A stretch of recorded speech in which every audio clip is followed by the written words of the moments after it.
All right.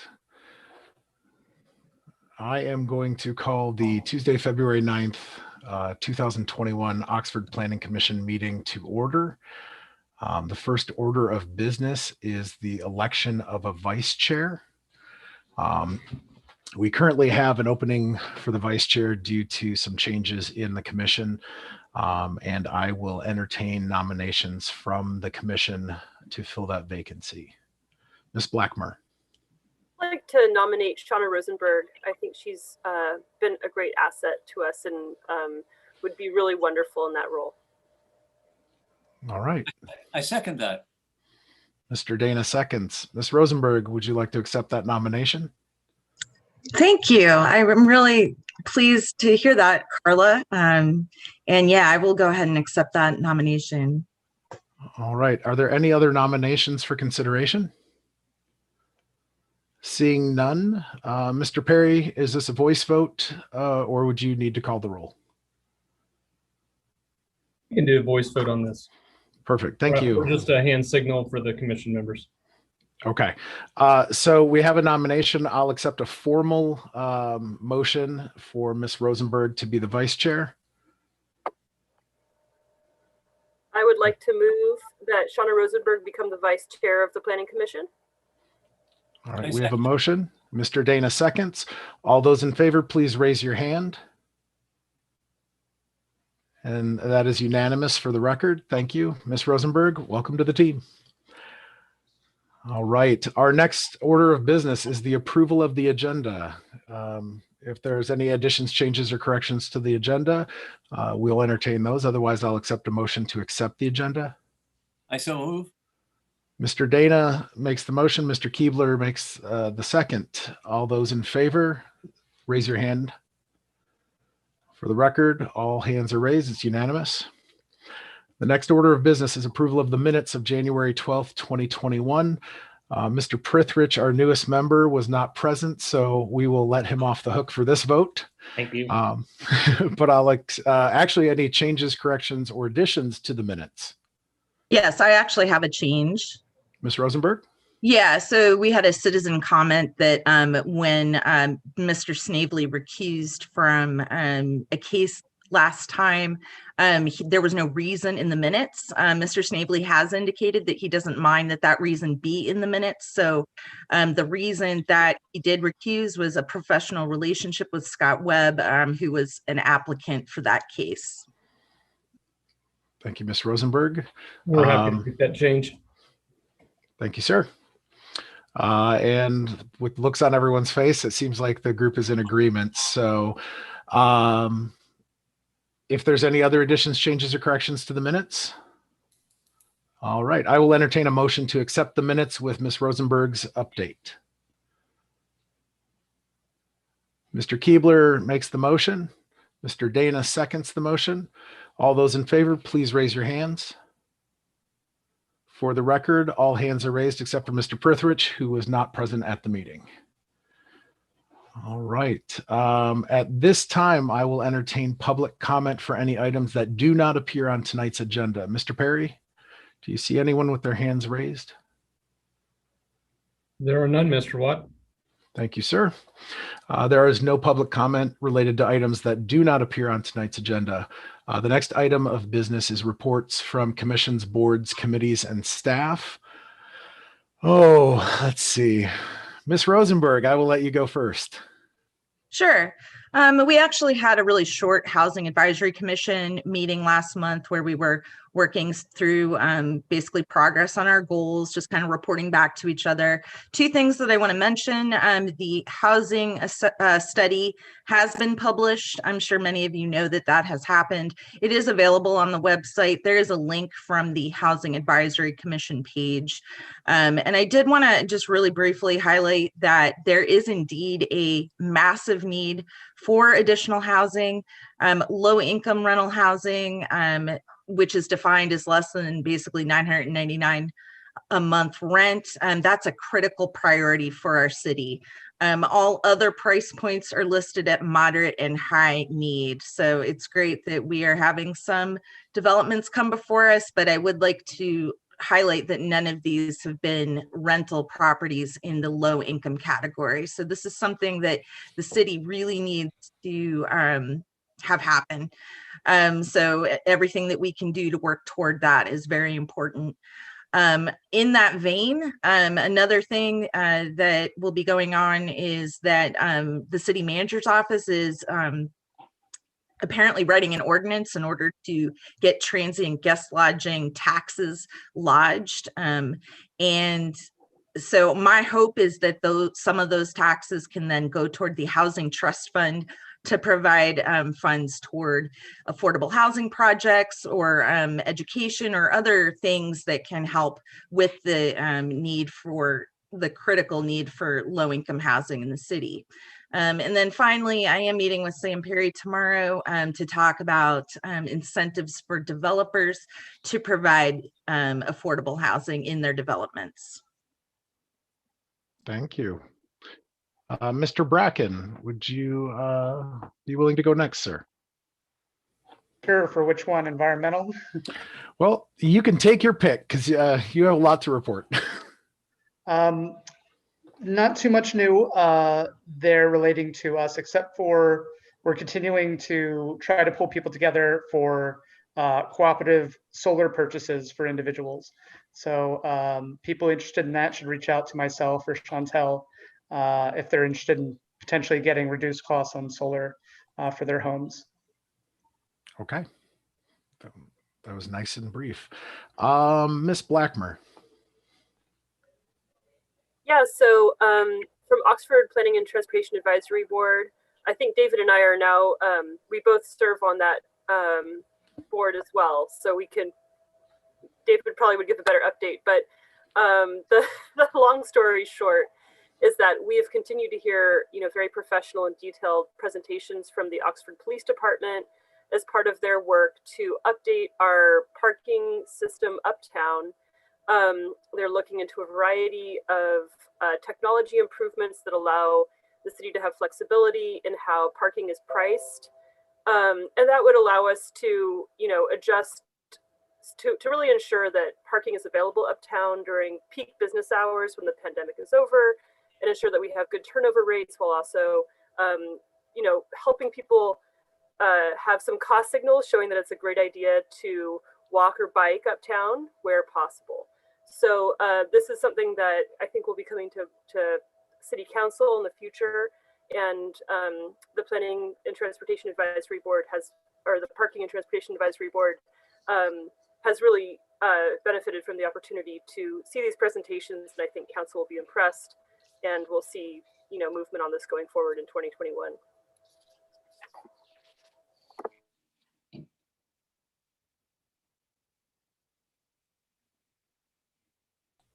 In an effort to be polite, I forgot to unmute.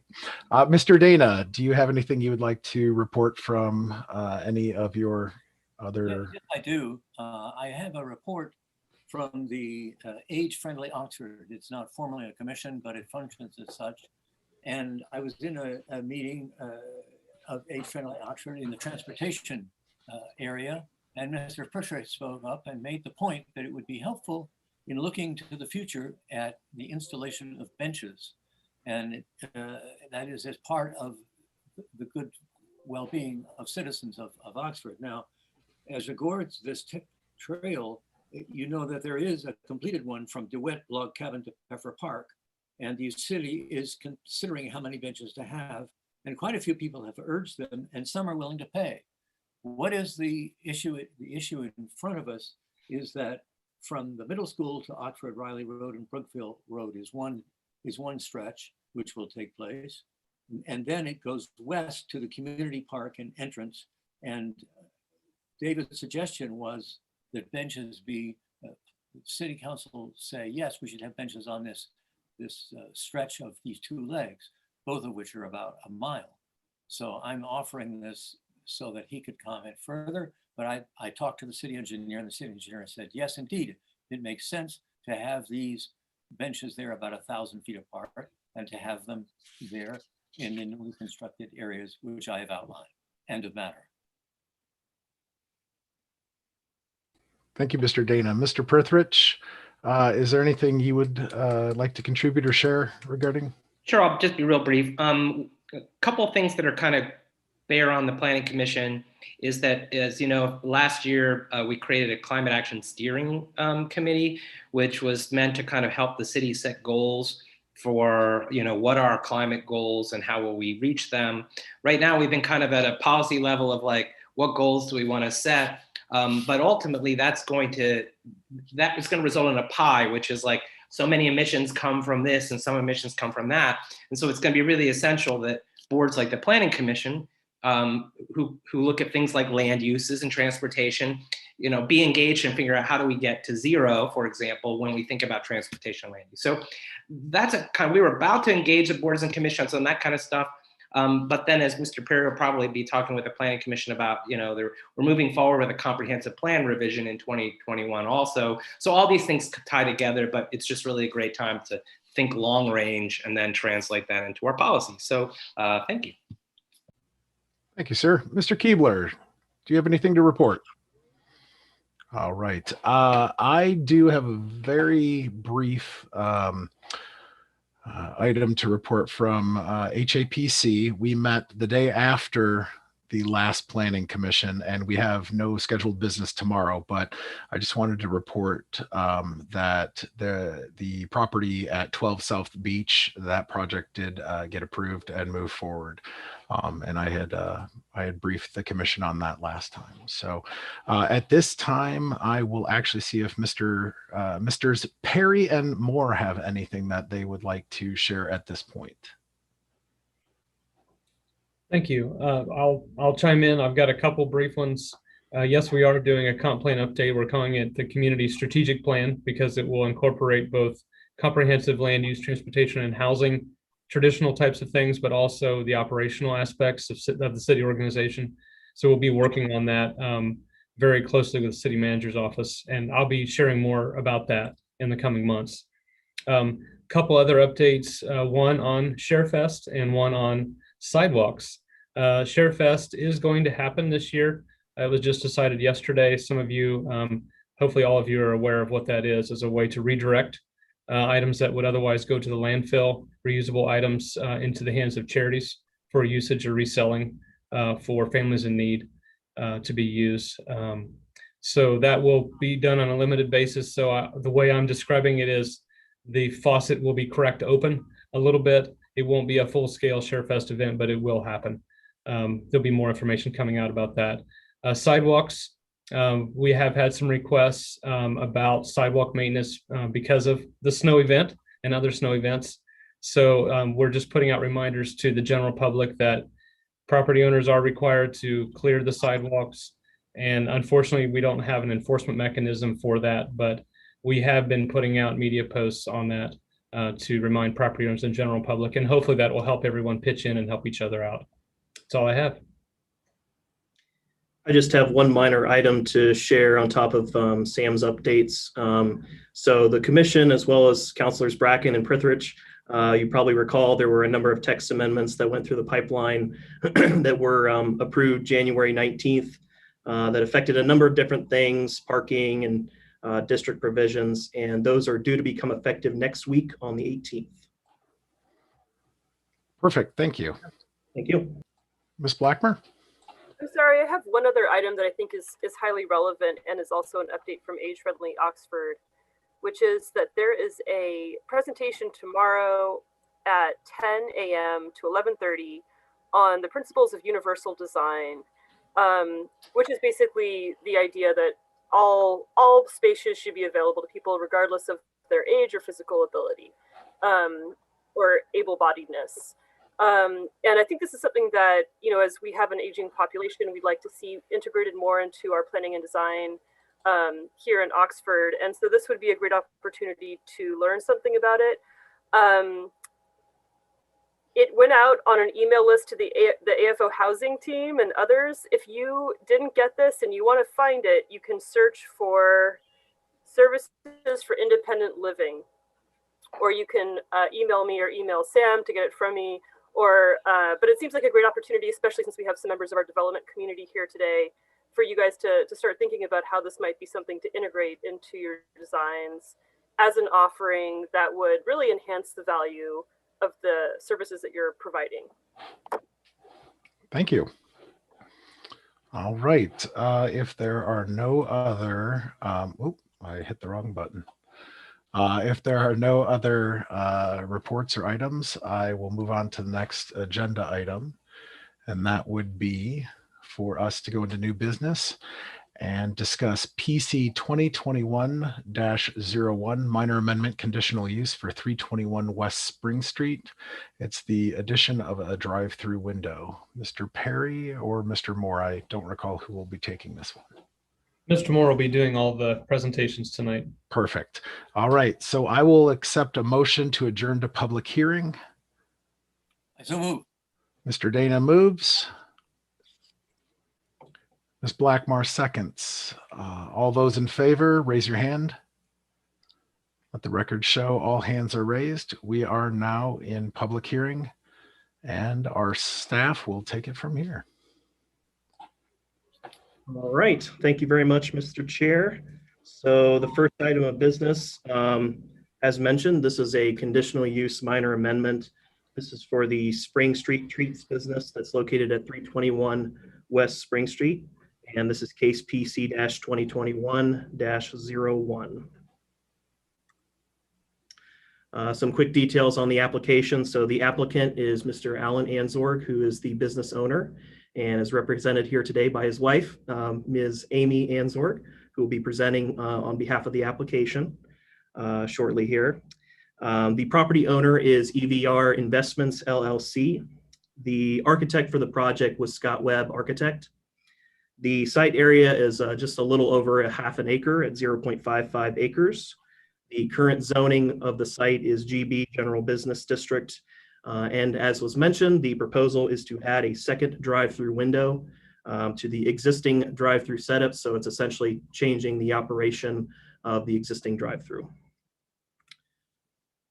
And here is a map showing the site location. I'm sure you're all familiar with this stretch of corridor here on West Spring, located between Locust Street and South Elm. This is directly adjacent to the Peak Nutrition business, and then across the road from the electric substation and the Tire Choice auto repair business. It also backs up to the Miami Preserve student housing complex, as well as Locust South Apartments. And the zoning pretty much across the entire vicinity is shown in red here as GB General Business. So here's a bird's eye view of the property, and I threw some arrows up just so the commission members can have an understanding about the traffic flow as it is currently on the site. So this particular property was originally built as a bank drive-through. So there were two lanes, and essentially there was no need for a window at the second lane because likely there was an air tube where you could send your money through to the other end. But then later on, there was, I believe it was in 2012, Mr. Anzorg applied for a conditional use for the property to basically adaptively reuse the built form on this site as a drive-through restaurant. And that's exactly what exists today as the Spring Street Treats business. But currently, looking to those two lanes, so the one that is adjacent to the building is the only one that is used essentially as a drive-through. The other lane that was specified as part of that 2012 conditional use approval, that was to just remain as a sort of a customer seating area. There's some bleachers that were there, and as well as there were some barricades that were erected here across that lane to ensure that there weren't any vehicles that would be entering into that area. But basically the way it happens is in terms of ingress to the site, everybody pulls in here on the eastern curb cut and then has one of two choices. They're either going to the right to go into the drive-through itself, or they're going to the left to enter the parking area, at which point they would then exit their vehicles. And then per the previous setup, which was the long-standing setup, there was a small lobby area in front where you would actually enter the structure itself to place your order and receive your treats. And then the exit drive for both, they both merge together and then wind around this drive, and then eventually you're exiting back onto West Spring Street. And then here's another bird's eye view. So this is looking toward the east. So this was essentially the previous condition of the site. You can see the windows there that are vertically oriented. That's basically the lobby area that used to exist where the customers would enter in through the structure. There's also a door that's in the back of the structure as a way to get in to the kitchen through that means. So essentially what the reason that this has come to the commission tonight, so this all began because the city organization noticed that there was some ongoing renovation work that was taking place on the site without a building permit. So this basically began as an enforcement type case that eventually spawned a building permit submission by Scott Webb. So these are plans that were drawn by Scott Webb Architect to basically communicate what it was that Mr. Anzorg was doing to the business to basically take the lobby area and expand the kitchen space into that area. So customers would no longer be entering the actual structure. They would be walking up to a window and placing their area or placing their order there at a point of sale.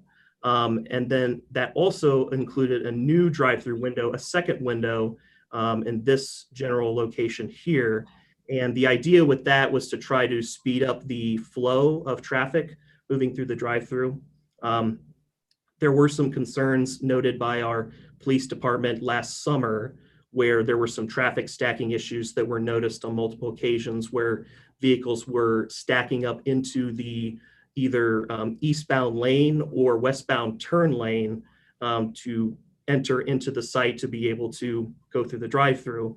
So that was something that was noted by our police department, and I believe Chief Jones is joining us on the call as well to speak to those concerns.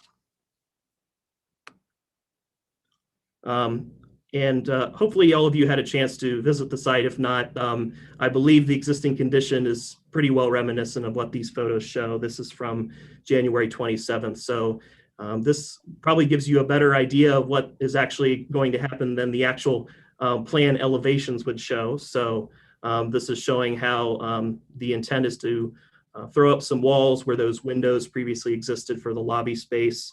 You can see the two new order windows that will be located over here. And you can also see kind of a preview of where that new drive-through window would be located. And then here's just a photo of the other side. So the way that we process this, so initially when the building permit was submitted, staff reviewed the record, saw that there was a conditional use from 2012. Typically when there is an amendment to a prior conditional use, that should be recognized through a minor amendment process, especially if it's changing the operation, the way that the use operates. So we brought that to the attention of our Planning Commission chair and had internal discussions with him. And basically what we determined, if we were to break it down into basically two things that the applicant wants to do. The first thing, of course, is to enclose that lobby space.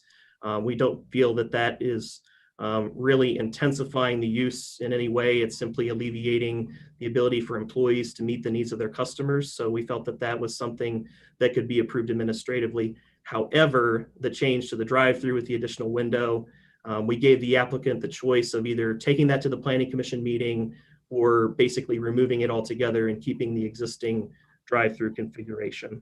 So the Planning Commission chair and the director, they decided that rather than approving this minor amendment administratively, they would rather, in a sense, get a straw poll from the commission members before they decide on the matter.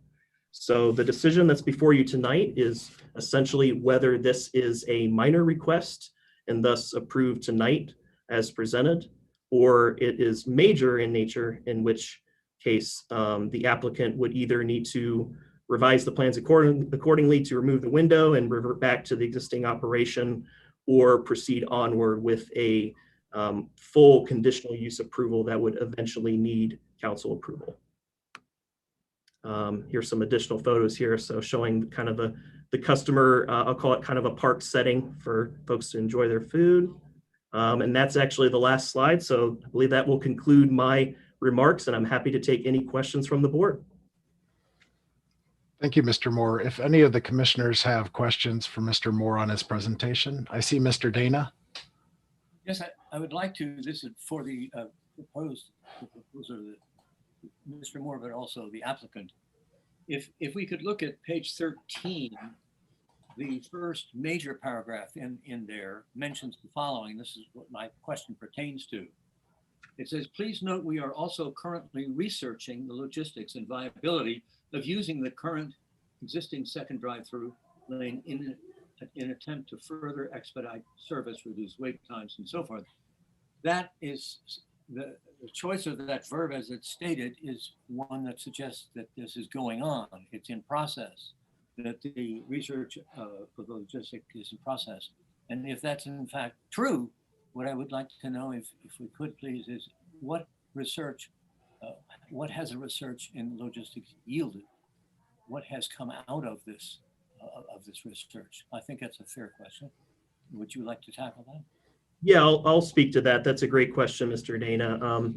I will say this, I believe the applicant is very well prepared, and they have a PowerPoint presentation that they put together.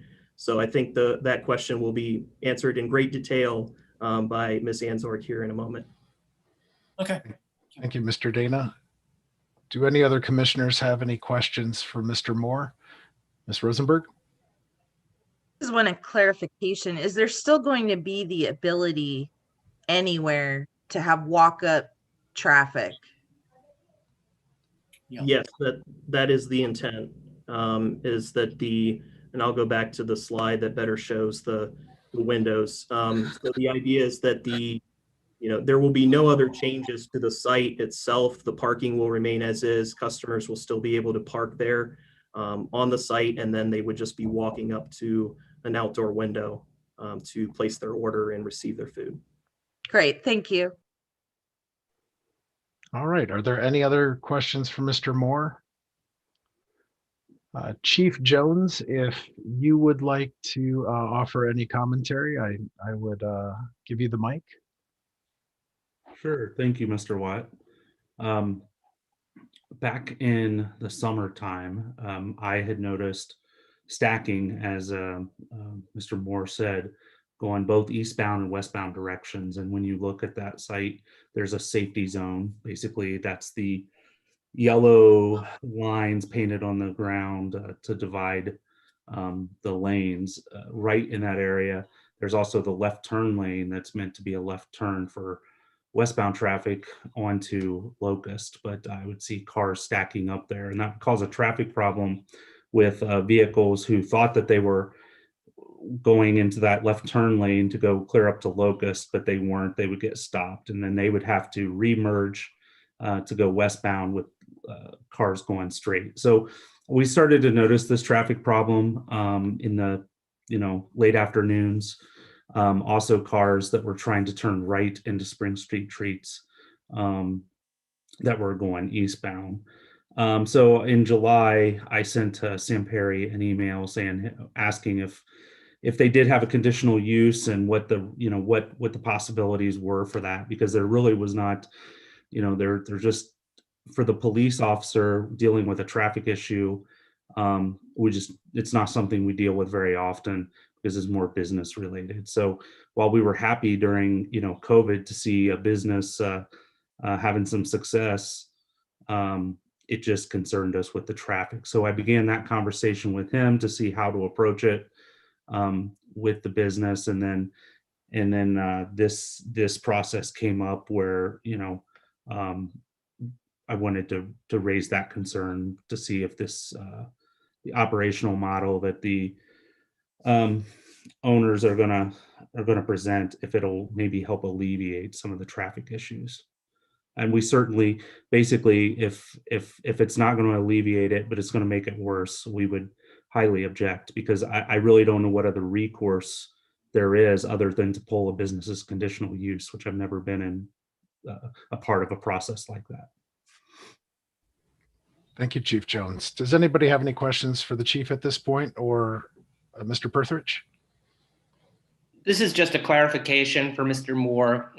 So one of the decision points for us is whether we feel like this is a minor amendment that then can be approved administratively, or if it's a major. So is it page 11 that people should focus on in terms of the thresholds for the differences there? I'm assuming we'll come back to that as kind of decision criteria at the end, but I thought it might be good for people to think about as they're hearing the presentation. Yes, that's precisely correct. Yeah, it's stated on page 11, and then it's also stated in the staff memo as well. Criteria A through F. Yep, absolutely. But essentially, what's the exercise that's going on right now is a tradition that our prior Planning Commission chair performed, which is that rather than just making a decision without additional commission input, because basically what the code says is that the Planning Commission chair and the director make the decision. So this is the chair not feeling, and the director for that matter, not feeling completely comfortable making the decision on their own, but rather getting the feedback from the members, taking that straw poll based on those criteria. And then on paper, a letter that results from that, hypothetically speaking, if approval was garnered tonight, the approval letter would be signed by the chair and the director. Yes, I've continued good and bad traditions of Mr. Snavely. All right, perfect. If there are no other questions for either Chief Jones or Mr. Moore at this point, I would open the mic for the applicant to present to the commission, and Mr. Moore or Mr. Perry will help you with, they are already a step ahead of me.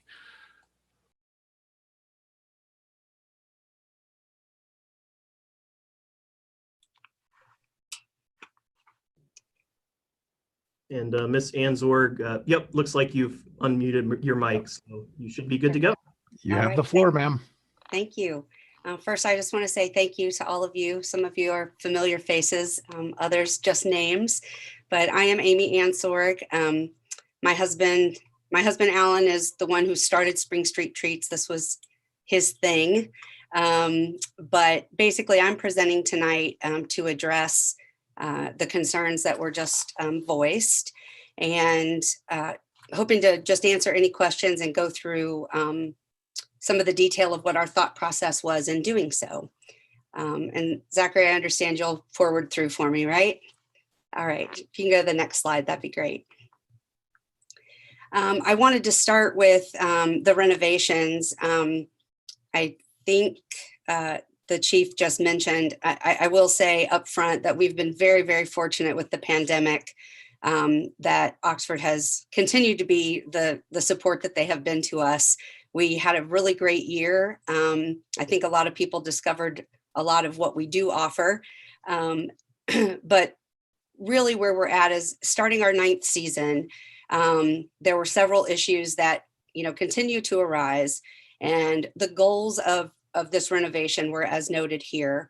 The big thing is increasing our customer satisfaction. We very rarely get complaints, but I do know that as we continue to be busier, we are not able to service our customers as quickly as we need to for the type of business that we offer.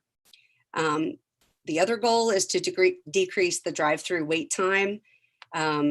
It is still amazing to me that people are willing to wait for the treats that we offer, and we're grateful. But again, there's a lot of business I know leaving because of that as well. And then the third one, as was mentioned before, is the traffic stacking during business hours, our peak business hours, which tend to be in the evening, especially in the warmer months. Obviously providing the same items that we do, but in less time. We had to consider redesigning the inside space to accommodate the increase in staff that's going to be necessary to accomplish these other goals. And of course, in consideration of everything else, what does our post-pandemic normal, what is that going to look like? And being sure that we can continue to accommodate as needed. So I'd like to just put those out there and know that that was the underlying perspective of what we were trying to accomplish. Okay, Zachary. So the concern that was brought forward to us, as was mentioned earlier, is that the additional window is a substantial change to the current drive-through operation and the details that were needed. And you can see the location here. Go ahead and go to the next one. I think it'll be a little clearer as I can move on here. Basically, I guess the main thing I'd like to address is that the intention was absolutely the opposite of the concern. We are also concerned about traffic stacking and making sure that our the customers are safe and our community members, on the sidewalk and everything else. So our approach was, what do we need to do to get everyone through the drive-through, get them into and off of the street, into the parking lot or into the drive-through. So currently you can see the way that we're set up. It was, as I think Zachary mentioned, it was built in 1965 by the Redpath family for a particular bank, and it stayed that way until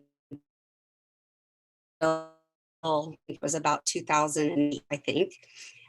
When we moved in, the only thing we really did was remove the ATM from the second lane and basically just put some bleachers there for visitors, so we had an additional place, and then we marked it accordingly with the barriers, and there we had a bike rack and things there as well. Next one, please. So the revised setup in the first lane with the new window is basically as illustrated here, but I would like to just comment that it is an order window only. We will not be taking money at this window. We will not be offering food out this window. The logistics of it with the sidewalk present, they're not close enough to the window to accommodate that. So it's simply a way for the next person to place an order while the first person is at the current window ordering, paying, and getting their food.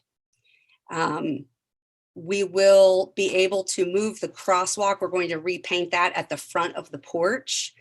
And we will be using these delineator cones, obviously, to block that second drive-through when it is not needed.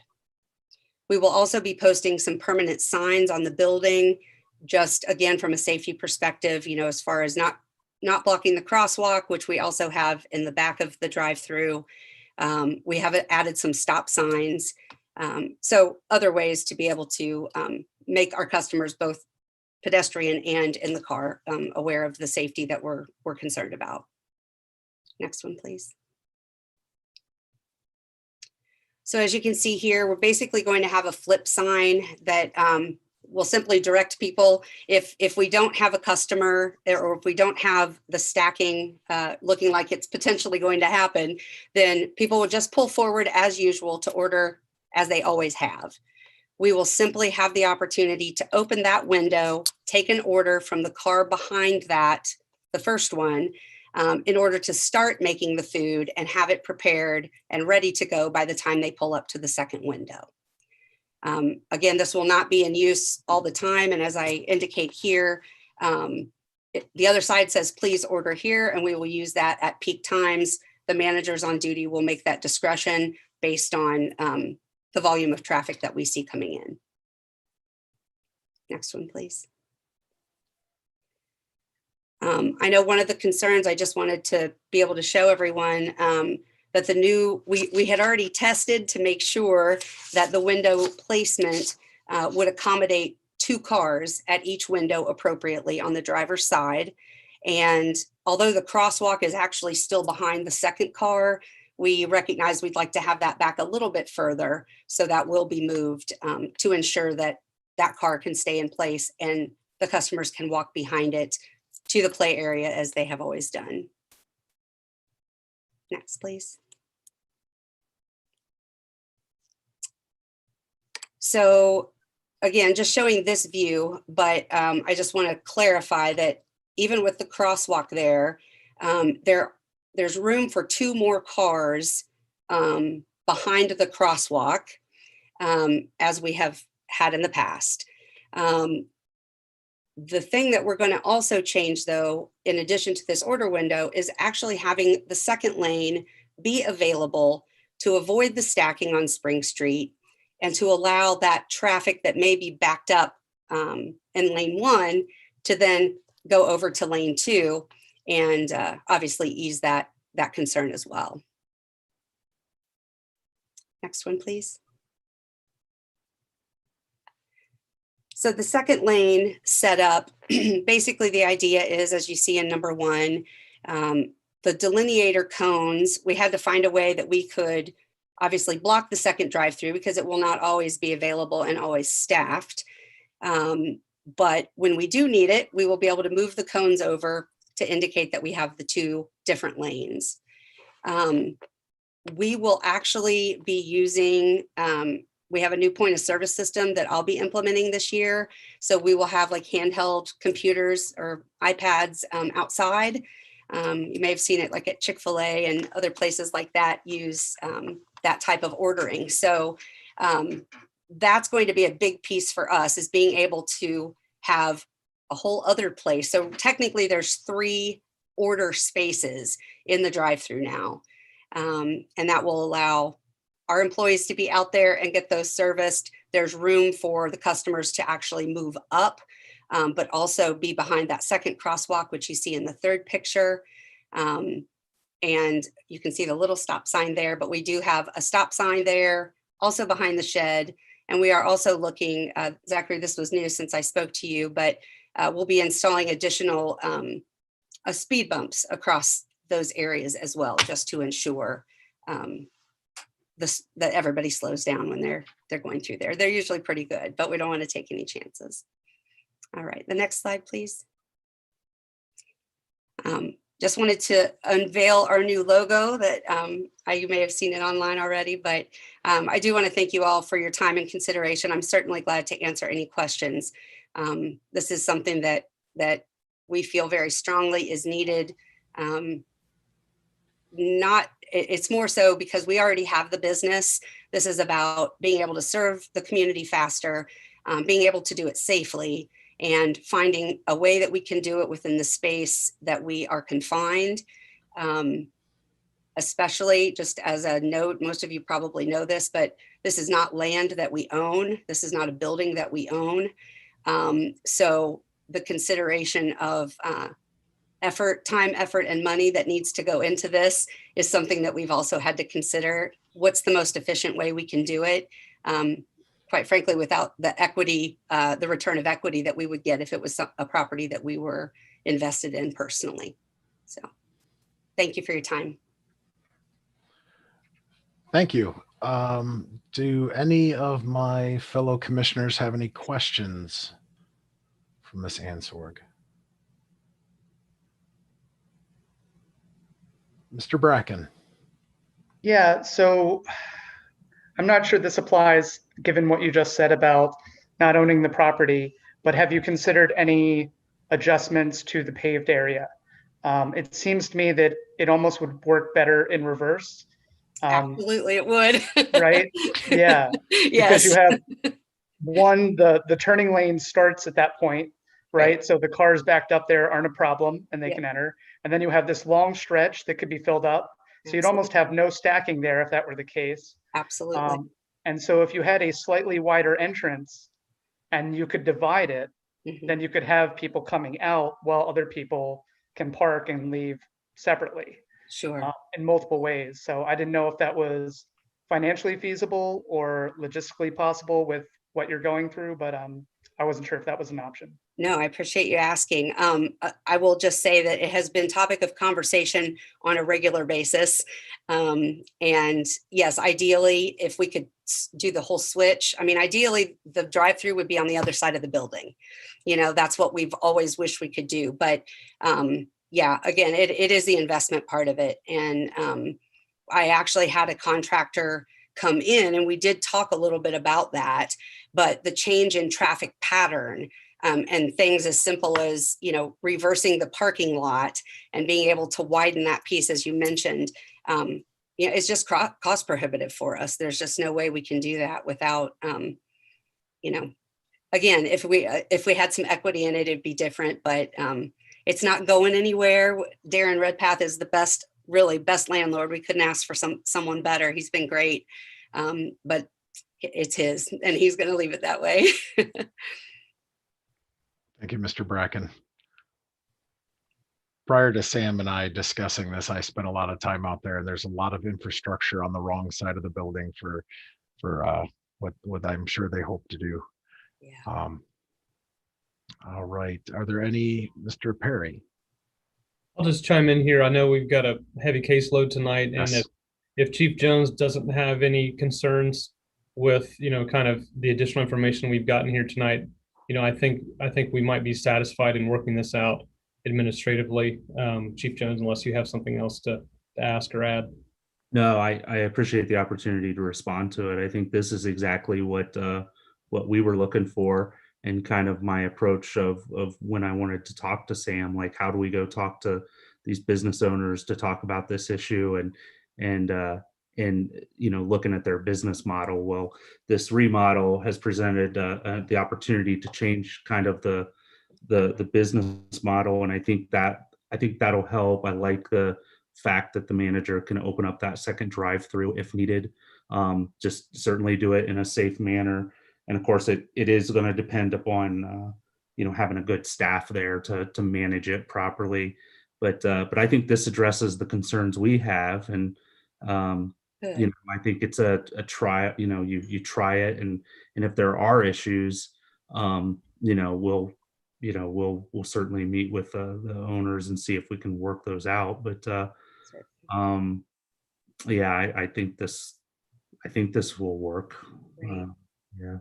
Well, thank you for your support. We do think it's going to be successful, and the fact that we have the 2 windows now, we did change that because we just couldn't fit anybody else in the building, and there's a lot more places to order now. So I think service-wise, everyone will be happier, and there's some more jobs in Oxford too. So we're excited about that. Perfect.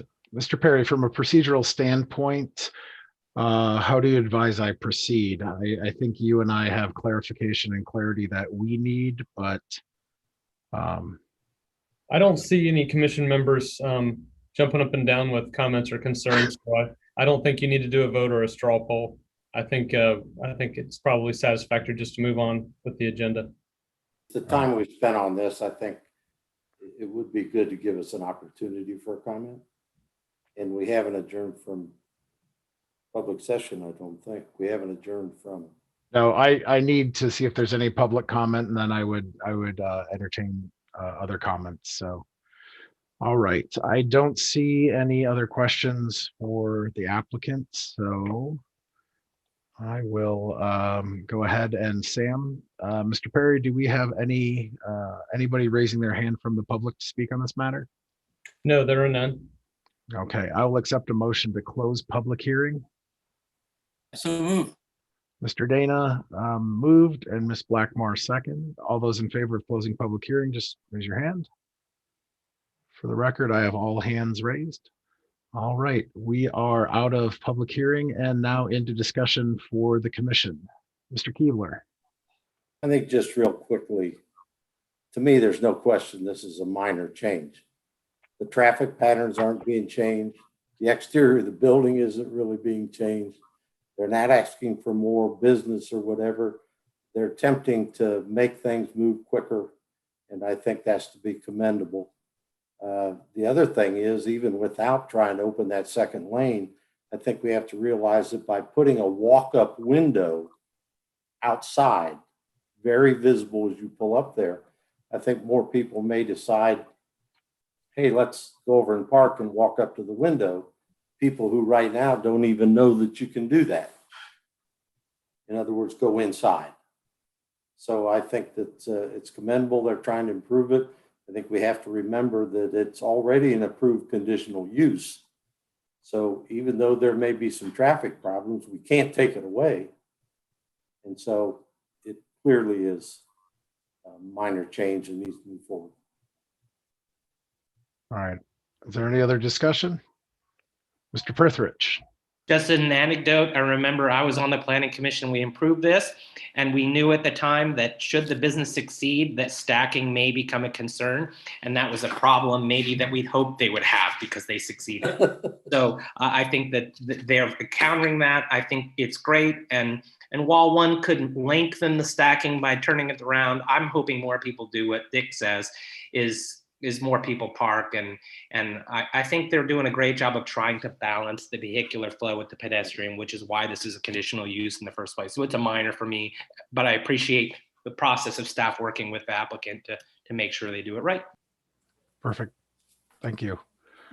I don't see anyone else raising their hand, and I would like to thank the applicant because the presentation and the clarification that you provided is very helpful. I know for myself, and I'm seeing indications from Mr. Moore that now with the new information, I feel a little more confident moving forward, working with staff on this. So, Thank you. Thank you for your time, everyone. all right. So there's our straw poll. Unless there's any other objections, I will go ahead and we'll move on to the next item. My apologies, I'm trying to get my agenda back in front of me. We will move on to PC 2020-17 Preliminary Plan Development, 4147 Kerr Road. This is regarding the 15-family residential development. So I will accept a motion to adjourn to public hearing. So moved. Mr. Dana and Ms. Blackmar, second. All those in favor, simply raise your hands, please. All hands are raised. All right, I will hand this over to our staff. Mr. Moore. Yes, thank you, Mr. Chair. So our second case of the night, this is PC 2020-17 Preliminary Plan Development for a condominium proposal known as Heron Pond. Giving you the quick details. So the applicant is HPCT Properties, Inc. The two property owners that are involved with this proposal, the large majority of the site is owned by Cobblestone Community Church. But there will be some improvements taking place on property that is owned by the South Farm Owners Association as well. The engineer on the project is Bayer Becker, represented by Etta Reed, who is here with us tonight. And the site area is a little over 4.5 acres, 4.49. The current zoning of the site is R1B, single family, medium density residential. And the proposal in summary is for 15 single-family detached condominium units. So here's a look at the site location. So if you were around for the 2019 case for the second phase of South Farm, these maps may look familiar to you. So the second phase of South Farm that has been approved by City Council is in this location right here. The original phase, which is the 11 lots off of Morgan Circle, that is immediately south. The church campus for Cobblestone is to the west. There is a pond that's in the middle. That pond is the property that's owned by the South Farm Owners Association and serves as drainage control as well as sort of an active recreational amenity because it is stocked with fish and available for fishing for residents' enjoyment. Just noting some other locations within the vicinity. There's the Hillcrest subdivision to the north and also Silverleaf Meadows off to the northeast. Okay, and then a look at the zoning in the area. So the lighter green color represents the R1B residential zoning district. The site that's immediately off to the east is zoned agricultural open space. And that is the least dense district that we have. Essentially, it's for preservation of that space for agricultural use. Okay, so we're going back in time. I'm going to take you back to the early 90s. This is the 1991 preliminary plan that had been approved for a much larger site. And showing the current site there in red, it was a little chunk of a planned multifamily residential area that consisted of 220 multifamily units. And then the grander proposal for single family use, you can see a network of streets and cul-de-sacs here in the interior. The intent then was to have 186 single family lots. But of course, only a small snippet of that actually came true in the existing South Farm phase, which contains 11 single family lots off of Morgan Circle. That section was recorded in 1992. Then moving forward to 1998, the section 2 of South Farm was recorded. However, no improvements were ever made in this particular area. The street was not built. The right-of-way was dedicated, the lots were subdivided, but there was otherwise no other activity that really took place development-wise at this particular location for Section 2. Then moving forward into the new millennium, 2005, there was the conditional use for the Cobblestone Community Church. So this shows the original kind of campus layout showing 3 buildings for the church itself. And then they also kind of planned some single family residential lots there to the south, but a number far less than the original 186 that were originally envisioned in the early 90s.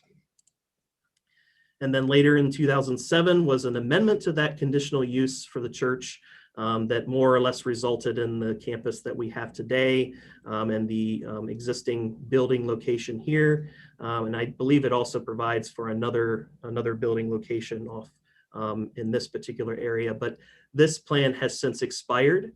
I believe it's as of 2014 is when it expired. So as of today, there's essentially no prior proposal that is covering the subject site that we are considering tonight for the preliminary plan development, consisting of those 15 condominium units. Here's a look at the 2007 Oxford Thoroughfare Plan. So this was a fairly early bike planning or bike route planning that went into this plan. So you see this kind of aqua green line with the boxes. That was the original planned trail route that was actually to go along the north side of the site. And then the blue dots that you see, that's for a new collector roadway that's planned around the outside of the city. So that is just basically superimposing the adopted 2007 map, the one that was adopted by council, then superimposing that on the existing aerial imagery. And basically the point here as it pertains to the roadway is that that future roadway really doesn't come much into contact with the present site that we're considering tonight. But then of course the trail route was greater refined and then readopted in the form of the 2020 Oxford Transportation Plans last year by City Council. And that shows the Oates Trail route along the northern side of Roberts Drive, which is in this location right here. It's bending a little further to the south of where Roberts will actually be. But essentially what this shows is that the route is along the southern edge of the site that we're considering, and that it would eventually cross the intersection there at Roberts and Kerr Road. Then it would continue north along the east side of Kerr Road and then bend over toward the east back toward Peffer Park and the high school. And then on the other end, that would continue, of course, over toward, this is actually the school district property way over here in the lower left-hand corner. This is the Talawanda Middle School property.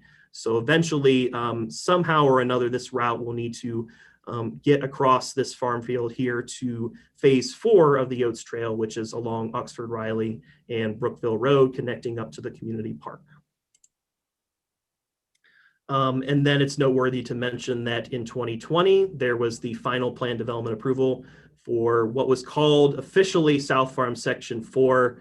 It's not Section 2 because remember there was Section 2 that had to be erased, and then the erasure of that was effectively Section 3. Thus, Section 4 is really Phase 2. And that particular subdivision, last month, there was an extension request granted for the infrastructure to go in place. And as part of that infrastructure, there will be a small segment of the Oates Trail actually built by that developer for that particular development. And that's represented there as an orange line. Okay, and then looking to the comprehensive plan. So I just kind of noted the general location here with a black dash circle. It's noting it for traditional neighborhood development. And the plan calls for this particular land use type to have a distinct center, edge, open spaces, well-designed streets, and public spaces and multiple housing options.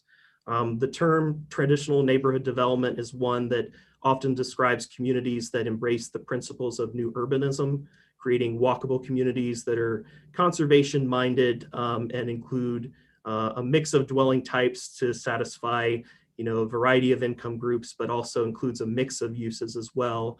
Predominantly, we see, kind of a mix of retail and office together with residential, but it's often for much, much larger sites, much more grander visions than what we're considering here tonight. And just some notable examples near to Oxford would be like Norton Commons outside of Louisville, Kentucky, the Union Village project that's currently ongoing in Warren County, and the Village of West Clay, which is over in Carmel, Indiana, north of Indianapolis. Okay. So here's a bird's eye view. Here's the subject property right here. So presently there is a driveway, private driveway. That's the way of linking back to the Cobblestone campus. So that is to be retained as part of this proposal, and that is going to need an access easement on top of it to ensure that the church members and staff can continue to access their property once they sell off this piece. And then you can see also the existing homes that are down there in South Farm Section 1 off of Morgan Circle. And then here's just a collection of site visit photos while there was a little bit of snow on the ground. You can see that there's really not much vegetation on this site. It's mostly cleared. The most substantial trees that you'll find are probably over in this little pocket over here, which let's face it, is just a lot of honeysuckle with a few rather mature trees that are there in the middle. There's also these evergreen plantings that are along the edge, and I believe all of them are going to be retained as part of the plan. You'll also see that there is a gateway feature for South Farm that is located there on the corner. So basically there's a gateway that's copied twice, one on either side of Roberts that has a similar character there that's announcing the entry into the South Farm development. There's also a segment of white picket fence that's along Kerr Road, and there's actually a segment there that's in disrepair, and there's a story behind that. This was actually the result of a traffic incident, hit and run, and thankfully nobody was killed as a result of that incident, but as it stands today, that fence is in disrepair and should be fixed in anticipation of this new development. And our understanding is that this fence will be retained as an amenity for the development. Okay, and then looking to the wider vicinity, this is just kind of a top-down aerial view of everything. This is a slide that shows the South Farm subdivision that is already approved. So this is for 25 single-family lots. The lots that are there on the western side have an alley behind, so those will have rear-loaded garages. The ones on the east side are going to be the front-loaded garages. So that's already approved, but I figured it would be helpful for the commission to see the relationship between this currently proposed development that we're considering versus one that has already been approved. So you can see the relationship between the two. So now I'm going to dive into the individual site design aspects for Heron Pond itself. So again, this is on 4.5 acres. There's about 294 feet of frontage along Roberts Drive, and that's pertaining just to the Cobblestone parcel, not pertaining to the South Farm parcel, which has frontage there along Roberts. There's about 532 feet of frontage along Kerr, and then the private cobblestone driveway that's on the north end of the site, that's about 496 feet in length. And now we can see the preliminary plan. So again, it's 15 detached units. The building pads that are depicted at this moment are 1,500 square feet in size. The intent is that each of these units would have a 2-car garage and driveway that would link to a new private street that would be built between the intersection of Roberts and Morgan Circle, effectively forming a 4-way intersection with those two public streets. The private street would continue northward, bending at times, and then eventually intersecting in a T orientation with the private cobblestone driveway.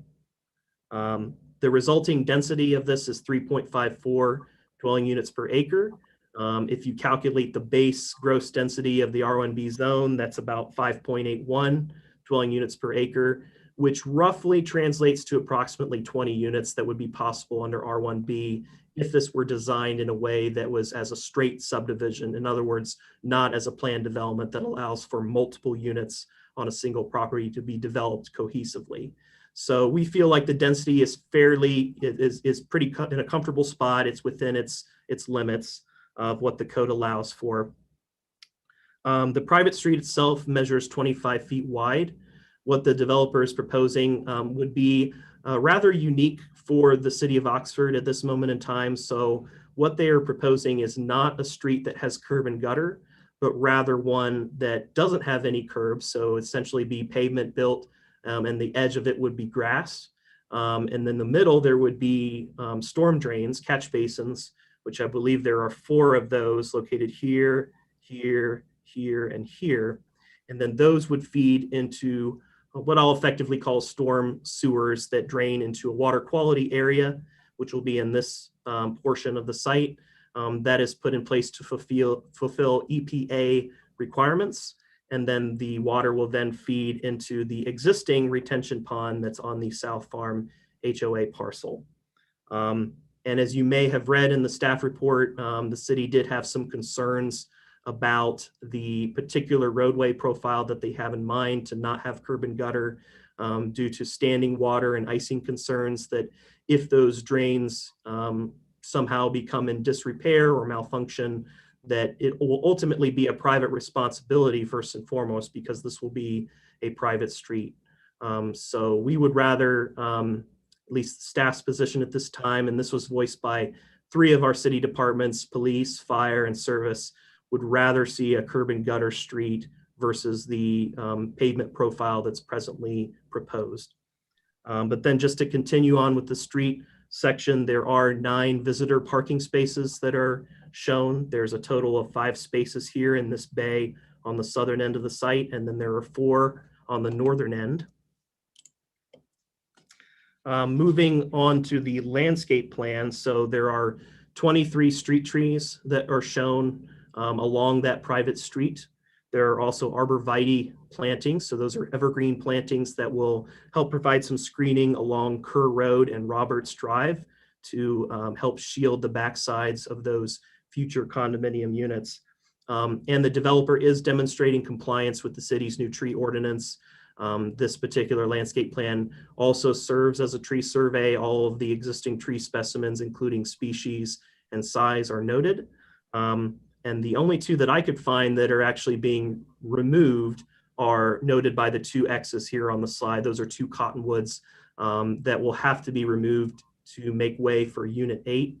But those are exempt per the tree ordinance because they're being removed for the sake of development. So again, what that tree ordinance is supposed to help achieve is the unnecessary clear cutting or removal of vegetation for the sake of development. So building footprints, building pads, and anywhere within 15 feet of those footprints is exempt per the new tree ordinance.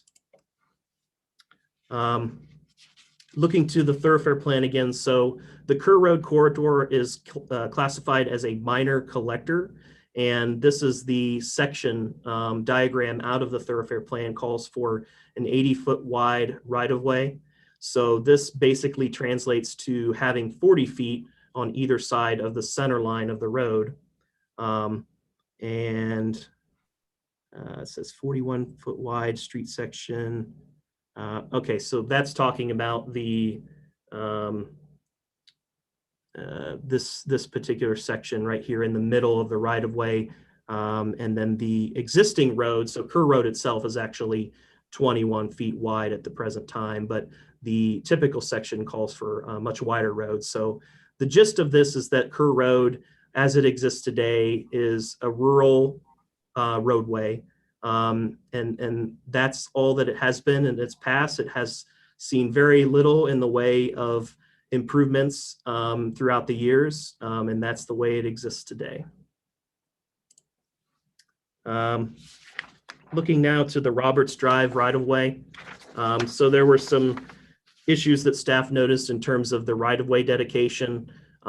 We would just like for the right-of-way to match what's being done in the South Farm Section 4 development that's off to the west, and the applicant has verbally agreed to these concerns as far as matching the right-of-way widths and ensuring that that new Oates bike path that's going to be constructed along the northern edge of Roberts Drive, that will be effectively captured in new right-of-way that is dedicated to the city, and basically placing it within the city's maintenance responsibilities as part of the public realm.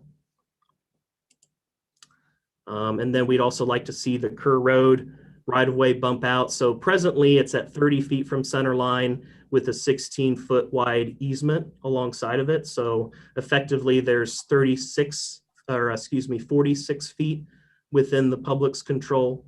We would just like for that to match the thoroughfare plan section itself. So dedicating an additional 10 feet, as well as a 10-foot public utility easement. And that's going to effectively capture an existing sewer main that's located there along the west side of Kerr Road. And that location is roughly 40 feet away from center line. So it's shown as the blue line in this location here. Another key staff recommendation is for pedestrian connectivity, which is a requirement of planned developments. So staff would like to see a 5-foot wide public sidewalk built along Kerr Road, as well as at minimum a 3-foot wide private sidewalk along Heron Way. We're willing to accept just one side of the street as our recommendation. And with the bike path that's already proposed, that the applicant has indicated they can construct, this will form a loop for pedestrians to use for traveling between dwelling units, visiting neighbors, accessing the church site. That was something that was expressed to me in a phone call with one of the nearby residents, is that currently the residents of South Farm walk along Kerr Road in the grass in order to access the church campus, whether it's to access the church itself or just for recreational type usage to get out and get some exercise. That is what's happening today. So we have no doubt that this public sidewalk, even though it will be in relative isolation in the short term, as it's as a lone segment along this Kerr Road corridor, you have to start somewhere, and we believe that this is the time to start improving Kerr Road, and it starts with this sidewalk segment. An additional issue, which I think we've pretty much worked out with the applicant, but still wanted to express to the commission to get your feedback, was the cluster mailbox location.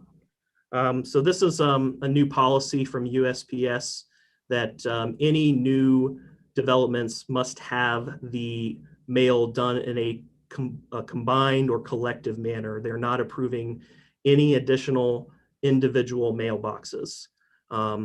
So that is something that the developer is having to show up front, because there are certainly access considerations that need to take place that could potentially affect the design of our residential projects. The original proposed location, which is right up here, staff felt that that was going to be potentially problematic and hazardous, having folks either walk there or park their car in that location to jump out and retrieve their mail, either at the beginning or end of the day once they either leave for work or get home from work. Just the proximity to that intersection there, we felt it was problematic, and the applicant has verbally agreed that that could be moved a little further into the interior of the development off of this parking area here. And we believe this can be sorted out in terms of the details of providing sufficient, pedestrian accessibility, having not having the residents have to walk through a grassy area to get to their mailbox, but having those sufficient pedestrian connections put in place. That can certainly be further refined as part of the final plan development when the time comes. And then this is just a sampling of the house plans that were provided. I think the intent is that most of these units will be single story. The applicant has mentioned that there may be the potential for a bonus room above the 2-car garages. So at most, we're probably looking at 2-story structures within this particular proposed development. Okay. So with that, the staff recommendation is for approval of the application. And there are a number of conditions that are stated in the staff report. And of course, our recommendation is to approve with those staff conditions. And I am happy to take any questions from the board. All right. Does anybody have any questions for Mr. Moore related to what he just presented on? Mr. Dana. If you could, you correct me if this belongs in a different part of the program, but I'm looking at Mr. On page 24 on item number 9, and the use and site will be adequately served, etc. And the statement reads, concerns have been raised regarding the design of the private street, associated landscaping, as well as the location of cluster mailbox. Staff leaves these concerns. I just want to have someone air what those concerns are and explain Yes, what they are, Mr. Moore. Yes, I'm happy to further expand on the concerns. So I believe I addressed the concerns with the private street. That has to do with the street profile. Staff would prefer a more conventional setup of having curb and gutter to convey the stormwater runoff from those streets. That's the main thing that's we have a concern with on the private street. The landscaping, so there was some content in the report that I didn't touch on, but let me touch on it here. So the concern from the fire chief was the proximity of the trees to the roadway pavement, that they may grow to such an extent that the crowns of those trees would come over and kind of impinge on the area above the street, so as, you know, to allow a fire engine or emergency vehicle to move through the corridor. That was Chief Deathridge's primary concern. The city engineer noted that concern as well, just from a street tree standpoint in terms of proper placement of trees and their growth over time so that they don't impede or interfere with vehicles. And they just recommended that the trees be planted at least 5 feet away from the pavement and be pruned over time as they grow to ensure a 15-foot clearance. We brought these concerns to the attention of the developer. And following the release of the staff report, we didn't have time to get it into the official packet, but we have actually received a revised landscape plan that still shows the same number of street trees, but they were able to circle back with their landscape designer at Bayer Becker, who recommended different tree species that grow in a more, as I understand it, more vertical manner. So they won't have as much of a tendency to interfere with the passage of vehicles. So Concern with regarding the maintenance of drains, was that is that a concern at all? The maintenance of drains? Yes, that's the concern with the street profile by having the center drains as opposed to the curb and gutter where the drains are on the outside. Right.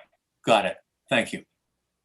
A typical roadway pavement is kind of a hump where the water kind of goes down to the edges. What they would like to do is a V where the water comes toward the center and collects in 4 of those catch basins and then feeds through, again, I'll call them storm sewers that feed into that water quality basin area.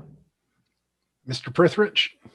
Quick question about the alignment of the Oxford area trail. I know that the Oxford Transportation Plans view there's going to be like a jog north and south on Care. Was there thought of, did you consider that maybe doing it on the west side as part of this project? Is there a reason because of right of way or something that, why not the west side, for example? And I'm not saying the developer would have to bear all the cost of that, but it is an opportunity. So. Yeah, that's a great question. I'm happy to address that. So that was something that I considered in my analysis, and I did speak with the city engineer about this. What we determined, so we just kind of eyeballed it. We looked on Google Street View and determined that the line of sight at Roberts and Kerr was far greater, far safer than the intersection at the cobblestone driveway and Kerr, because Kerr kind of comes up on a hill there. And then we also looked at the plans that have influenced the, in a sense, the official Oates Trail Plan at the moment, the plans that influence that, I believe, were done by, it's either KZF or EDG. I think it's EDG, but their plans show very clearly that the trail is to cross at Roberts and proceed up that eastern side of Kerr and then make that 90-degree turn and head east from there. So for all those reasons, we felt that there was pretty strong support not to require the trail actually be built along that western side. All right. Are there any other questions for Mr. Moore? If not, we can move on to the applicant. I believe Ms. Reed will be presenting. Correct. All right, Mr. Moore will, like magic, it happens every single time. He knows what he's doing there. So good evening. I'm Etta Reed with Bear Becker on behalf of HPCT Properties today. And with me, Shane Kaufman is also on the call, as well as Co Potter and John Bear to chime in, to answer any questions along the way. Shane Kaufman represents HPCT Properties. He is the developer. Zach, if you want to go on to the next page. As Zach had explained and did a great job presenting the project, we're here tonight to gain your recommendation of approval for a preliminary PUD on 4.5 acres in front of Cobblestone Church along Kerr Road. What we're looking to do is take this vacant parcel that has a beautiful 2-acre pond adjacent and turn it into a nice empty nester, maintenance-free community for the city of Oxford with 15 single-family homes. As Zach had also previously mentioned, the property was originally approved for multifamily, so residential was always really intended for this parcel. Next slide, please. Zach showed you a very similar presentation at the exhibit, I should say. The proposed development Heron Pond is located in the yellow shaded. You have South Farm to the south, and the Cobblestone Church to the west, and Silverleaf Meadows to the northeast. Next slide, please.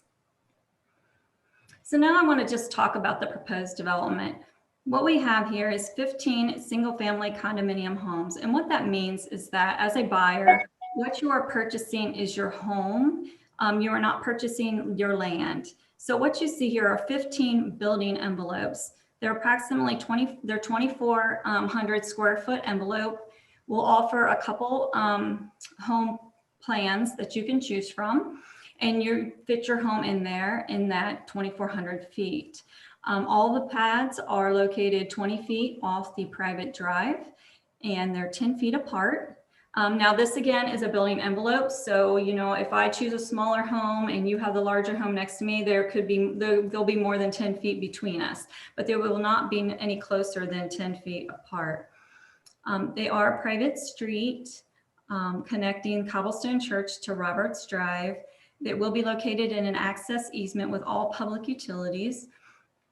All the exterior maintenance on this property, including the Heron Way, the private street, the storm sewer, snow removal, ice removal, is all a responsibility of the HOA. Heron Pond will have its own HOA, but they will also be part of the main South Farm HOA. And the reason for that is that currently this property is part of the HOA already, the South Farm HOA, because all their runoff and water retention goes to the main 2-acre pond. And so we need to continue to provide our share of the maintenance expense for the pond. So we will be basically, a resident here is a member of 2 HOAs, the Heron Pond HOA and the South Farm HOA. One of the nice things I think about this project is the fact that 8 of the units look out the rear to a open space area, and they overlook a 2-acre, very nice recreational pond in front of the church. The other units 9 through 15, they will have a nice landscape buffer along Kerr Road. So it kind of gives you two price points, but also 2 different opportunities. If you want to look out into the pond, you have that option. If you do not want to go that way, you can look into a more private backyard with some buffering along Kerr Road. We will continue access to the church. We will provide them with an access and utility easement along the north property line. And Mr. Kaufman has submitted a letter indicating his intent to request approval of a neighborhood conservation overlay. So should this be approved, he will request that at that time. Next slide, please. So we will be providing quite a bit of landscaping. We're going to provide the evergreens there, the arborvitaes along Kerr Road and Roberts Drive. And that's really to supplement what's there already. We have some pictures in a little bit showing you the nice landscaping along Roberts Drive. So we're going to just supplement that to provide additional buffering and just to beautify the property. And then internal to the development along Heron Way, we'll also be providing street trees. Here's three examples of the trees that we've selected. All the trees will be located 5 feet off the pavement as requested by the city engineer. And we have no problem keeping them pruned so that all the emergency vehicles can get in. Next slide, please. Here's an example of one of the home products that they're proposing to construct. All the homes will be constructed by HPCT properties, so it won't be a variety of builders. It'll be one builder coming in to do just a variety of homes. All homes will be a minimum of 1,500 square feet. They're going to be ranch style. Some of the floor plans will provide an opportunity for a second level bonus room if the buyer would be interested. They will all have attached 2-car garages, and there'll be a mix of natural building products such as brick, stone, hardy plank. Next slide, please. For those homes along Kerr Road or in even Roberts Road, where you're going to see a side or a rear of the home, we are going to provide some architectural elements. So you're not just looking at a blank wall of building materials. So here's an example of one of the products we're proposing that shows a very nice, rear, and you can even see the side elevation that provides some breakup of the facade. Next slide, please. So we are asking for a couple of waivers tonight. One of the waivers is the front setbacks. The front setbacks shall be limited by the underlying zoning. That is according to your PUD ordinance. And we are requesting that we be allowed to have a 20-foot front setback. The R1B zoning code requires a 30-foot. So we are asking to have 10 feet of that way to allow 20 feet.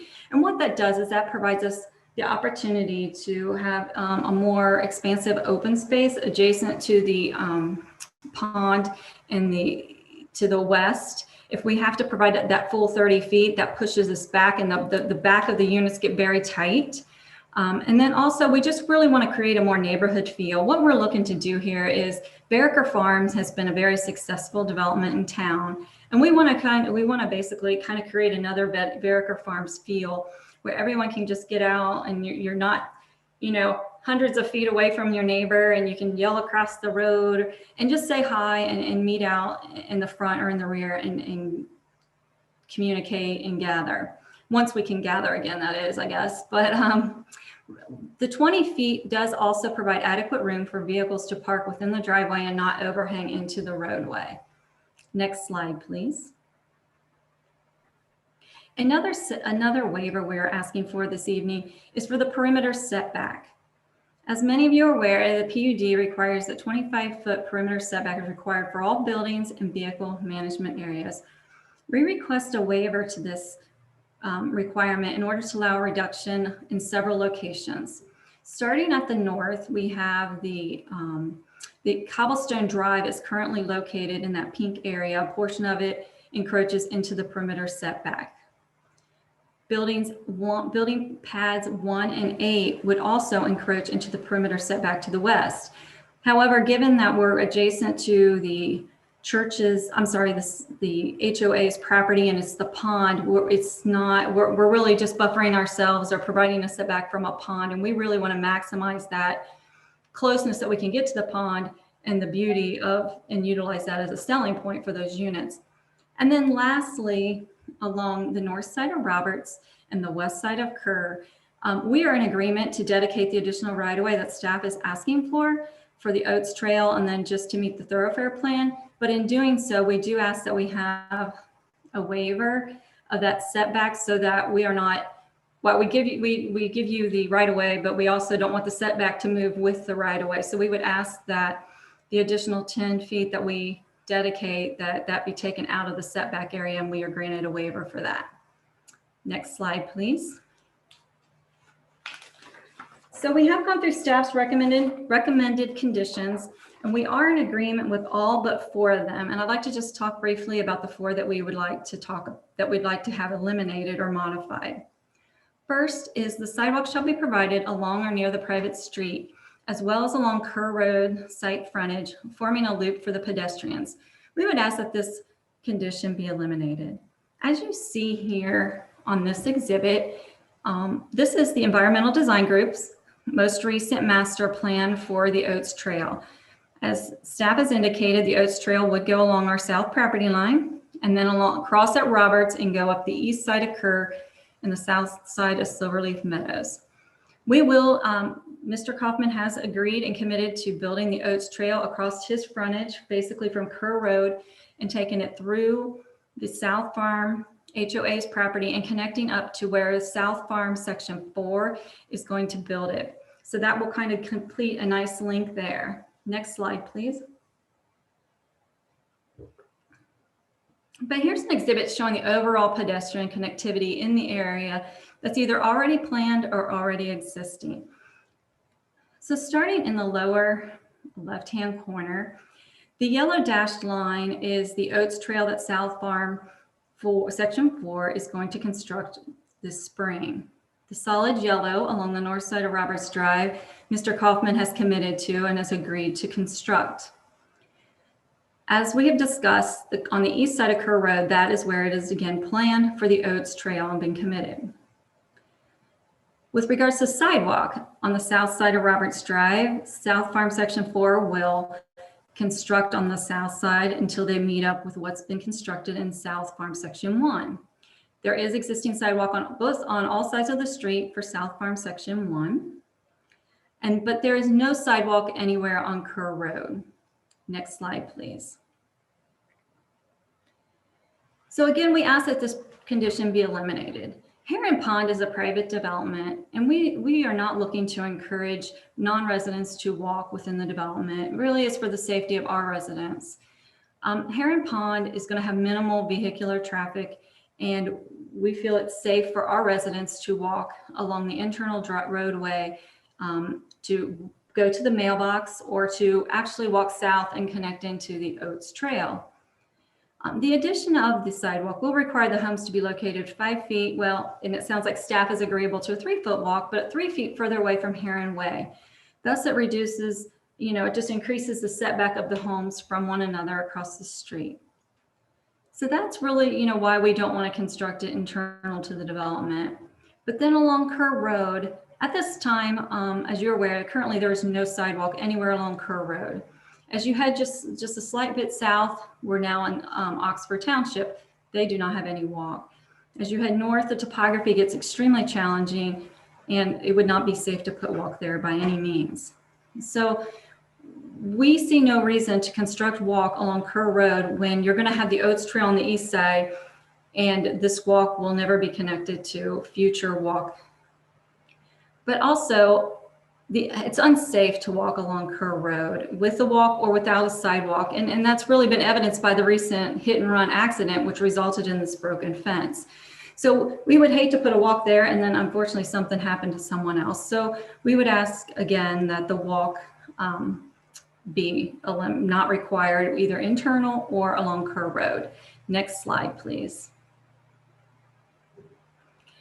Comment staff condition number 4. Trees complying with the city specs shall be planted in the tree lawn along Roberts Drive on both the church parcel and the South Farm HOA parcel. Again, we request that this condition be eliminated. Here's a photo of the beautiful landscaping that's already at the entry to South Farm. We will be supplementing it there on the right-hand side, which is where Heron Pond will be. We will be supplementing it with additional evergreens. And right now, there are no street trees along Roberts Drive or Morgan Circle. So to put them on just the north side of Roberts Drive, but not the south side, it just doesn't seem to make sense to us. And we'd rather supplement the mature landscaping that's there and provide a better entry that way. Next slide, please. Curb and gutters. We've staff, and I know Mr. Dana, you had asked about this also. So curb and gutters shall be installed along the new private street to replace the centered catch basins currently shown, unless an alternative is agreed to by city staff. We again would request that this condition also be eliminated. All the Heron Way is a private street, which will be maintained by the HOA, not the city of Oxford. Additionally, the storm sewer that would be installed in the middle of Heron Way is the responsibility of the HOA. Snow and ice removal are also the responsibility of the HOA.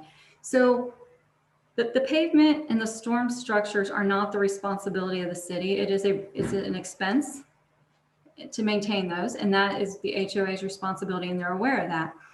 So we ask that we be allowed to leave the ribbon of asphalt with the catch basins in the middle. And truthfully, this is no different than a lot of parking lots, drives. If you ever go through parking lots or drive aisles in some commercial developments, you'll see catch basins in the middle of drives. And it works there, so it can definitely work here. And also Cobblestone Church Drive, that does not have curb either. So we would just be putting curb in this little bit of Heron Way. Next slide, please. And lastly, the damage to the existing fence along Kerr Road shall be repaired prior to approval of the first building permit associated with the development. HPCT Properties does not currently own the property. Repair and maintenance of that fence is not their responsibility until they own it, and really it would be, until they would develop the property. So at this point, we do not feel it's our responsibility to maintain a fence when it's currently not under our responsibility. Next slide. So Shane, Mr. Kaufman, myself are here to answer any questions you'd have, and we would truly appreciate your recommendation of approval for the Heron Pond preliminary plan development. Thank you. All right, at this time, I will entertain any questions that the commission members have for Ms. Reed, Mr. Kaufman, or Mr. Potter. So questions pertaining to what was just presented. Or our illustrious legal counsel. Good evening. So my question has to do with the HOA. You indicated that the South Farm HOA will need to be amended, but the Heron Farms HOA will have its own separate one. What's the amendment that needs to be done, if you know? Well, we just need to set up a fee structure with the South Farm HOA because, we have to participate in the maintenance of the pond. This came up also when we did South Farm Section 4, because all the runoff for these developments go directly into that pond in front of the church to meet the retention requirements. And so because all our individual runoff goes there, we have to participate in the maintenance of that pond. So would that have the effect of lowering the cost of maintenance because there'll be more people contribute, more homes or property? Technically, they're not property owners, but residents contributing towards that fund? Honestly, I can't answer that question. And I don't know if maybe someone from the South Farm HOA is on the meeting today. I'm not aware of how the financial aspects work of that HOA. I apologize. That's okay. Thank you. All right. Are there any other questions for Ms. Reed or the applicants from the commission? All right. Seeing none, I will ask Mr. Perry if we have anybody from the public who has expressed interest in talking about this matter. Yes, we do. Mr. Watt, I will turn on the microphone for Mr. Mike Rudolph. All right. Mr. Rudolph, if you could state your address for the record, we would greatly appreciate it. And you have 3 minutes, sir. Okay, I sure can. Thank you, Chairman Watt. Can you all hear me fine? Yes. Very good. Thank you. And thank you, Planning Commission. It's very interesting when I saw Zach put up the whole history of South Farm subdivision. We were the second home to build in there back in 1994 as the subdivision was just beginning. And to remember that we were looking at the possibility of 186 single family homes, 220 multifamily homes. And it's been a long time since we've had any kind of a discussion about residential development, but it's really very encouraging to us that we've had two major discussions now within the last 16 months. And back in September of 2019 and also in March of 2020, I came before this planning commission to speak in the affirmative of South Farm Section 4, which Etta presented, working with Mike Shea and John Boyle. And I'm here again tonight on behalf of South Farm Owners Association to speak in the affirmative of this one as well. We feel very strongly that this one meets all the desires that the current residents have. It's a beautiful rendered subdivision, and we're very, very much in favor of it. We do have a couple of points, though, very quickly. And these are over in Zach's staff report, which as always, he's done a beautiful job on his very beginning proposal summary. And also, as Etta alluded to in her presentation, the whole point of the South Farm Homeowners Association is the responsibility of maintaining the retention pond, but also that includes maintaining mowing of the area around the pond, the bunkers on Kerr Road and Roberts Drive, and also the maintenance of the fence. And this particular Heron Pond would also be a part of that South Farm Homeowners Association, as has been already negotiated with South Farm Section 4. And that will come back here in just a second as I point out what our two major concerns or questions are. In Zach's commentary area, when he does talk about signage in there, he refers to the fact that no signage details have been submitted at this point, and that the existing gateway for South Farm, as was alluded to, right there at the corner of Roberts and Kerr on the northwest corner, does have a sign in it that more than likely will need to be removed due to the fact of the Oats Trail being put in there. We've also discussed with the developers from South Farm Section 4 the idea of doing new signage completely as we enter into South Farm. And the hope would be that we could do the same type of a discussion with the developers for Heron Pond and hopefully make a very continuous and beautiful entrance to the entire subdivision. So Zach had referred here to the idea that it might want to have a separately branded area at Heron Pond. We certainly would rather it be an entrance indicating that the entire subdivision of South Farm is there, but that the South Farm Heron Pond development would have its own sign a little farther in. So our hopes is that we would be able to talk to Etta and the entire development team about that. The only other concern that we have comes up under staff recommendations, and this was also one that Etta pointed out, and that is number 14, the damage to the existing fence. Again, the issue, as I alluded to earlier with the Homeowners Association, is the maintenance of the fence. And even though that part of the property is owned by Cobblestone Church now, we have an at-length agreement with Cobblestone to mow that bunker and to maintain that fence out front. Since they are paying their respective share of the dues, what we would like to consider is working with this new developer to not have to go ahead and fix the fence until their development gets underway.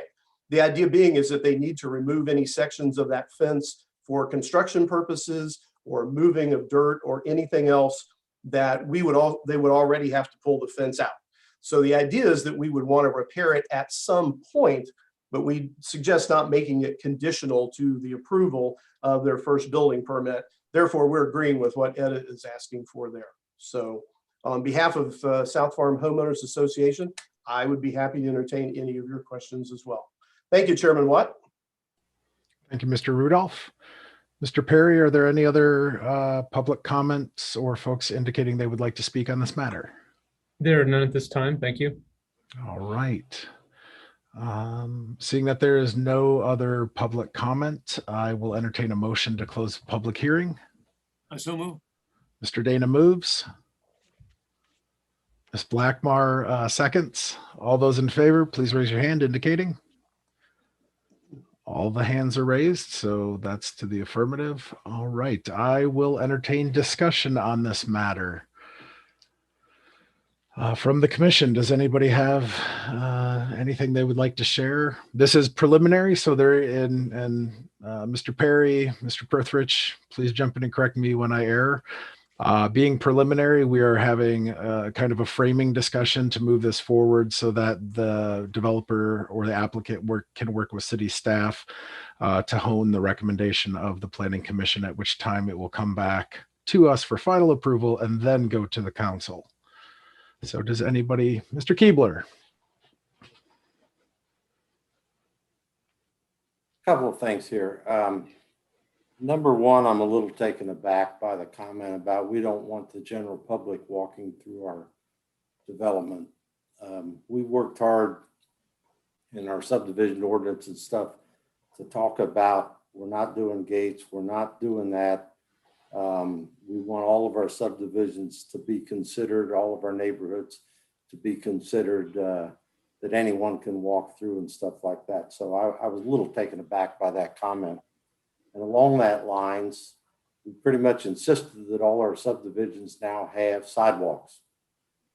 And I think it's a good compromise to only have them on one side.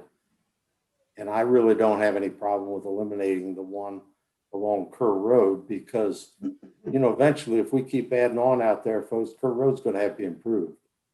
And it's within the city limits of that. And when that's done, it's likely to take a different grade. And once it takes a different grade, you're going to end up having to take up that sidewalk anyway and replace it.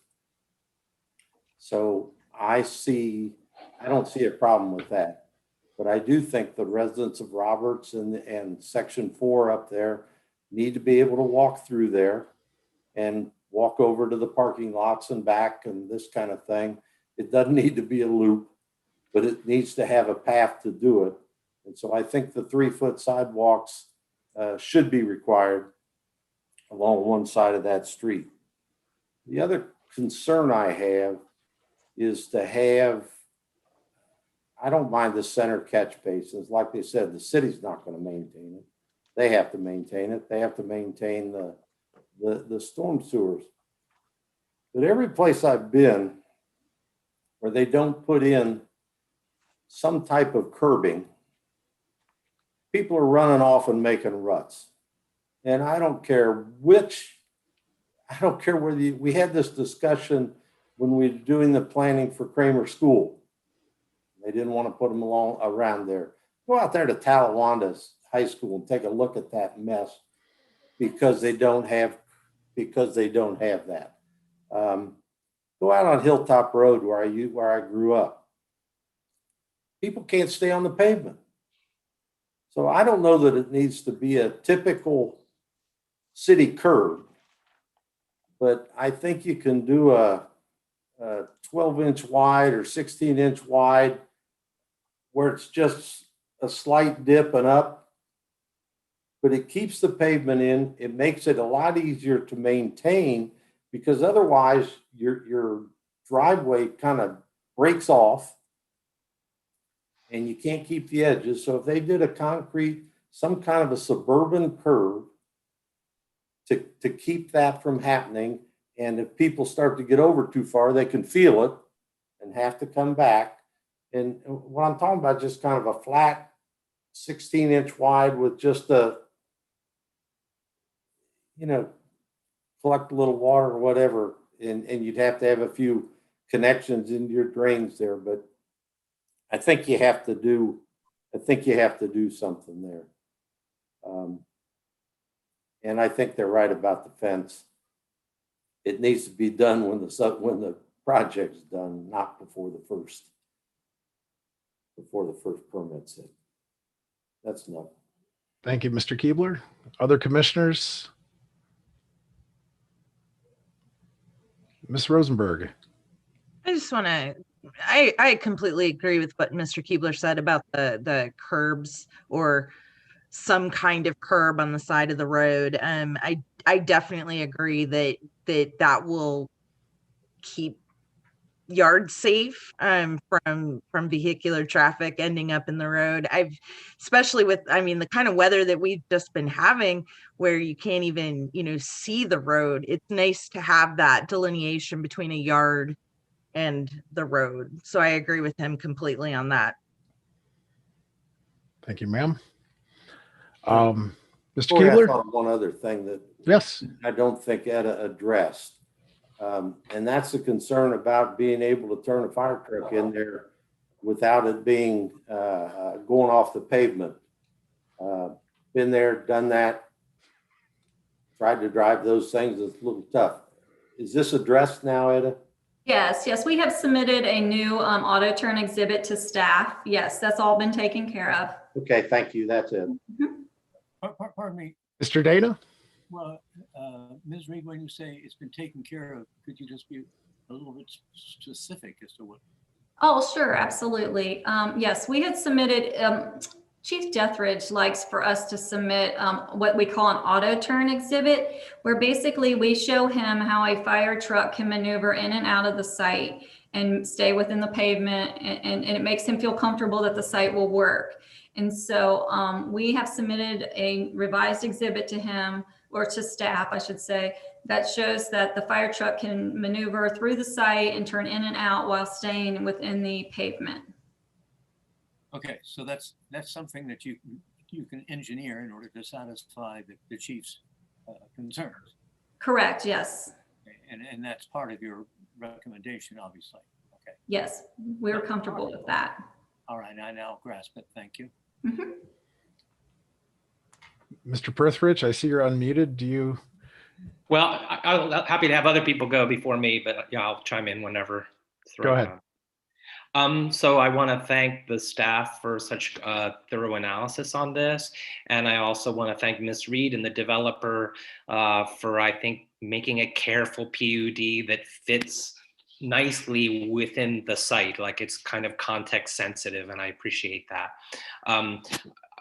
I would say that I agree with Mr. Keebler that the idea of the PUD is that it provides flexibility, but not a lower standard than we would expect from a traditional subdivision. So I think a traditional subdivision, we would say sidewalks on both sides of the street, period. But I think having a sidewalk on one side of the street on a street like this is probably adequate. I think it should probably be 5, because 3 is just, you put a trash can on the curb and no one can get past it. So I think instead of 2 5-foots, I think 1 is reasonable. I'm happy with all of the conditions except for the fence, and I think we should ask the developer to provide sidewalk along Kerr Road. The reason why Kerr Road has no sidewalk is because we had the same logic over and over again, which is there's no sidewalk to connect to it.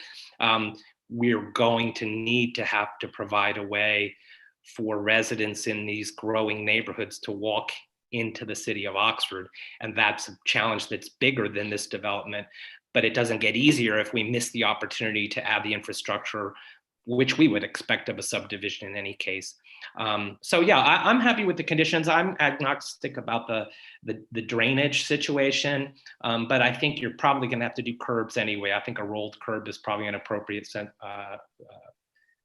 thing there. So yeah, I think this looks good. Again, I think the fencing, if that kind of thing's not in our code as a requirement, I think we can trust the homeowners association, the developer, to work it out without having to require it. So thank you for all the back and forth. That looks like this should be a high quality product.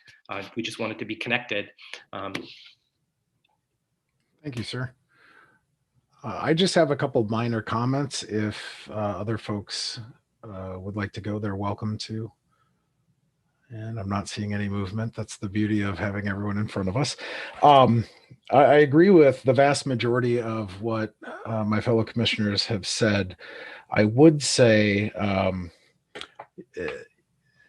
the South Farm and existing roads and in streets, neighborhoods, I think it's Morgan Circle, if I don't have the map in front of me, they do have sidewalks, they do have curbs. So I think being that the new development will have more in common with the existing developments as opposed to the driveway to the church, I would really encourage some kind of curbage. I'm not a huge fan of the drain system simply because I've lived in climates where that's really not a good idea. But also, you know, there were the comments that Mr. Keebler addressed about passersby and passers through. So even though the maintenance issue and requirements fall on the HOA and the residents, so to speak, I also think of there is no gate. And if a firefighter was on that street, poor drainage, maintenance, upkeep could be problematic.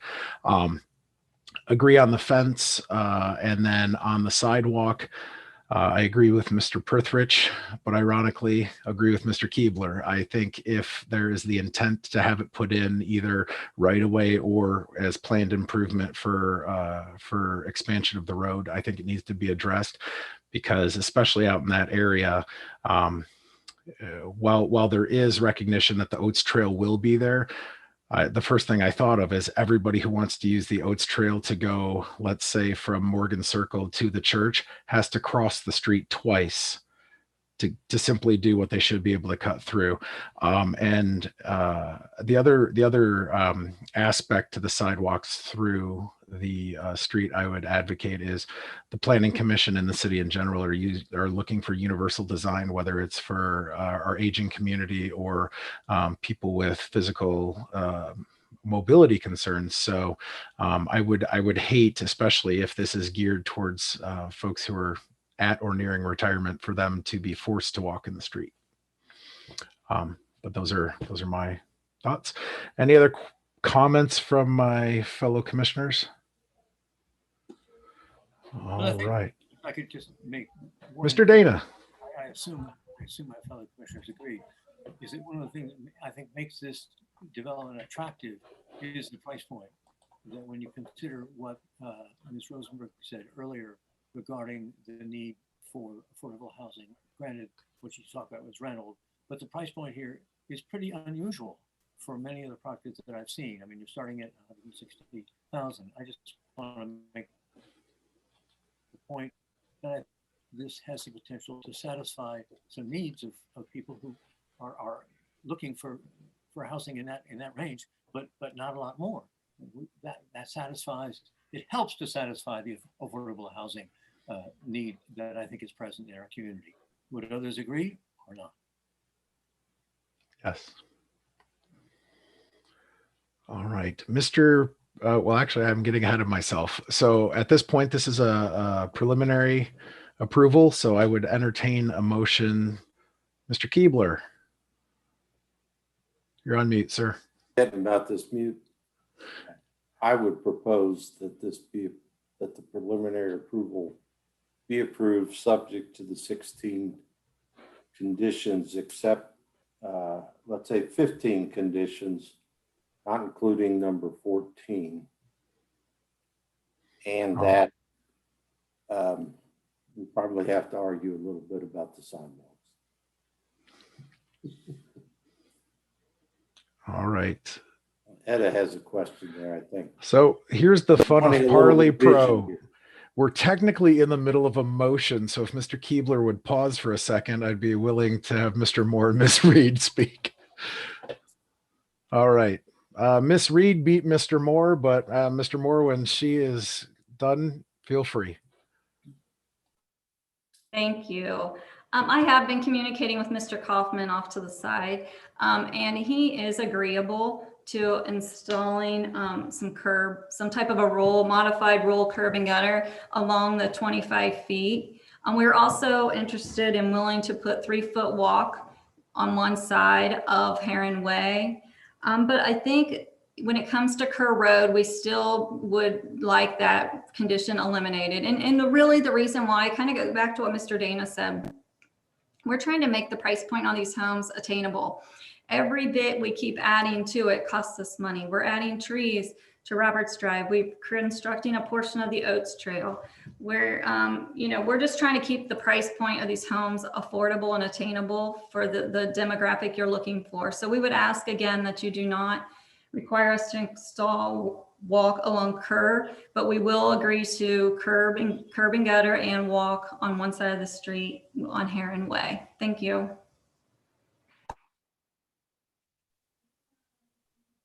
I just pulled a Mr. Keebler. Mr. Moore? Yes, thank you, Mr. Chair. I just happened to have drafted some potential revisions to staff conditions, just listening to the commission comments and the applicant's presentation, if you'd like me to call those up. How about if I withdraw my motion until we hear?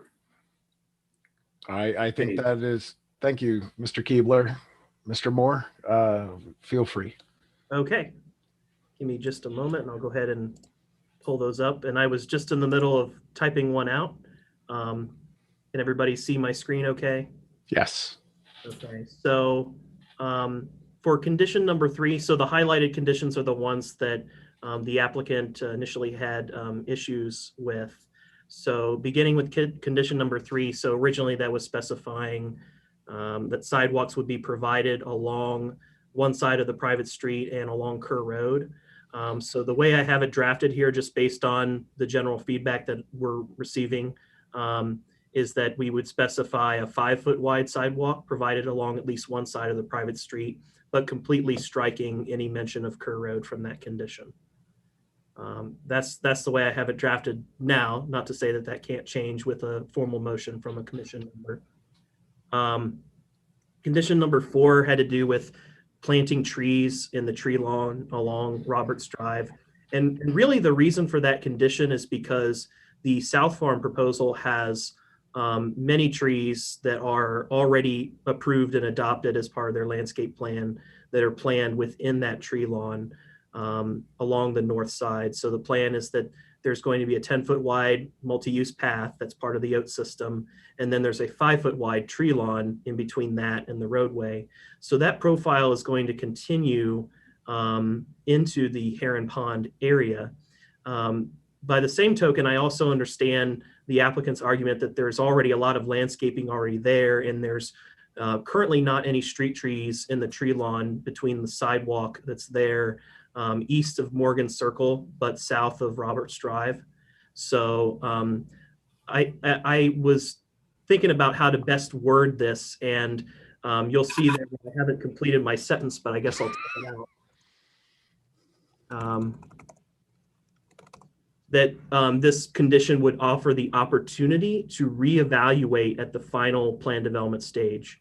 So I think ideally, at least the way I see it, is that it's going to look very odd if South Farm has a bunch of trees planted in their tree lawn, and then all of a sudden, once you break into the South Farm Section 1 and Heron Pond area, there are none.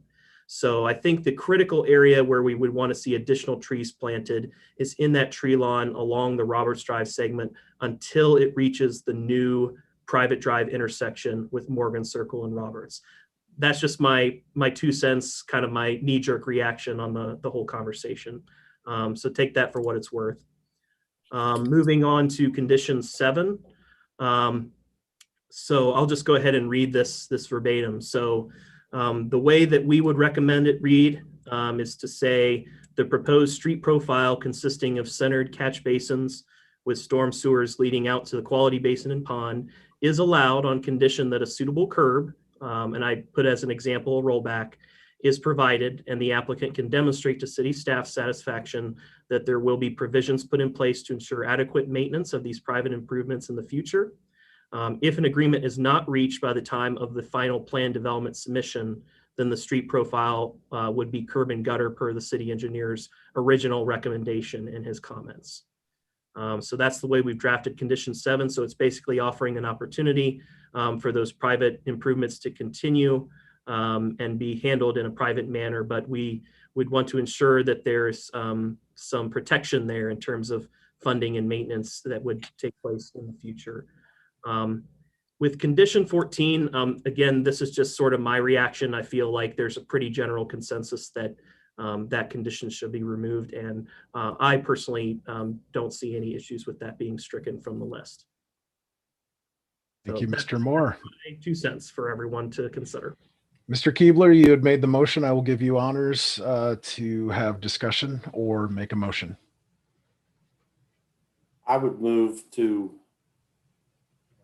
approve with the conditions as stated. I'm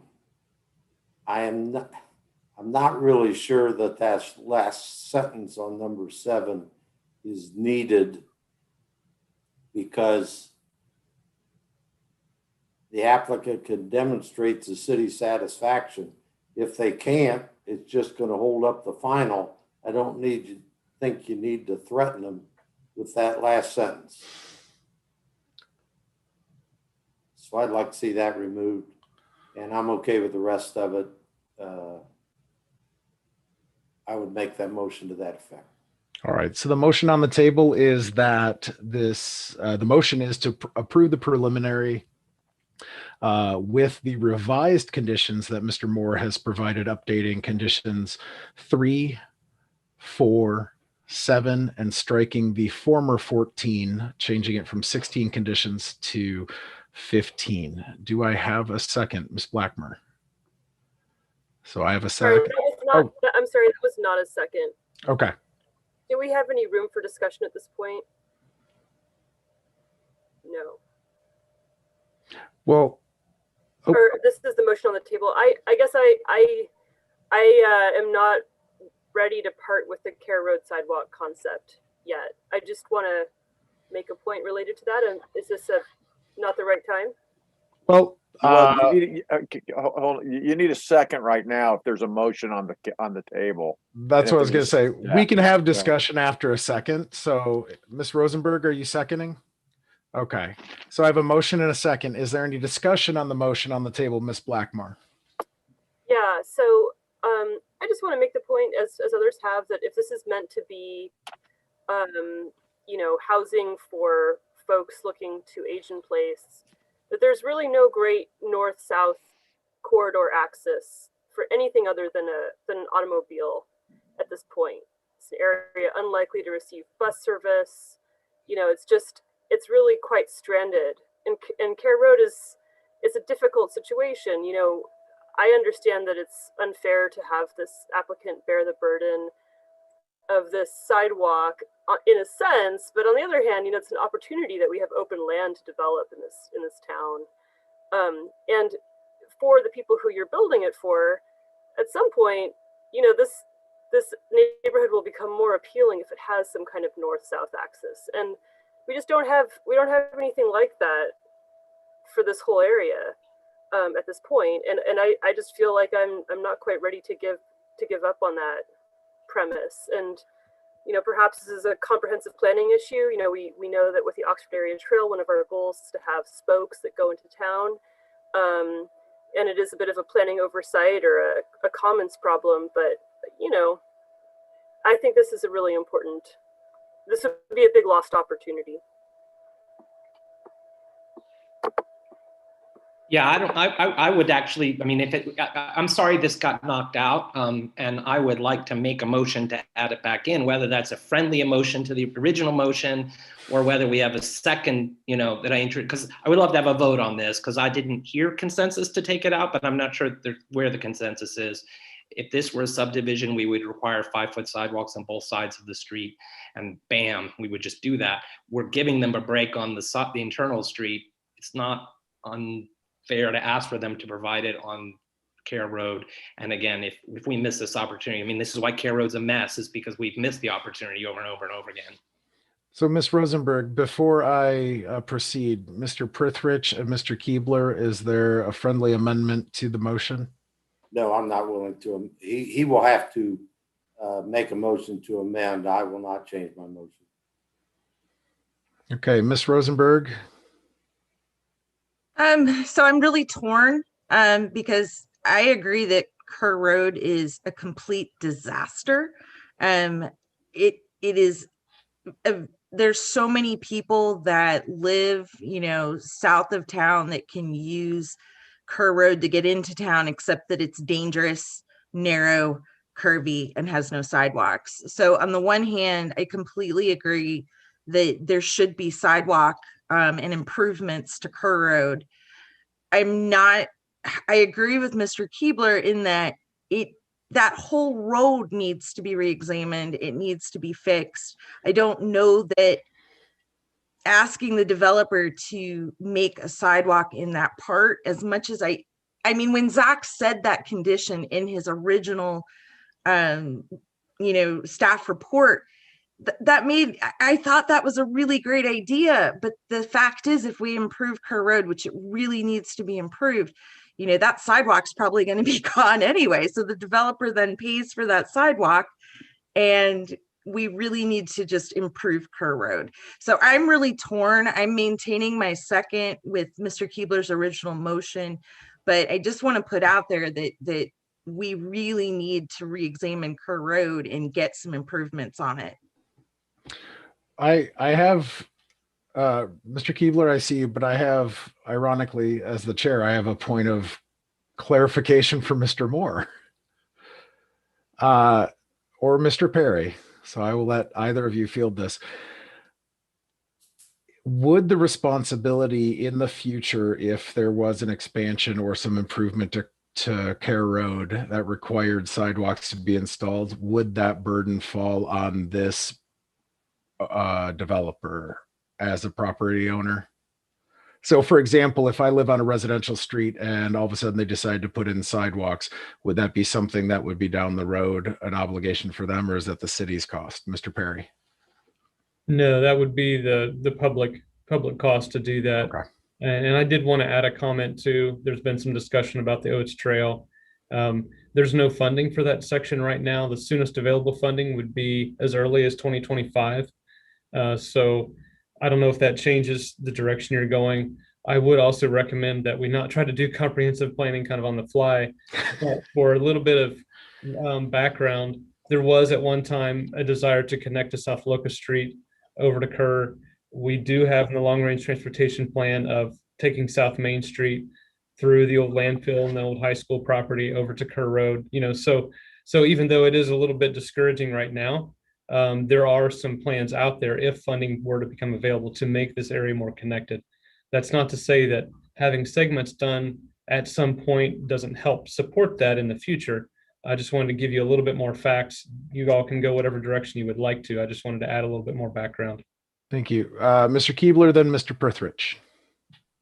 Back when they built the Talawanda Middle School on Riley Road, they realized that you couldn't build a sidewalk all the way out of there without having some pre-engineering for what would happen if they went to improve the street, improve the road. And so if I recall, if you notice how high that is, it was done as a result of the city's pre-engineering what would happen when they hopefully eventually improved Riley Road. And you see how high it is in comparison in many places to where the road is. Okay, and that sidewalk was put in at city expense up to the edge of the school property, I think. But I know Mr. Redpath didn't pay for it, and he's got a big chunk in there. Okay, so unless the city's willing to go in and pre-engineer what would happen to Kerr Road, which is what Mr. Perry said right now, if you put a sidewalk there, it's going to be torn out before it ever gets connected to anything else. It just doesn't make sense to me. Mr. Prithridge? I have not seen nor heard word about any capital improvements to Care Road anytime in the near future. And re-engineering Care Road at the most difficult parts would be really thorny. So, I mean, I would hate to hinge like our hope that Care Road would be improved sometime in the near future, because it's not in our capital improvement plan. It's not even a hypothetical right now.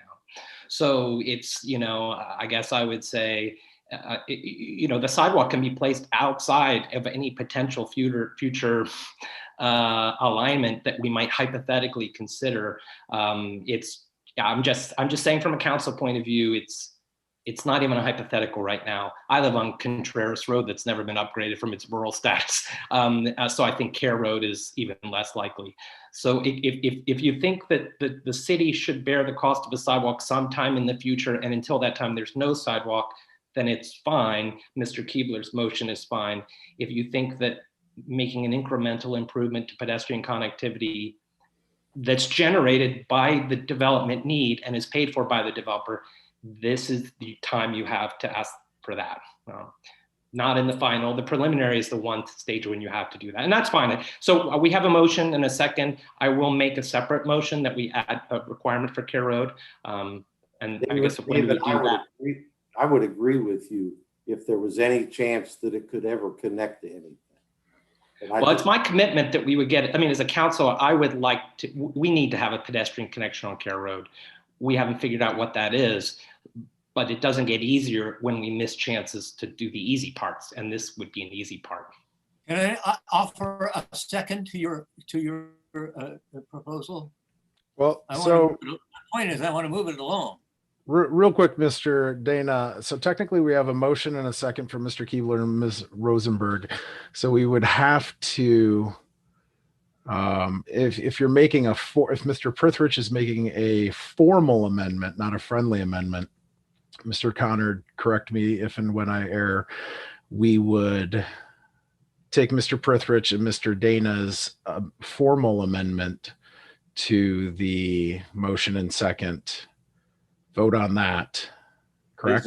Correct. Is there a motion to amend the main motion? Mr. And then if Prithridge it's made that second- motion. Yes. Yeah, basically to Sorry. return the language that was, my motion is that we return to the language that was originally specified by Mr. Moore. In That also which requires in which sidewalk. condition? Which condition? Three. Three. Okay. And then the question is there a second? And then if there's a second, discussion would ensue and then a vote. All right. Yes. So there was a second with Mr. Dana. So I will entertain discussion on the formal amendment to Mr. Keebler's initial amendment, which would retain condition 3 in its original state for sidewalks and the Care Road sidewalk installation. So any discussion?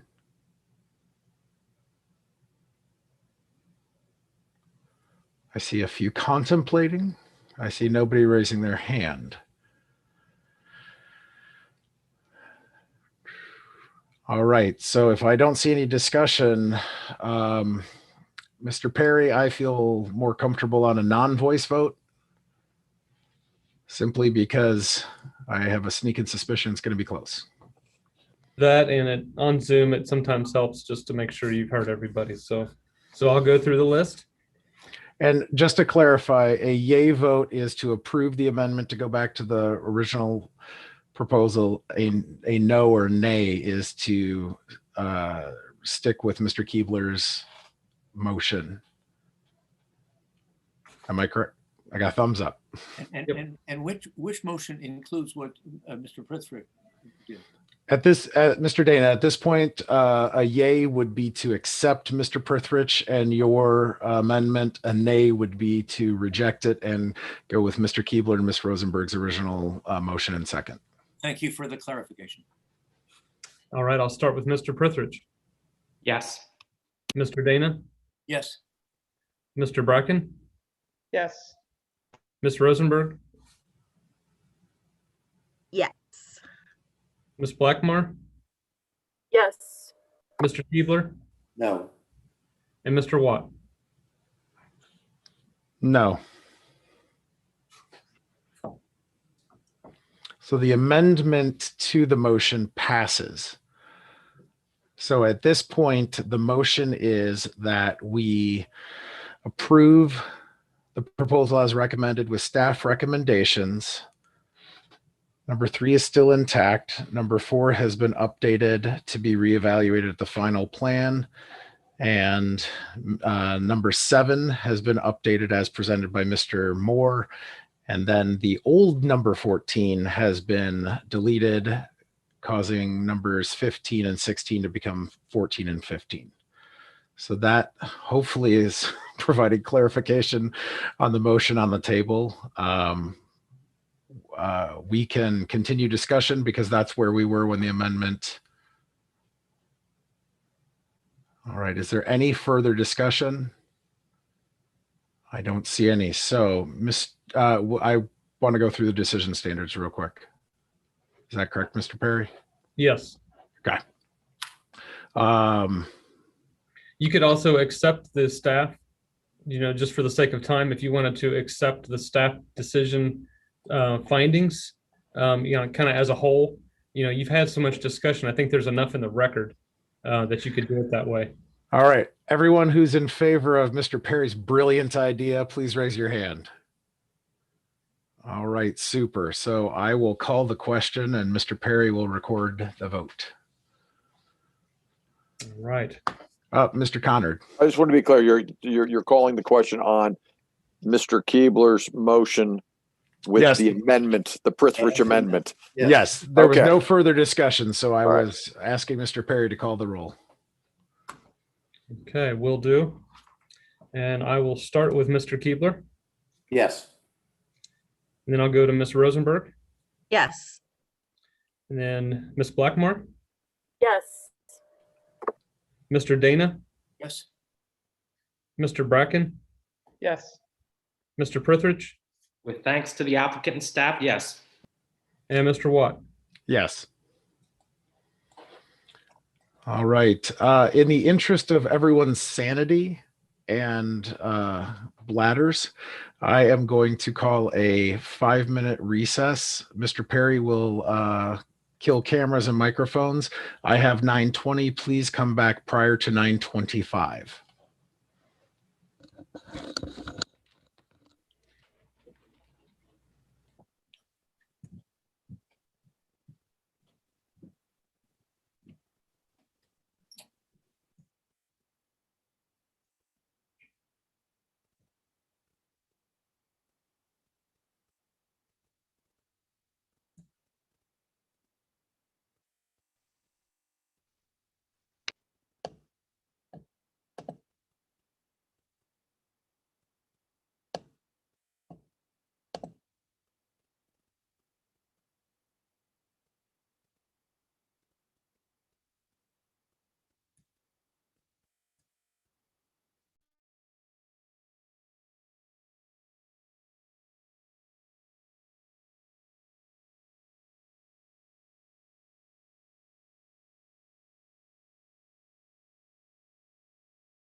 All right, I have so many snacks ready for round 2.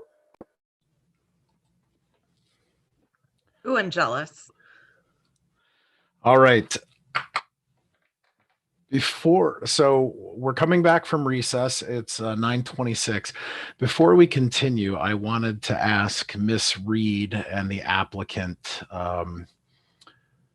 a few questions about proceeding, just looking at the time and trying to make sure we're respectful of everyone's, both the commission, the applicant, and the public. So, Miss Reed?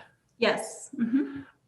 So it's 9:26. If tradition of presentation, Q&A, public comment, and discussion hold true, I just wanted to gauge your appetite for moving forward tonight, or if you were interested in having a discussion postponed to a solid meeting, maybe, what's March? I'm sorry, for some reason I can't put my video on, but I am here. Okay. We would like to proceed. I mean, I'm prepared to discuss. We would like to proceed. Okay.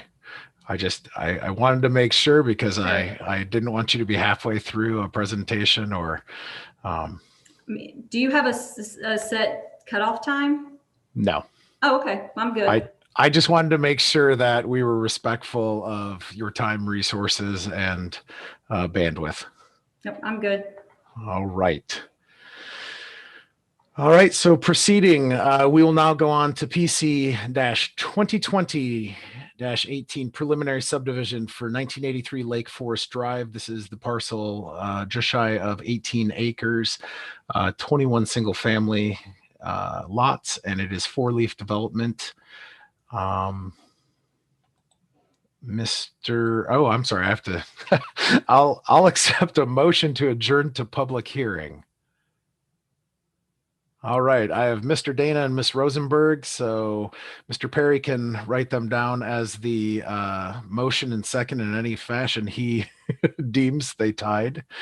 All right. And just a simple raise of your hand to approve going to public hearing.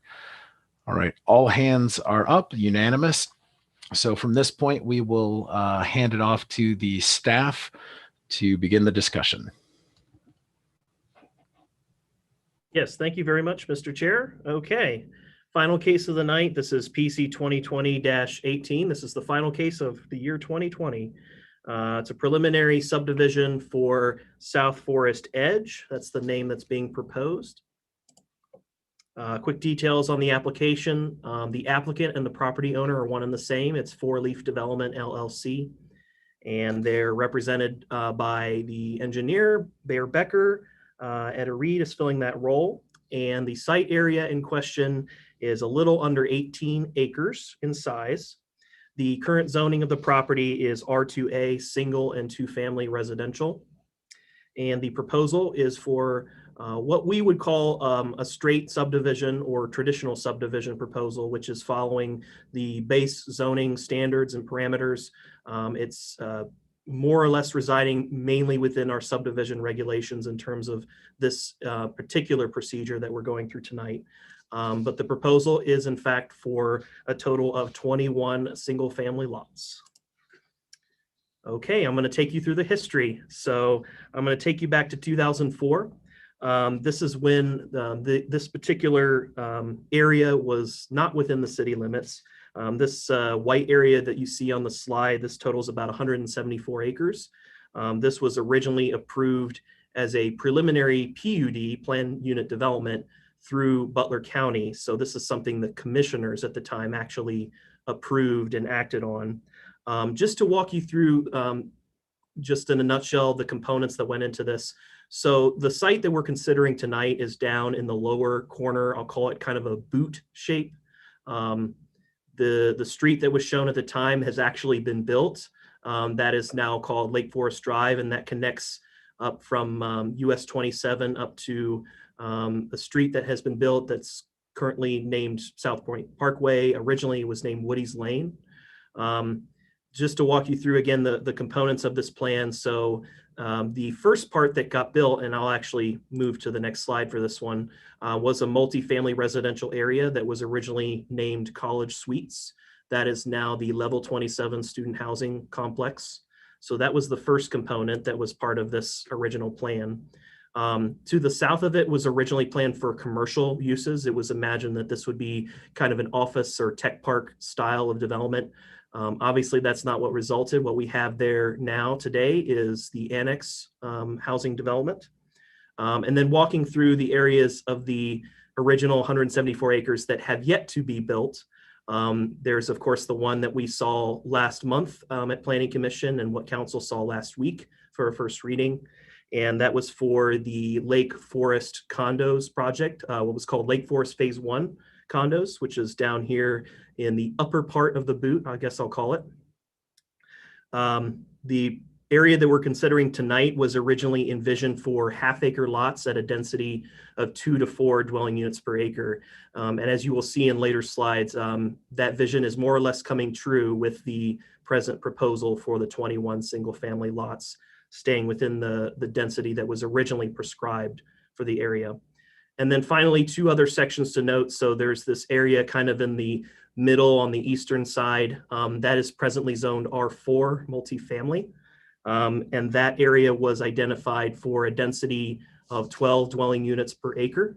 That totals about 36 acres presently. That's zoned R4. And then the area to the north was envisioned as the least dense part of the PUD. That was for 1 to 2 acre residential lots.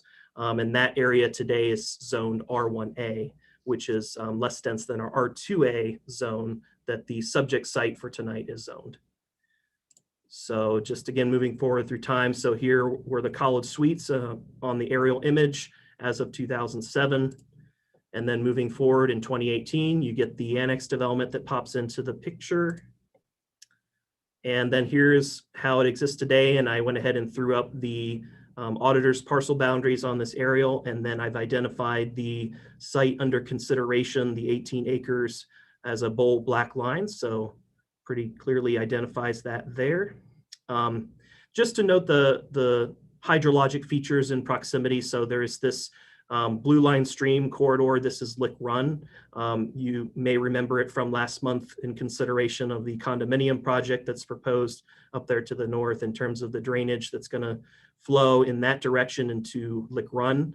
And then that flows in an eastward direction and eventually joins up with 4 Mile Creek, which of course is a much more major stream corridor here off to the east and to the north.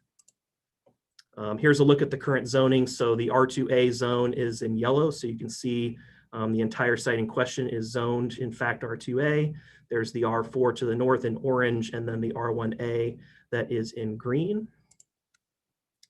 Looking to the comprehensive plan, I won't touch again on traditional neighborhood development. I think there's probably a pretty clear understanding by now what that all entails. And it's actually interesting that if you look to our conservation and development map for the city, which effectively is our future land use map for the city of Oxford, this red line with like 3 dashes in between every longer dash, that is delineating the sewer boundary or potential sewerable area for the city of Oxford. So it branches out further than what the corporate limits of the city of Oxford were at the time of the 2008 comprehensive planning effort. And it actually, as it turns out, bisects the site that we're considering. So the southern part of the site is actually white, so sort of off the map in a way from the original comp plan vision that was adopted in 2008. But just to note another nearby color, so there's a lighter yellow color that is over off toward the east. That is noting for conservation development. And really what the plan expresses, the vision for those areas should be is preserving and helping to enhance rural character in those areas. So in my mind, I think it's really calling for more of a cluster style development or a development that is less intense in nature, not as intensive or impactful upon the natural environment. So those are the areas where the development becomes more frayed and becomes more of a blend into the rural environment that surrounds the city. Looking here to a bird's eye view, so you can see that there is a significant portion of the site. It's right to the north of this curved line here. That's delineating, of course, the new Lake Forest Drive. The aerial imagery was just updated after I made this presentation. So sorry you couldn't get a look at the actual street on the aerial, but it is there. And the woods indeed are there. So you can see a pretty good bird's eye view of some pretty significant vegetation, especially in this pocket over here toward the south. And these are just a few photographs that were taken back in the fall. I think these were back in October when there were still plenty of leaves and plenty of beautiful fall colors on those mature trees that are situated back toward the back of the site. And then this gives you a view, of course, of the existing Lake Forest Drive street that was built with city TIF funds, and that measures a width of 28 feet, and that falls within a 60-foot wide right-of-way that's presently dedicated for it. And then finally, this is just a picture of the existing pond that is located there to the south that had to be, the boundaries had to be modified in order to accommodate that new street that travels there to the north of it. Okay, so now I'm going to turn to the site itself and walk you through the design aspects. So again, this is an 18-acre site, and the rough calculations from staff is it's about 79% wooded. So a very large majority of it, 4/5 of it is wooded. And then a 1/5 of it is devoted to cleared area, so field, which is here in the middle off of Lake Forest. And then about 2% of it is surface water, which is associated with the pond that currently exists. There's about 132 feet of frontage along US 27. It's a pretty small snippet that's right there off to the west. There is a large amount of frontage, of course, along this curved portion of Lake Forest Drive. It's about 1,439 feet of frontage. And I already mentioned the 60-foot wide right-of-way that's currently dedicated. Sanitary sewer, the sanitary sewer utility is currently unavailable, but the developer has expressed that they will be wanting to extend that at their expense to service not only this site, but also the one, of course, that this commission considered last month and that council has considered for a first reading last week. So it would be the 36 units that are planned for the condominium development called Lake Forest Phase 1 condos. Those would be over on this side. And then the proposal for the east is a significantly less dense proposal and more of a straightforward, straight subdivision proposal for 21 lots.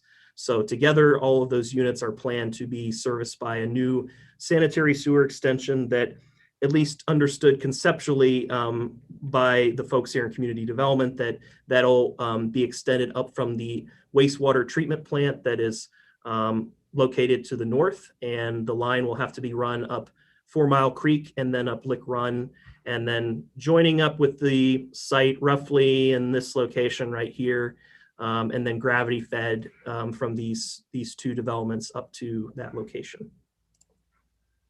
Okay, so here's a look at the actual submitted preliminary plat. Again, it shows 21 single family lots. The smallest lot size of any one of these is 20,000 square feet, so it's a little under a ½ acre in size as the smallest lot size, but I believe the biggest one is on up past 2 acres. And it's following the prescribed setback standards per the underlying R2A district, 30-foot front yard, 30-foot rear yard, and a 7.5-foot side yard. They are proposing one new public street that would be built to city specs.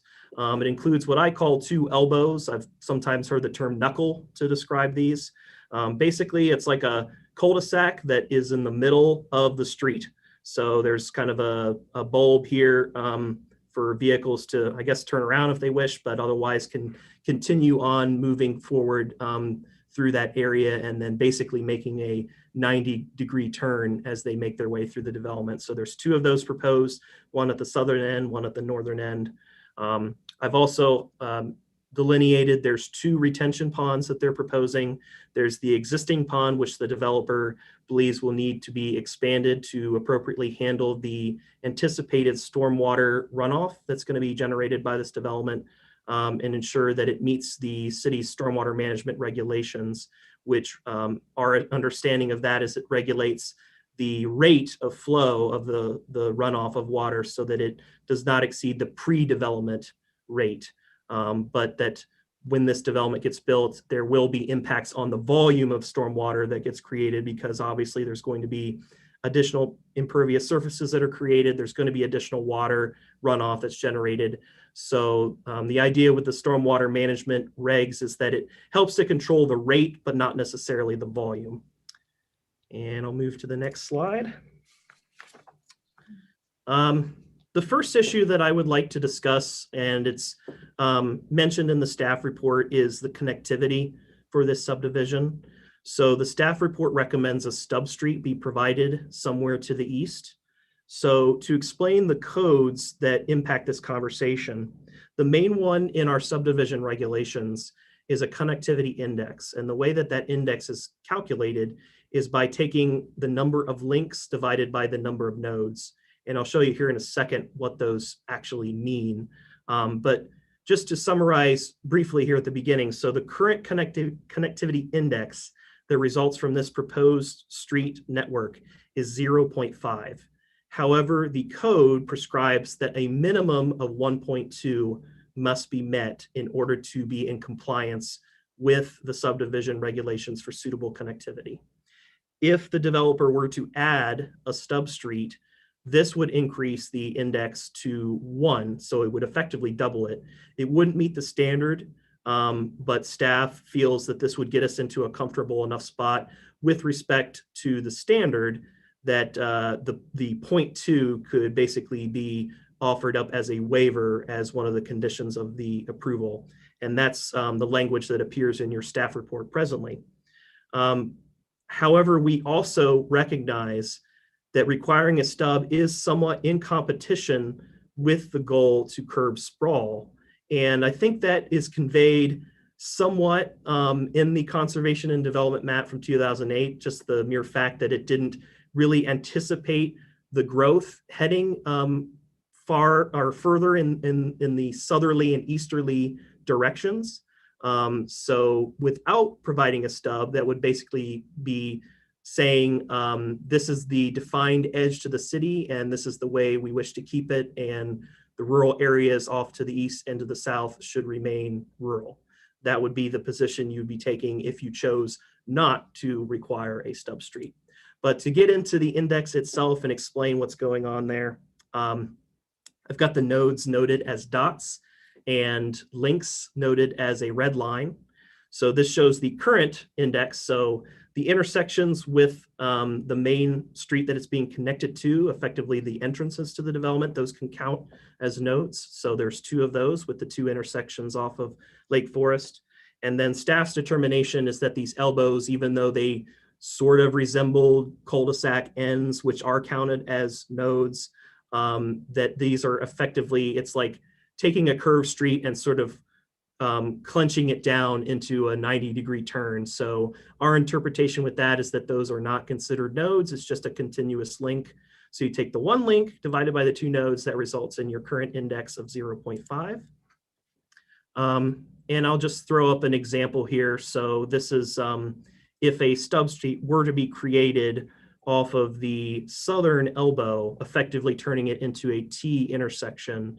And if that stub were extended out to the east, and I've just provided like a sample way of redrawing the lot lines down here to actually what it would effectively do perhaps is to squeeze in an additional lot over here, or it might even result in the same number just based on the impact up here to the north. But the way to do it, essentially from a construction standpoint, you would build the stub to the property line. And then in the city specs, I've included a diagram here off to the right. This is for a temporary turnaround. So what happens in the interim is that the actual roadway pavement that's intended to be permanent is built and basically cut off right at the edge of the property line. But then to the north and to the south of it, there would be temporary asphalt installed in kind of a half moon shape on either side, and an easement provided on both of those, because that would actually be falling on private property. But the easement would allow for the future potential for those asphalt areas to be removed if and when it came to pass that that street were extended to the east, to the property off to the east on those farm fields that are located off in that direction. And I think this is a suitable time to mention that we as staff, we did send out an addendum of sorts to the meeting packet. Yesterday, we received formal letters from property owners that are located off to the east there. We received one from Mr. Jake Schulte, as well as Mr. and Mrs. Dale and Sandy Berger. Mr. and Mrs. Berger actually own the property where this sample potential stub location is shown on this particular slide as option number 2. That goes off to the Berger's properties. And just to summarize at the moment, I believe Mr. Jake Schulte has joined us for this meeting and intends to speak, so I'll certainly give him his time to speak. But just to summarize their letters, rather simplistically, but just to summarize at this point in time, their desire is not to have this connectivity because they have not expressed a desire to now or in the future ever develop their property that is currently used for residential and agricultural uses. So moving to the next topic is the cluster mailbox unit. So what the developer has shown is one concrete pad location for the combined mailboxes. And at this point, the applicant has agreed to provide a walk and ramp down to the edge of the street so that if somebody wants to park their vehicle temporarily there, to give them a moment to hop out, retrieve their mail, hop back in their vehicle, and drive to their lot, they would have an opportunity to do so and wouldn't have to walk in the tree lawn itself, which would be a grassy area. And hopefully this would be to reduce the potential for a goat path style effect, even though it would be a rather short one, but also for accessibility to have an ADA compliant ramp that leads down to the street so that somebody who is on the street can actually access the sidewalk and the cluster mailbox unit that is situated upon it. And of course, this doesn't preclude the residents of the subdivision once they arrive at home, assuming the weather is good and there isn't 8 inches of snow on the ground, that they can actually walk up the sidewalk and retrieve it themselves and get a little bit of exercise on the way. Turning now to the submitted landscape plans. So the applicant is showing a total of 29 street trees along what they originally proposed as Arbor's Edge Trail, but they've agreed to rename that as Arbor Edge Trail because apostrophes can be problematic for USPS. So at present, the name is that's being proposed is Arbor Edge Trail. The tree ordinance requires that 1 tree per front yard be planted on the individual lots. So in addition to the street trees, which will be in the public realm, there will also be additional tree plantings required per the tree ordinance. Staff recommends that street trees also be planted along the entire frontage of Lake Forest Drive, and I believe the applicant has agreed to that as well. Okay, the next subject is screening, a screening buffer. So as presently designed, staff feels that additional screening is necessary for lots 17 through 21. And just to note, so everyone's aware, so the proposal to the west of Lake Forest Drive, if you remember, those units are not going to be fronting on Lake Forest. They'll be fronting on their individual internal private streets. So what the applicant in that case, which is actually the same applicant as the proposal tonight, Four Leaf Development, what they are proposing for those condos is to effectively screen the backsides of them by installing mounding and landscaping to provide a suitable screening buffer for the backsides of those units. But turning to the east side, of course, it's recognized that these lots are much larger and are going to be developed in more of a private manner, maybe even potentially by different builders that are chosen by these individual lot owners. But just to move ahead to the next slide. So, and this is something the applicant has already agreed to verbally. They're okay with lots 17 through 21 having their driveway access from Arbor Edge Trail. And let's face it, in a subdivision designed in this manner for single family uses, the chances are that these will probably have anywhere from 2-car to 3-car garages. Those could be front loaded or side loaded. But the idea here is that those units, the way that they're designed, is very likely going to be oriented to have the front facade facing the new public street that is being built, Arbor Edge Trail. That means that the back sides of those lots will become the rear yards, the private rear yards for these future homeowners. And, you know, as we know, in rear yards, people like to have all kinds of uses and things back there, pools and decks and patios and so forth, that could then be visible from Lake Forest unless they're appropriately screened. And we don't feel like it makes sense for the units to be oriented off Lake Forest Drive, even though this may have an alleviating effect on the presence of rear yards to Lake Forest. We just feel like it makes sense to keep the units internally focused, much like they are in the condominium development that is across the way. Keep them internally focused, but keep them buffered. Now, the shape and form that that buffer takes could be potentially negotiable. But I figured just to get the conversation going, I would provide a few examples locally here in town, as well as just some other examples that I'm aware of out and about in my travels. So some examples locally in town. This is an example of Stone Creek. So there is an existing buffer that's there. There's a mound, and then there's, of course, plantings along it that have grown up and become mature over time, a lot of which are evergreen in species. So that is an example of a rather effective buffer. Of course, these things don't happen. There's no magic beans where you can make these trees grow overnight to maturity. It takes a few years for it to get going, but you can at least, you know, set the stage for something like this to eventually come to full maturity. Another example without the mounding is actually on Brookville Road.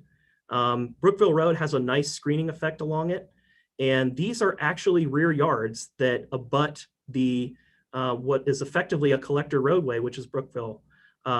You see the fencing that's there. You know, sometimes the units peek through, but it's not terribly offensive. Your eye doesn't catch it, especially as you're moving along Brookville Road at a good pace. So, and of course, these are mature trees. So in all likelihood, when these subdivisions were built, the units may have been initially visible, but the trees were planted there. The appropriate foundation was set, and then eventually you've got this very nice growth there that provides a very nice screening effect for the residents that live there.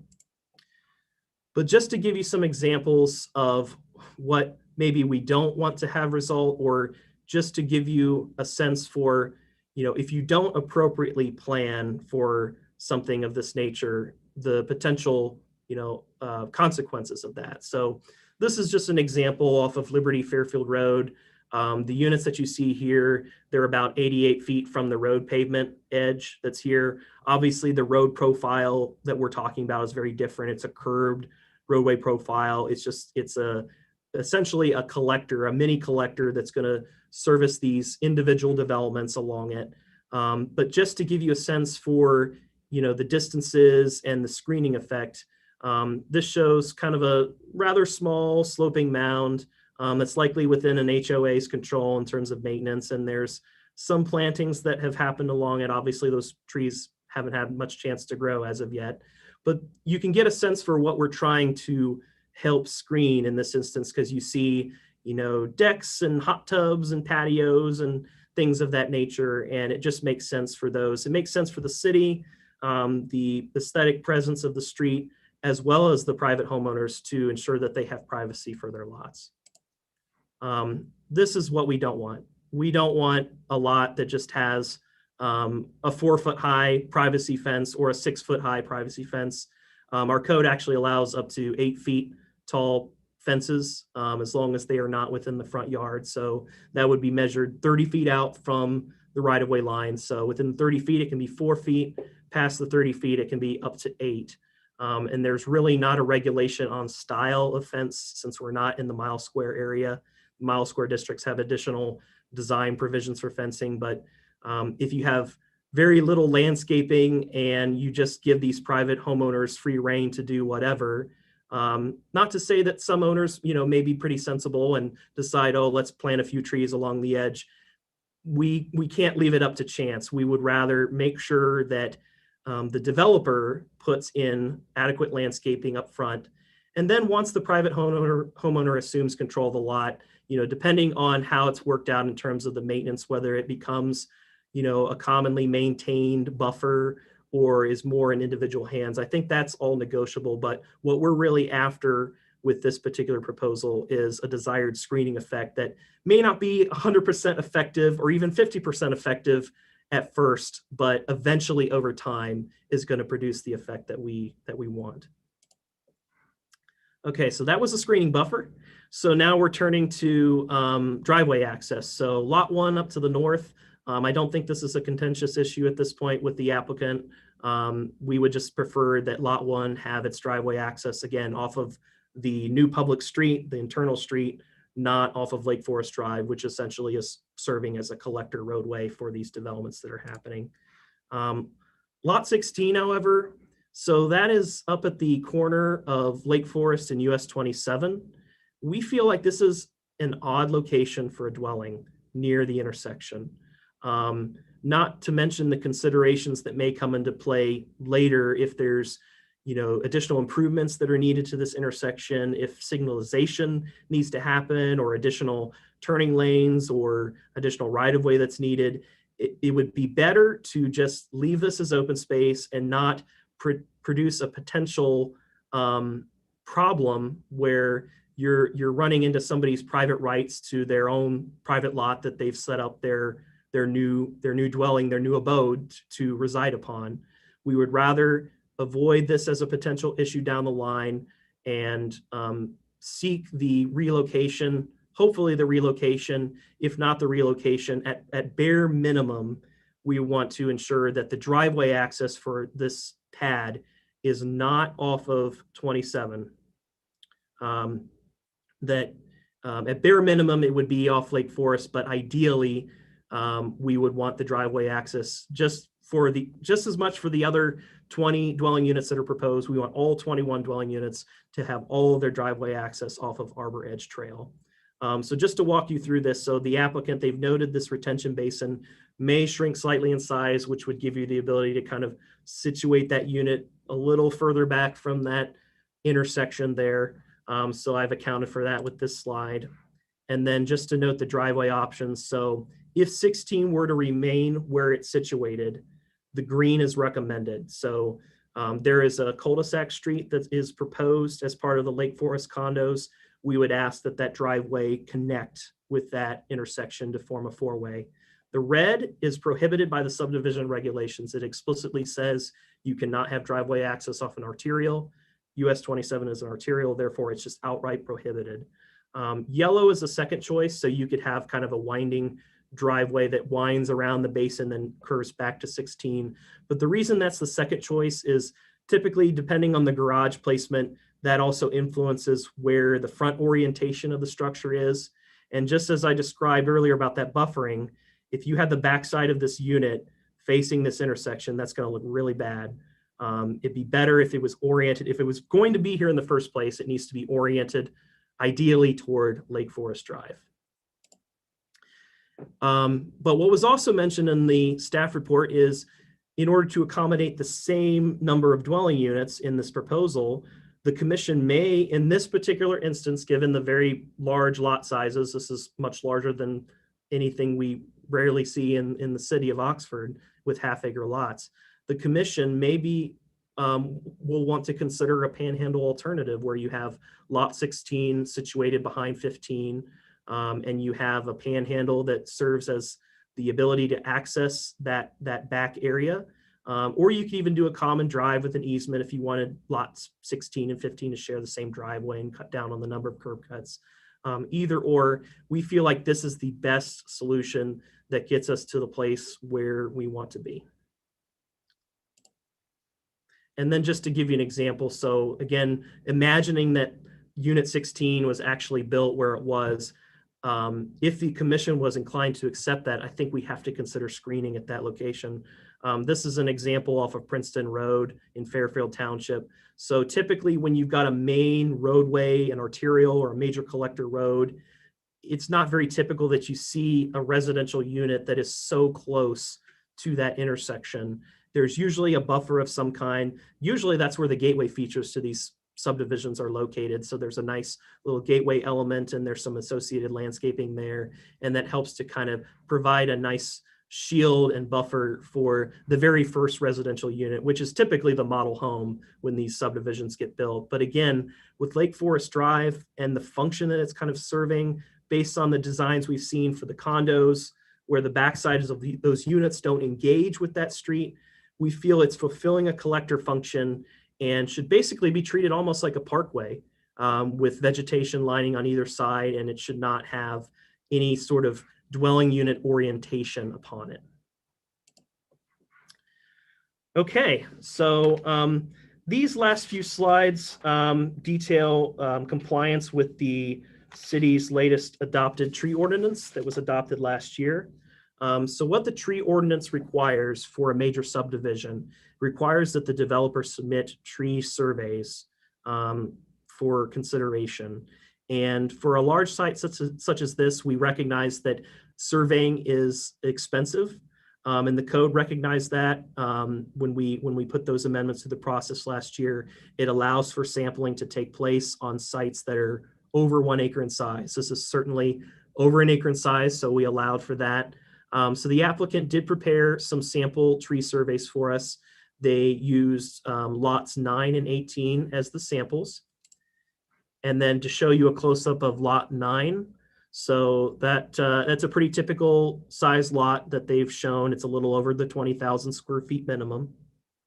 So on this lot, there were 23 trees found that were over 10 inches diameter at breast height.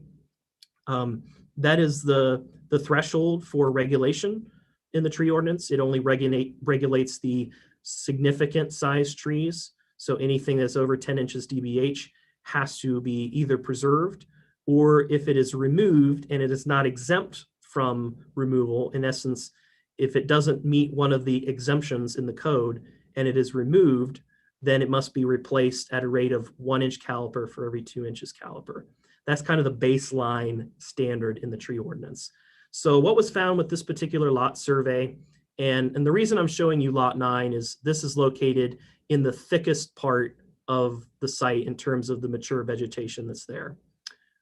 This had a total, so if you calculate the rate based on 23 trees for 20,028 square feet, that actually accounts for a rate or a density of 50 trees per acre. So moving to the next slide. So what staff decided to do, because I will admit it was a difficult conversation to have between the city and the applicant, because they're looking to get going on this development and to keep the units as affordable as they can and not load additional costs onto these homeowners. But what staff decided to do was look to the codes and then offer potential options for fulfilling those regulations and fulfilling the spirit of those regulations, more importantly. And one of those options was an in lieu fee. So the way that we calculated it, so we took the potential non-exempt area, which is shown here as a green outline, that equated to about 5 acres in size, and that's based on 115-foot lot depth for lots 1 through 15. Lots 1 through 15 is where the woods are located. So because those lots in the center are mostly field, we didn't really consider those in the equation.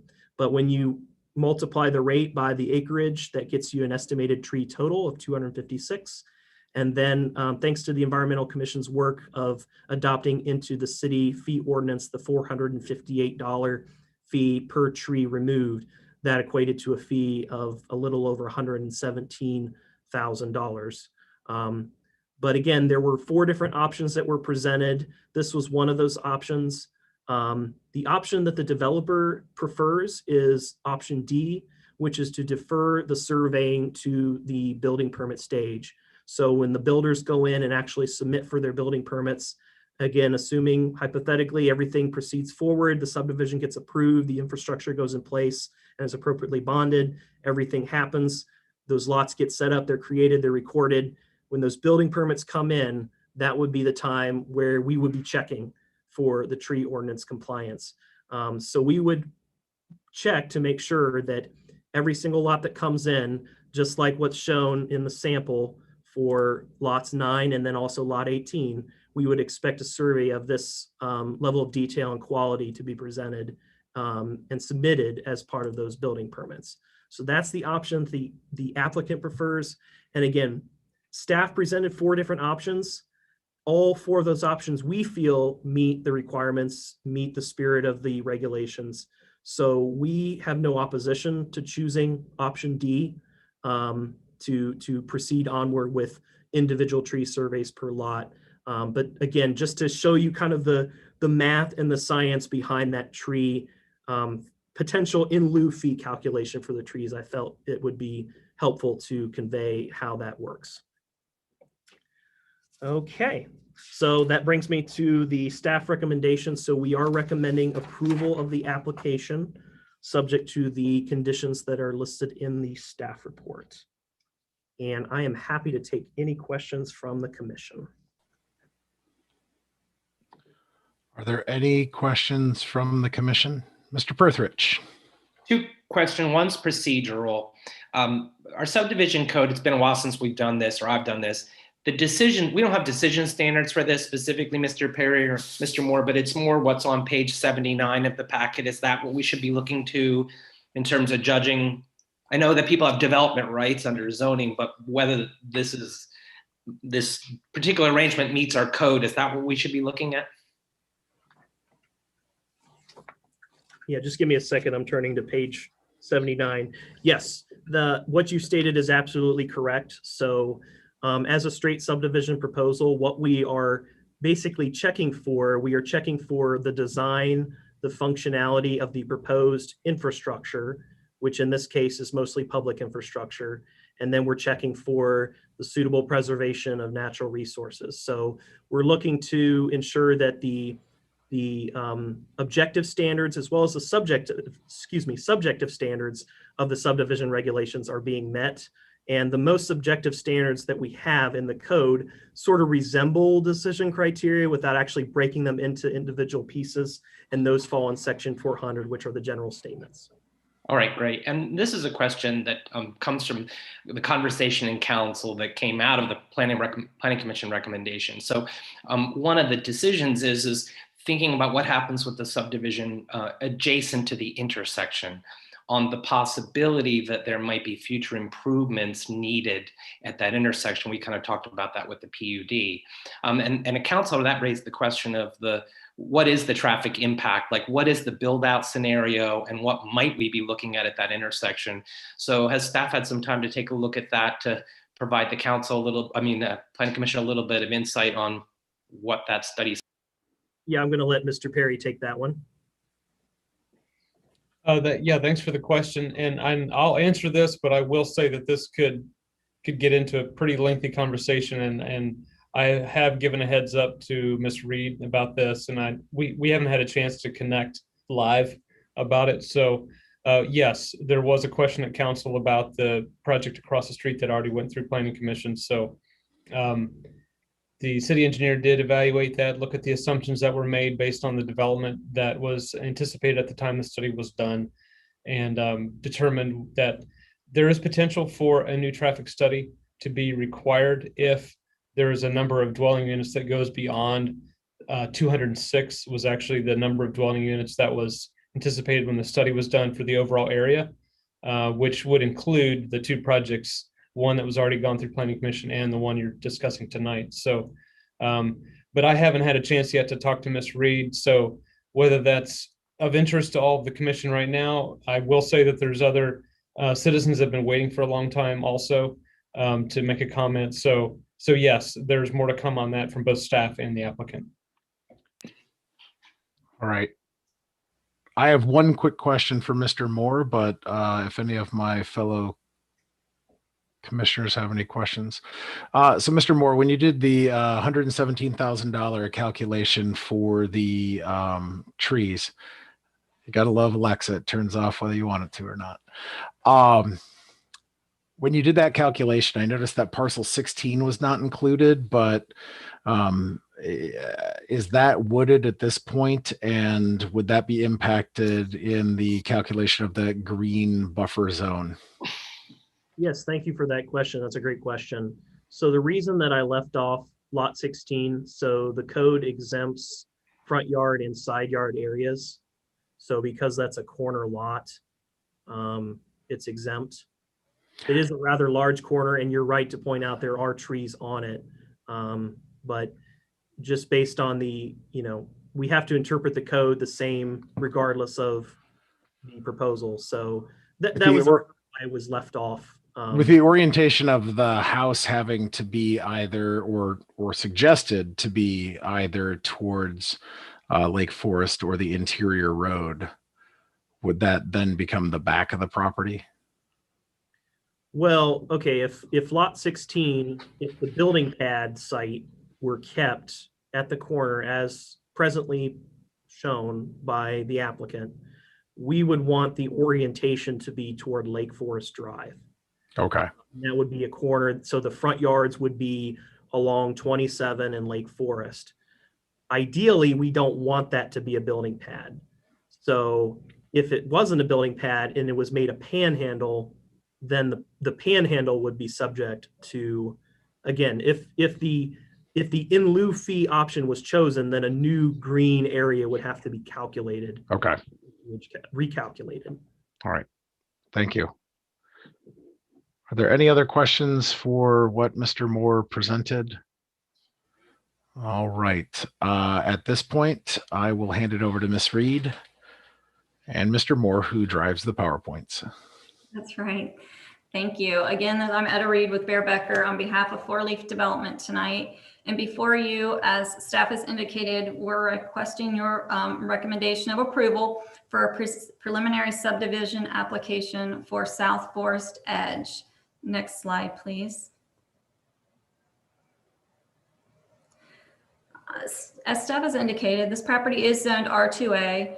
It was originally annexed into the city from Oxford Township. It consists of 18 acres, and it's located there. As you can see, I put the corp line on there at the south, kind of the southeast portion of the city of Oxford. We have Oxford Township to the east as well as to the south. On the property, we do have an existing retention pond that we will be looking to expand. Public water is available in Lake Forest Drive, and the public sanitary is currently under design for submittal at the end of the month to the city for their approval, and it is coming from the current wastewater treatment plan. As part of that design, we did have lengthy discussions with engineering and public works with regards to the design of that sanitary sewer and what properties it was to serve. And it was determined that the sanitary main that's being extended was to serve this property only. It was not to be sized to accommodate any future growth in Oxford Township. Next slide, please. So this development is kind of unique, and I think it's the first one I've done in Oxford where we've exceeded quite significantly the lot size that's required for the underlying zoning. We are proposing 21 single-family lots in its own little separate neighborhood. The minimum lot size is 20,000 square feet. All the lots do have 100 foot of frontage, and they're approximately 200 foot deep. The average lot size is almost 33,000 square feet. And the developer did this on purpose. This piece of property, I think staff and all of you know, it's very unique and it's really quite beautiful. And that's their intention, is to leave it that way. So what they want to do, what they're setting this up for, is that I, as a future buyer, could come in and I'd buy a 20,000 square foot lot. and say there's this beautiful oak tree or a beautiful tree in the front yard that I want to save, well then with this lot size, that provides me an opportunity. I can push my house further deeper into the lot. I can push it off to one side or another side. Basically, each one of these single family lots will almost be designed as its own little site plan so that the future homeowner can take advantage of the vegetation that's there and the views that they can get. And so this is, I'll be honest with you, I do a lot of these developments and I've not done one like this. Most developers are not looking to do it that way. So each home will probably be custom designed for the lot.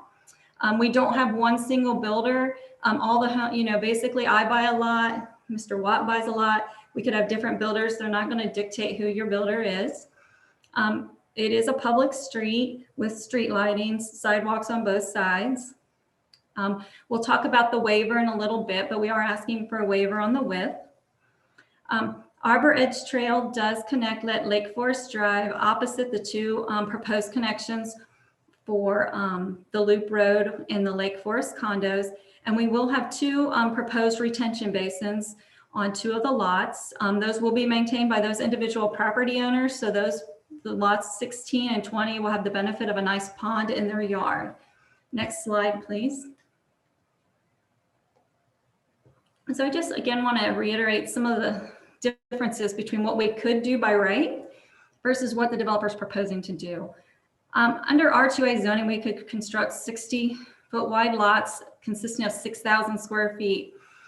Four Leaf is proposing to do 20,000 square foot lots with 100 foot of frontage. The setbacks here are minimum. We're meeting the same front, side, and rear yard setbacks that are minimum, but I would like, again, indicate they are minimum. The homeowner has the flexibility to exceed those setbacks as they see fit to locate their home. Under R2A zoning, we could have built 109 lots on this piece of property and taken out almost all the trees. Again, we like the beauty of the property. That's what we're selling here. So we are going to build 21 lots at a significant amount reduction in the density that we could have provided. Next slide, please. We have agreed to street trees, obviously, along Lake Forest Drive and Arbor Edge Trail. The ones on the right-hand side are the proposed street trees we've selected for Arbor Edge Trail. And on Lake Forest Drive are the ones located in the upper left-hand corner. Next slide, please. So we are asking for a couple of waivers, in particular the street width. We are asking to construct a 28-foot street, back a curb, and a 60-foot right-of-way. Your code does not allow that option. However, Lake Forest Drive, as well as South Point Parkway, were both constructed with a 28-foot street and a 60-foot right-of-way. So we're just asking for the right to construct and match the street width that's out there. And we are willing to restrict parking to just the one side of Arbor Edge Trail. Next slide, please. The connectivity index. And staff has kind of hit on that. We are asking for a waiver in this requirement. As staff has indicated, we shall be required to achieve a connectivity index of 1.2. We would ask for a waiver of 0.5. We understand that if we were to provide a stub to the east, that would get us up to 1. However, we are not interested in providing a stub, and I will actually go into that later when I talk about the staff conditions. But the purpose, per your code, the purpose of the section of the connectivity index is to support the creation of highly connected transportation system within the city to enhance traffic circulation and promote various modes of transportation, connect neighborhoods, and reduce emergency response time. Next slide, please. We feel we met the purpose of this even without the stub to the east. Lake Forest Drive serves as a collector road connecting the various neighborhoods within the south, really kind of the overall South Point Crossings development. You have the Lake Forest condos, you have the annex, you have level 27, and you have South Forest Edge.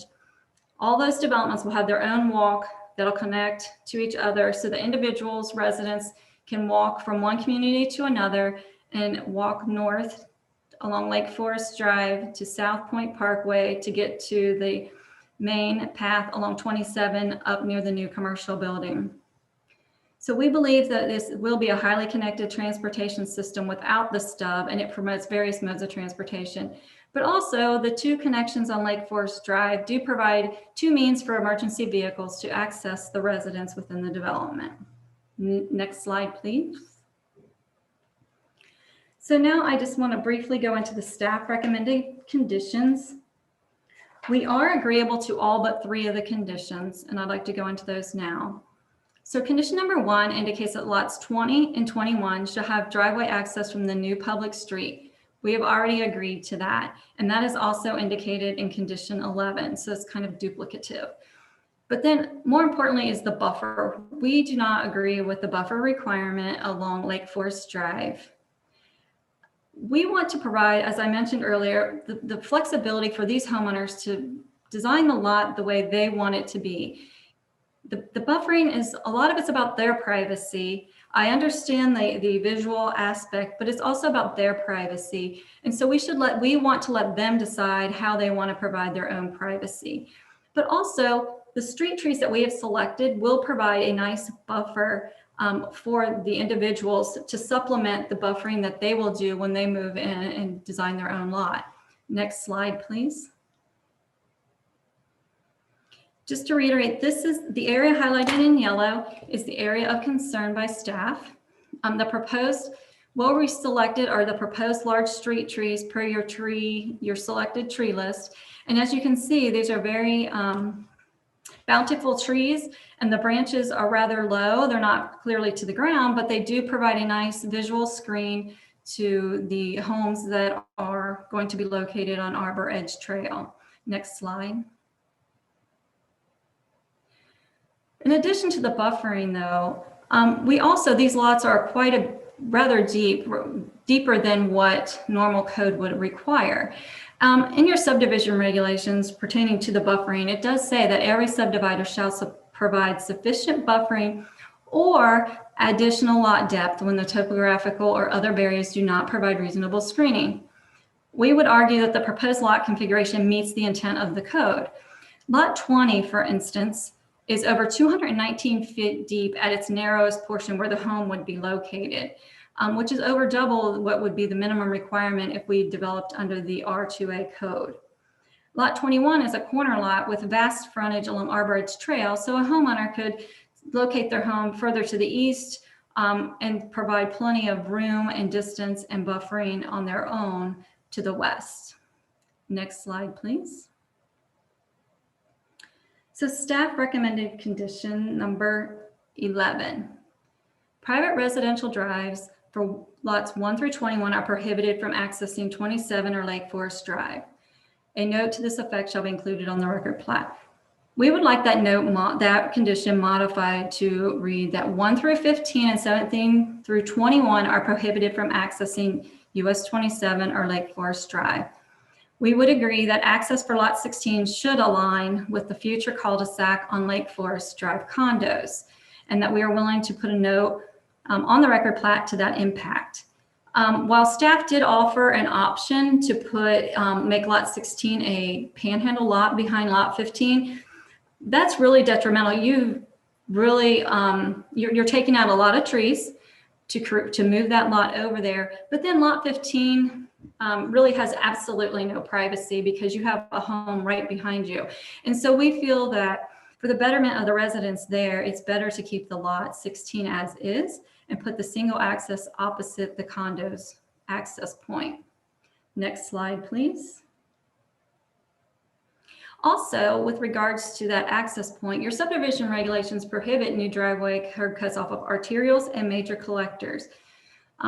Lake Forest Drive is neither of these. If you pull the current Oxford Transportation Plan that was adopted approximately a year ago, Lake Forest Drive does not even appear on there. It's not even noticed as a minor collector. So for that reason alone, we should be permitted to also have access directly to Lake Forest Drive for lot 16 only. Next slide, please. And lastly, the stub to the east. We would request that our waiver be granted for a connectivity index of 0.5. and that the condition to construct a stub to the east be eliminated. As I've mentioned, the properties to the east are located in Oxford Township. They do not have access to public sewer, so therefore they're less likely to develop as a residential subdivision. Staff has shared with me the letters they received from the neighboring properties, and I believe you're going to hear the same thing from them. They have no intention of developing that property. But also, more importantly, from the city's aspect, that street stub would be the maintenance responsibility of the city. It would be in dedicated right-of-way. So essentially, there would be probably a couple 200 feet of street that would go nowhere that you're going to maintain moving forward. That means plow and just regular maintenance if it has to be resurfaced. If we add the additional street stub, all the lot sizes will have to be reduced to accommodate that on that side of the street, to accommodate that right of way. But also to put in that street stub, we're going to unnecessarily remove trees. It is our intention to only remove the trees that are absolutely necessary to put the street and the infrastructure in. All other trees would be removed at the builder's and the homeowner's decision and their choice. So if one of our goals in the city is to preserve trees and conserve your resources, we would be unnecessarily removing trees for a street that's never going to go anywhere. So with that being said, we thank you tonight and we ask for your approval and your recommendation to council to approve this preliminary plan. Thank you.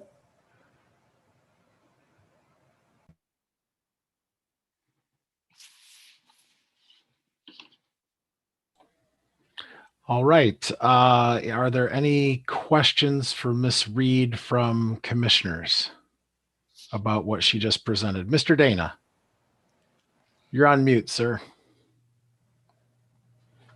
Mr. Dana, you're still on mute.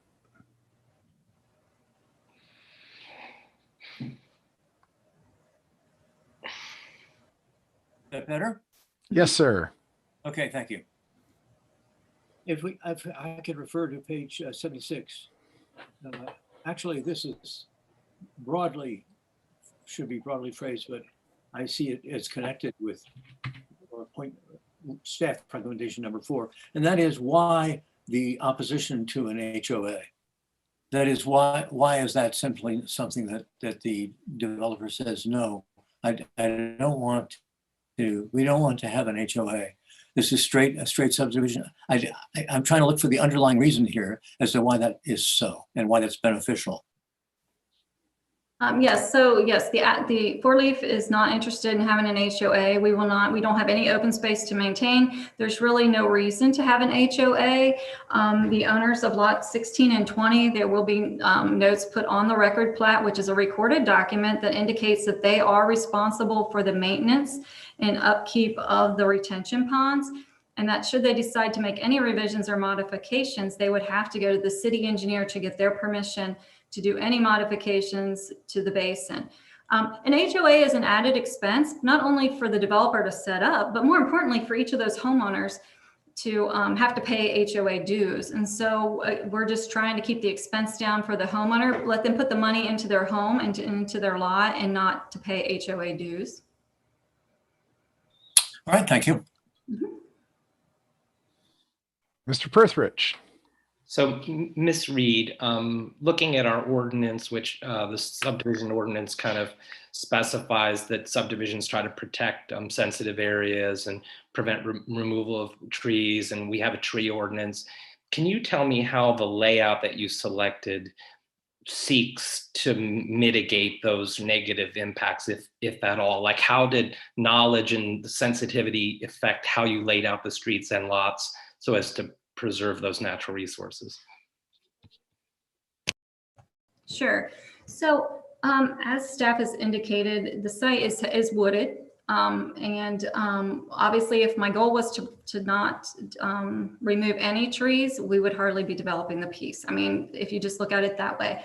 So what we did is, one of the things that obviously impacts a lot of tree removal is the grading. So what we want to do is, if we can keep the amount of grading to a minimum, then we can keep it kind of defined to more of the right of way or the utility easements, then that will be less impactful. So what we tried to do is, when we looked at this and laid this out, we looked at the contours of the land. to have the road kind of go perpendicular to the contour so that it laid nicely and we wouldn't have to do a lot of mass grading to put the road in. So then really the grading we're doing is for the retention basins, which is a requirement of the city and the Ohio EPA.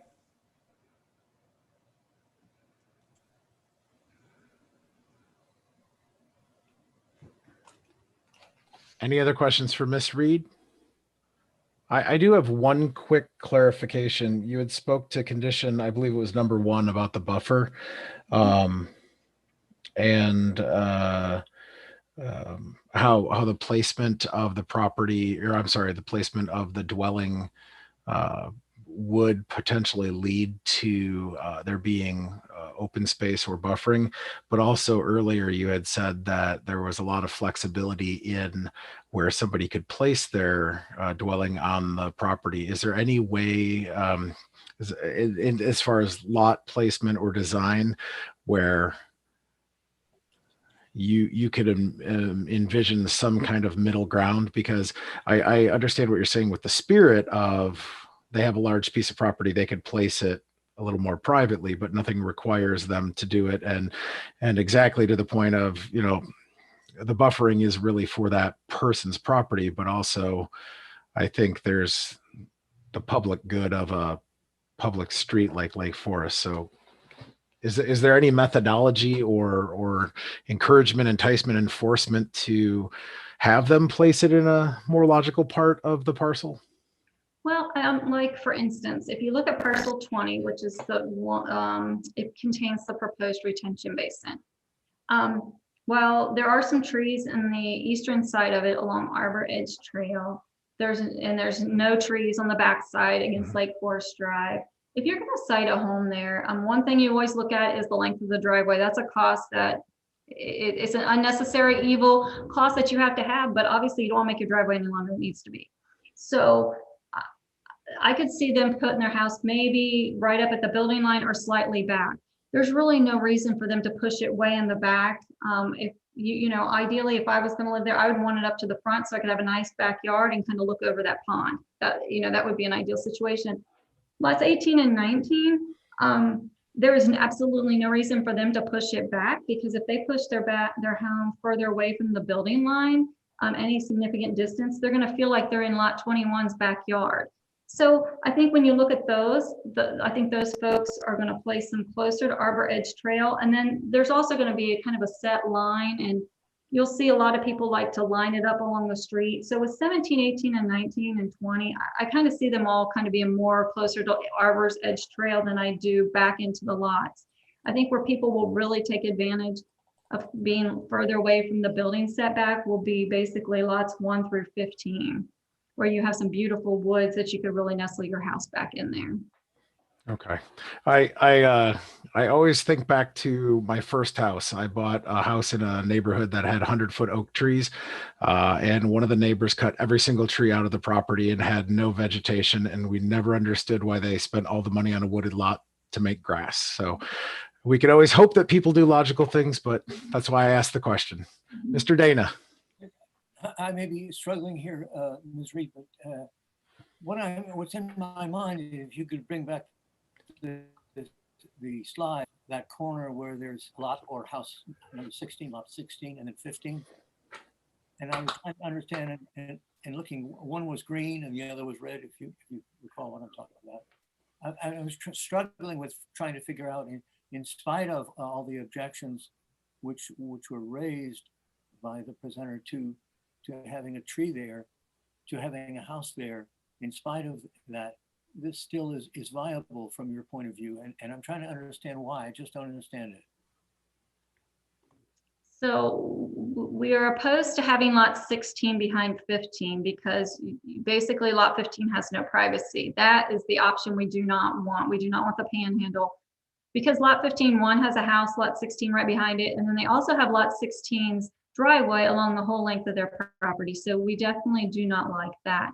So we would prefer the previous, I think it was the previous slide, where we keep the home on lot 16. That lot is more than adequate to accommodate a home. We would again envision this home closer to the retention pond. so that, again, you can take advantage of the view of the pond. And then we would agree to having the access point opposite the access point to the condos. That way it's a single access point. Okay, thank you. All right. Any other questions for Ms. Reed from the commission? I don't see any. And Mr. Perry, I am sure we have some folks still on the line who would like to make public comment.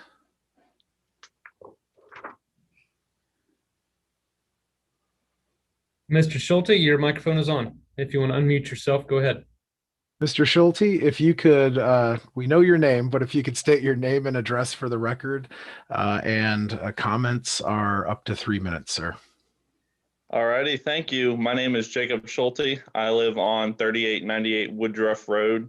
I am the one that compiled the community memorandum that I believe you all have received.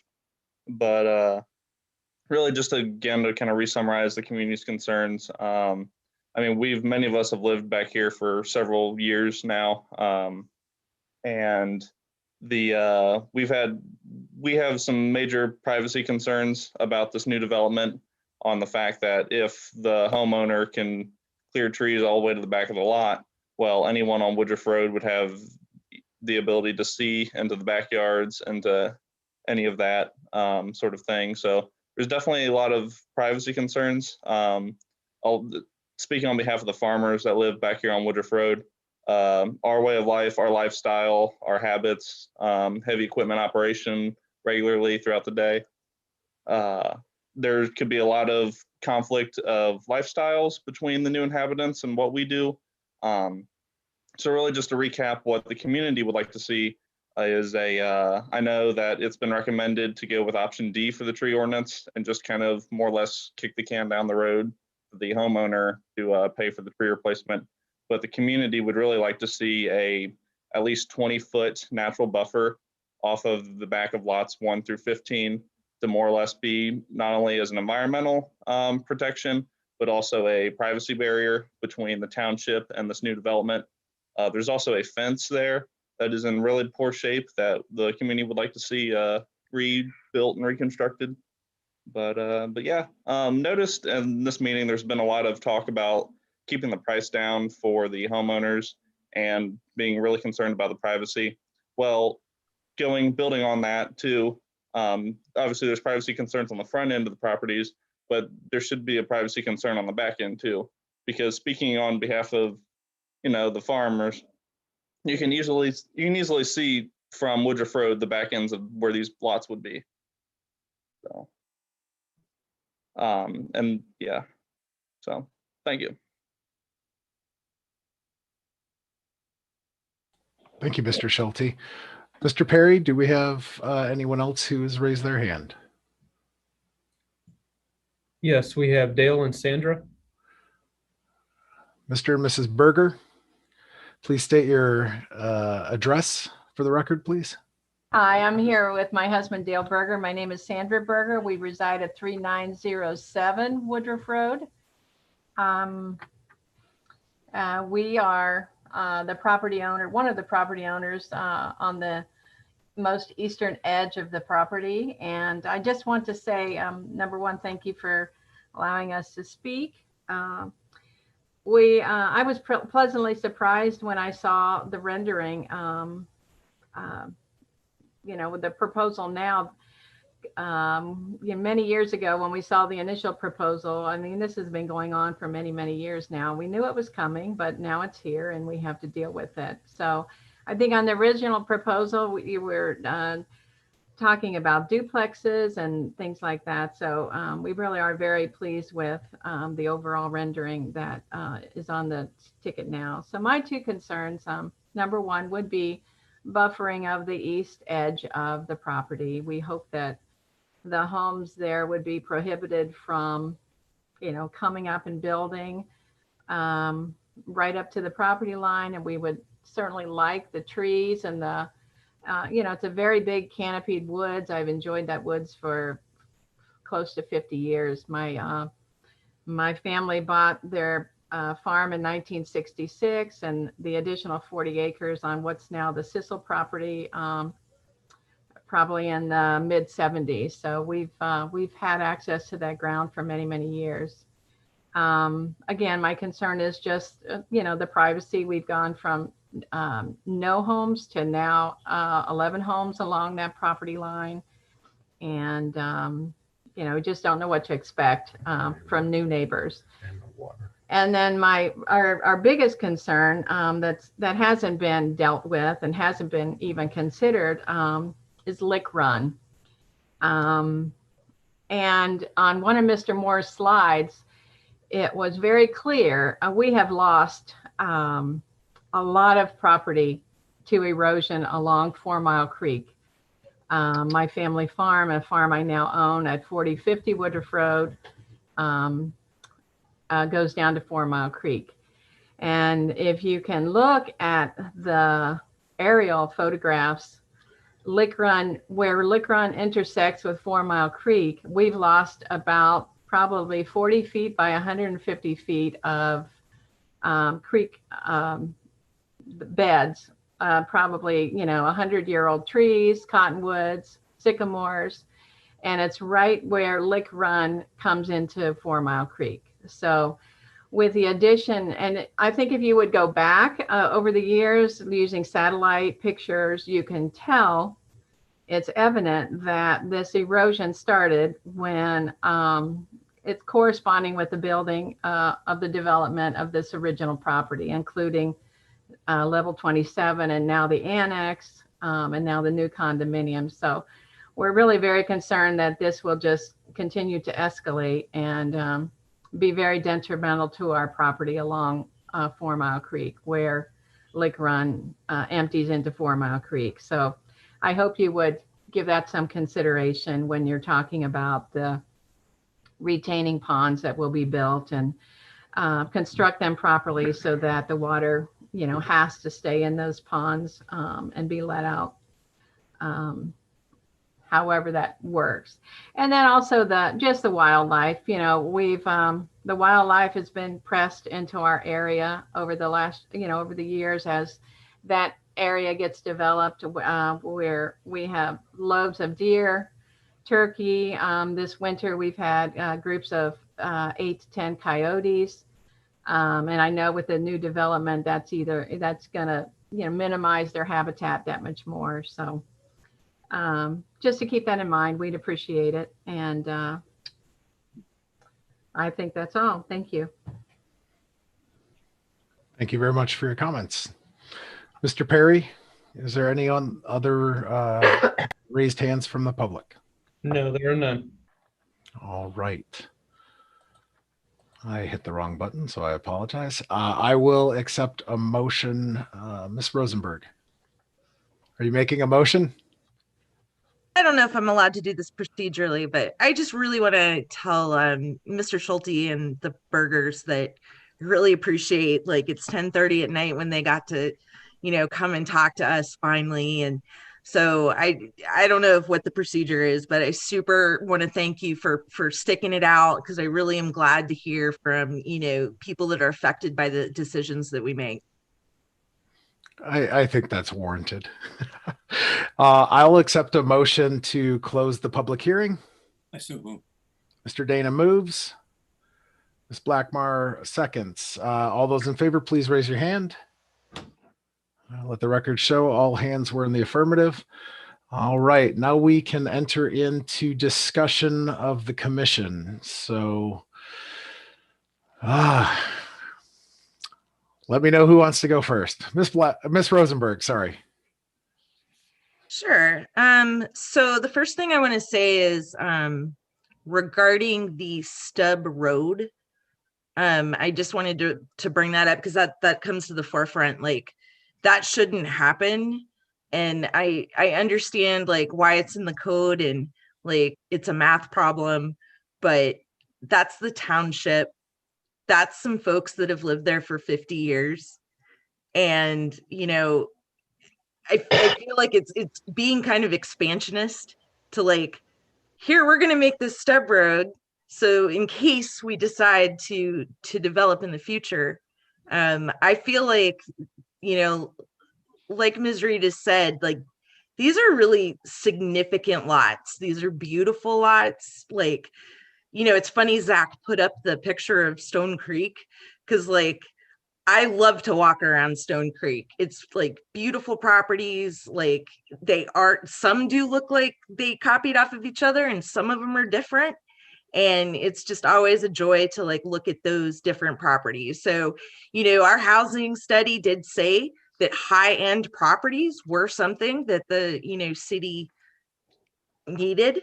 And so I'm just really supportive of this development as it is. It looks like it's a great like edge to the city. Like here's this nice stuff. Like it is still buffered from 27, but you know, it's a public road. You can go in there and see these beautiful places. I know it's late. I'm going to stop babbling, but basically I really want to respect the neighbors for this property that are in the township and not build a stub road. That's the thing that I feel really strongly about here.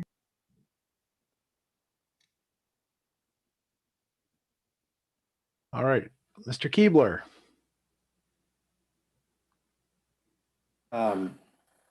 Looking at the staff recommendations and what they're talking about here, I really think that the buffering should remain on lots 20 and 21.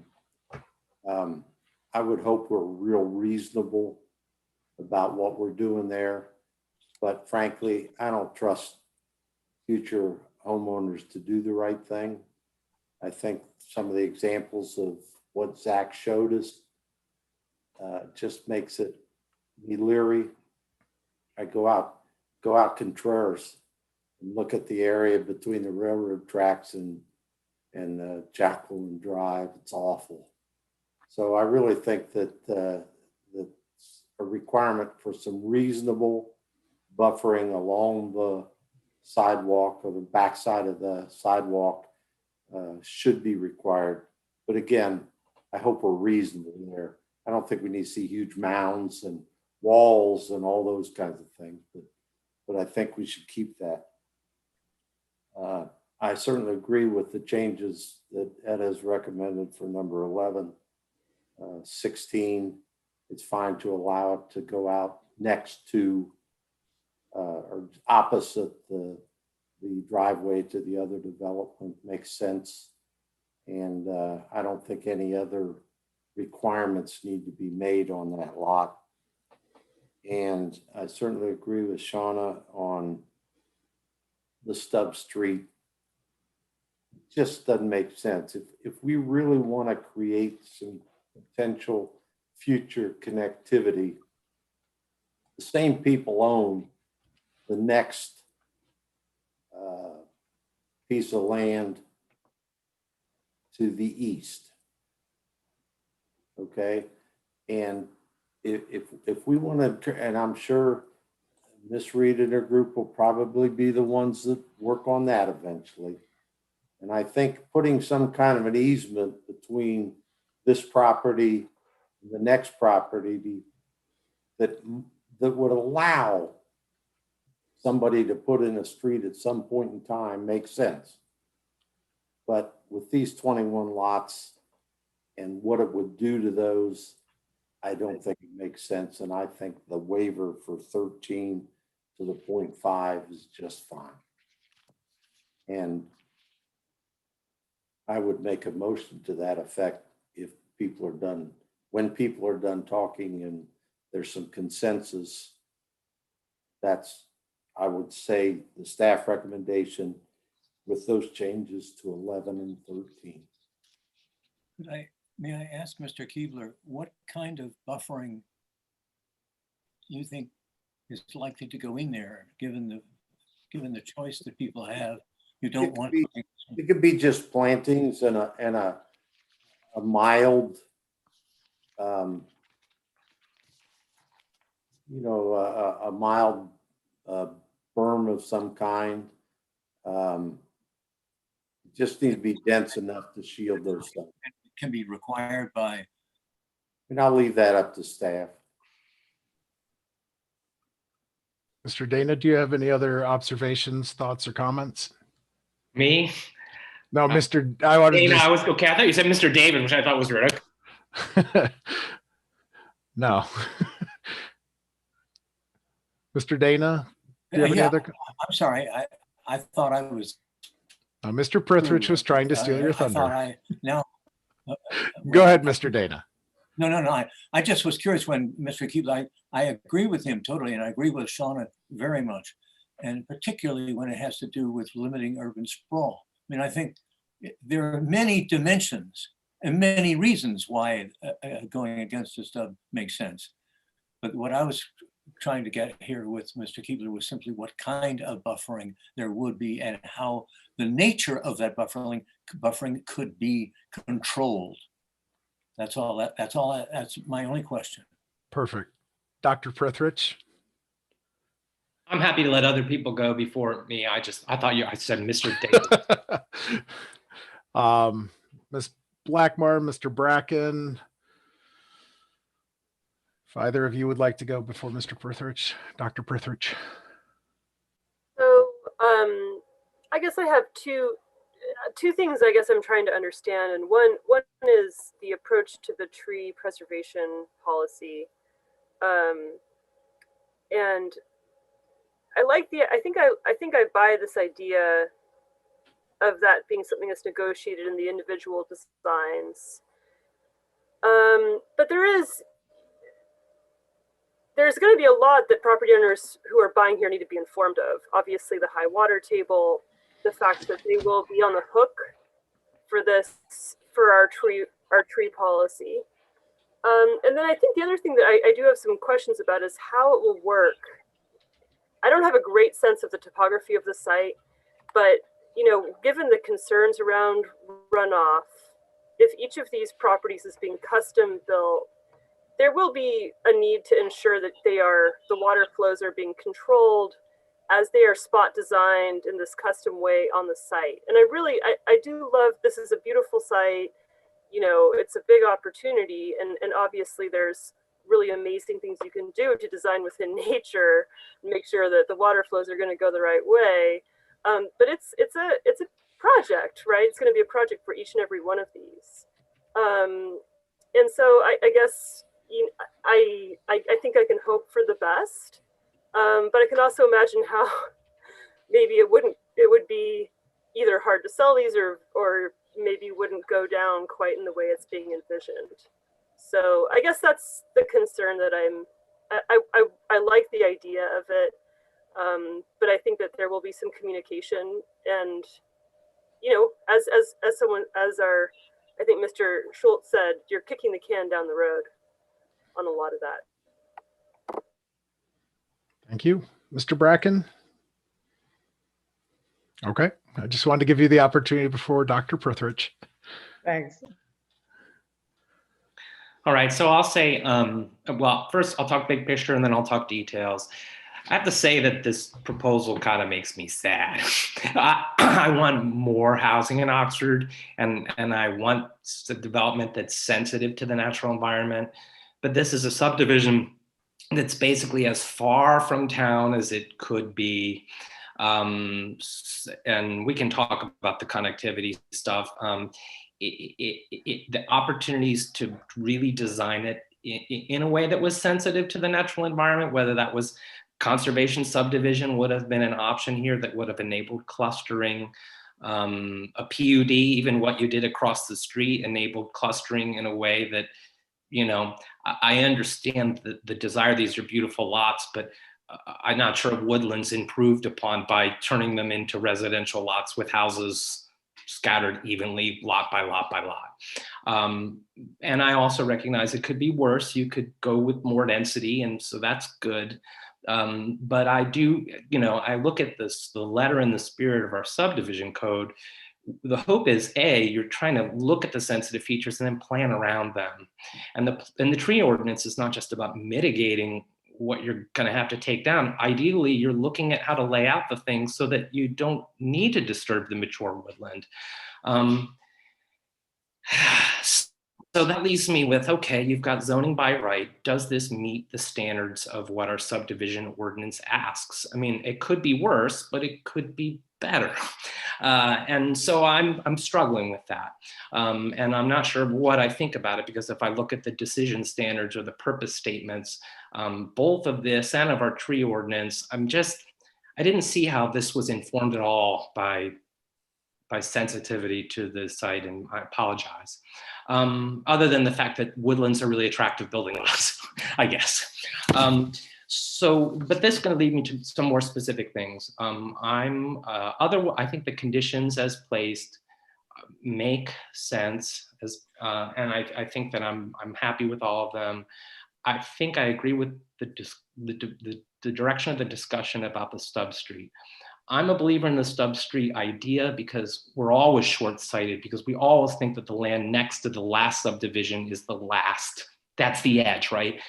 That's what we thought about Western Knolls, right? That's what we thought about any of the subdivisions. So, but it's rarely the end. And just because you don't put a substreet through doesn't mean you've stopped sprawl beyond. But I think Mr. Keebler's example is good. I don't think we need to build the stub street. I think that an easement that would enable pedestrian connectivity, for example, probably is sufficient. At least it's there. And if we have to build in the future, we don't need to take a property in order to do it. Where that best is, but I think that like maintaining some kind of easement sufficient for a stub street is great. Other than that, if not stub street, it could be like 2 multi-use paths at either end or something. It's fine. I will say that the lot that's at the corner, 16, I'm going to say up front that in taking a closer look at the traffic survey, it was based, the traffic study that says that there's no need for signalization at that intersection is based on conservative estimates of fewer lot. I mean, it's not in line with what the zoning permits, and it makes assumptions about the nature of them, that they're going to be 55 plus, or that they're not going to be student units. So I'm sorry, but based on the traffic surveys I've looked at, I can't be confident that improvements to signalization, I mean, Mr. Moore just said that the northern part of Lake Forest, R4, what was the map on that? It was like 36 acres at 12 units per acre. That's a lot more than is in the traffic study. And if we've learned anything from this applicant, you better trust what the zoning says and not what the applicant tells you. No offense, but we learned our lessons with that. So what I'm saying is I don't think it's smart to build on lot 16 if it means there's a decent chance we have to take a house down the line to improve signal. I think lot 16 is really complicated in all regards. And I guess right now I don't see that as there's too many problems, and the traffic study doesn't give me the confidence that that land might not be necessary to improve the intersection at full build out. Other than that, and to me, I think it's just, again, there's so many other complications with that lot that I don't think it should be built upon, period, is mine. So I might move that it be eliminated. So yeah, that's my piece on that stuff. Mr. Dana? I simply wanted to say for the record that what Dr. Prithridge has just said regarding lot 16 was what I was trying to articulate earlier in my question to Ms. Reed. But as usual, I mean, he said it beautifully. And I simply wanted for the record that those were the thoughts that were in my mind, but he expressed them. Thank you. Mr. Keebler, and then, well, actually, Mr. Keebler, do you mind if Ms. Reed? Yes, thank you. I'd like to clear up something here, and I know we didn't want to get into this, but I'm going to get into it. This is traffic issue. So this traffic study was prepared for 206 units, and that took care of the property that covers the Lake Forest condos, South Forest Edge, and the remaining residential ground to the north, which is north of Lick Run. So we had 206 units. There are 36 units in the Lake Forest condos, 21 units in South Forest Edge. So then that leaves us with 149 units that we can develop on the remaining property to the north. 25 acres of that, which is the R1A, has some significant topography issues. So we're going to be limited in what we can get. We will not be able to maximize the density there without going to extreme expense. So if you remember, and I believe some of you were on Planning Commission back in 2008, there was some R2 on the R2 ground. There were some condos approved there, and we had 90 units approved on that property. So we know we can get 90. The topography there is a bit challenging also. So we feel pretty strongly that we're still going to be well below the 206 units that were done in that traffic study, because you'll have 36 in the condos, 21 in the subdivision before you tonight. We had 90 previously approved, and that leaves us with 59 remaining on the 25 acres that are supposed to have 1 to 2 acre lots. So it is my opinion as a traffic engineer and the engineer for this development that we will not need additional improvements on Lake Forest Drive. That traffic study assumed all 206 units would use Lake Forest Drive and US 27, and that none of them were going to go use South Point and 27. And as we all know, if you're heading to Oxford and you live towards the north end, there's no reason to go out down at the south when you can go to the north. So if you have any questions, I'd be more than happy to answer on that topic. Mr. Keebler? I don't understand what the problem is. You've got the full right of way on 27 that's significantly wider than what the road is now. You can require the developer eventually to put in a traffic light there based upon what he builds in the final build outs down there, if the traffic study warrants it. So I don't understand why we're all hung up about lot 16 and having to take a house down. I mean, you've got the right of way for the road already built in to much wider than what 27 is now. They agreed to that when we did the planned unit development across the street. So I don't understand what the issue is here about having to take lot 16. So it's about the proximity to the intersection and what kind of intersection it is. I mean, the Planning Commission didn't have problems with the cul-de-sac being so proximate to the intersection, but that was based on the fact that it's a stop sign and there wouldn't be much queuing. And I think that, and so the question I think a staff has raised is like, you know, do you have an exit on Lake Forest Drive, or is it better to connect it back into the subdivision? I mean, I guess my point is I just have a lot of questions. Again, I'm not a traffic engineer, but I can judge the assumptions that are built into the traffic study, and 36 acres of R4 at 12 units per acre. If that were student housing development, for which right now there's nothing to prevent it from being that, I guess I had trouble imagining that a traffic signal is not necessary at that intersection. And all I wanted to ensure is that if that were possible, based on a different build out scenario, we're just not putting a house or a lot in a place that ultimately the city might have to take. So let's build around the build out. And that's, I mean, if the lot were smaller and it were the flag lot, like Mr. Moore has suggested, then maybe that eliminates the problem. And these lots are so big, I'm not sure the privacy is a problem back there. So to me, if you do the flag lot, then maybe that solves it, as long as we assume that there's enough setback from Lake Forest Drive to not get us into trouble with any future intersection improvements. Mr. Perry? Yeah, thanks.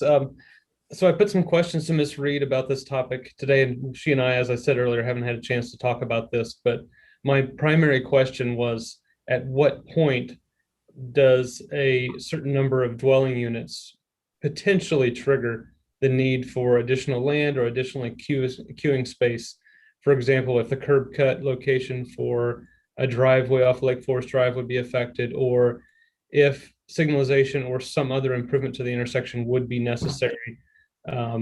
Is there, and I can't say that I agree with Ms. Reed about the number of units, because I haven't been demonstrated with confidence that the topography would prohibit it, because as we know with planned developments, the clustering can move the density around to areas where other parts of the property may not be developed.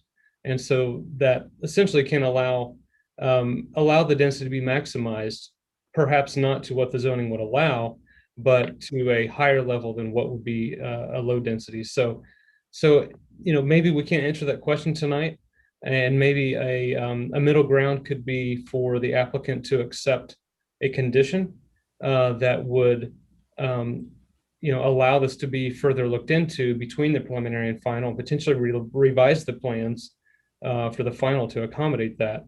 But maybe it's too early to tell, or maybe Ms. Reed has something additional to offer on the amount of land consistent with what Mr. Keebler is thinking. Sure.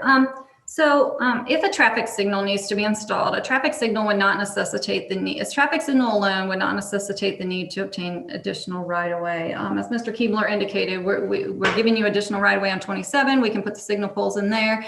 And with regard, if there's a need in the future to put a right turn lane in on Lake Forest Drive, there is a possibility that still can occur in the 60-foot right-of-way. We would need to talk to engineering because that would affect literally your tree lawns.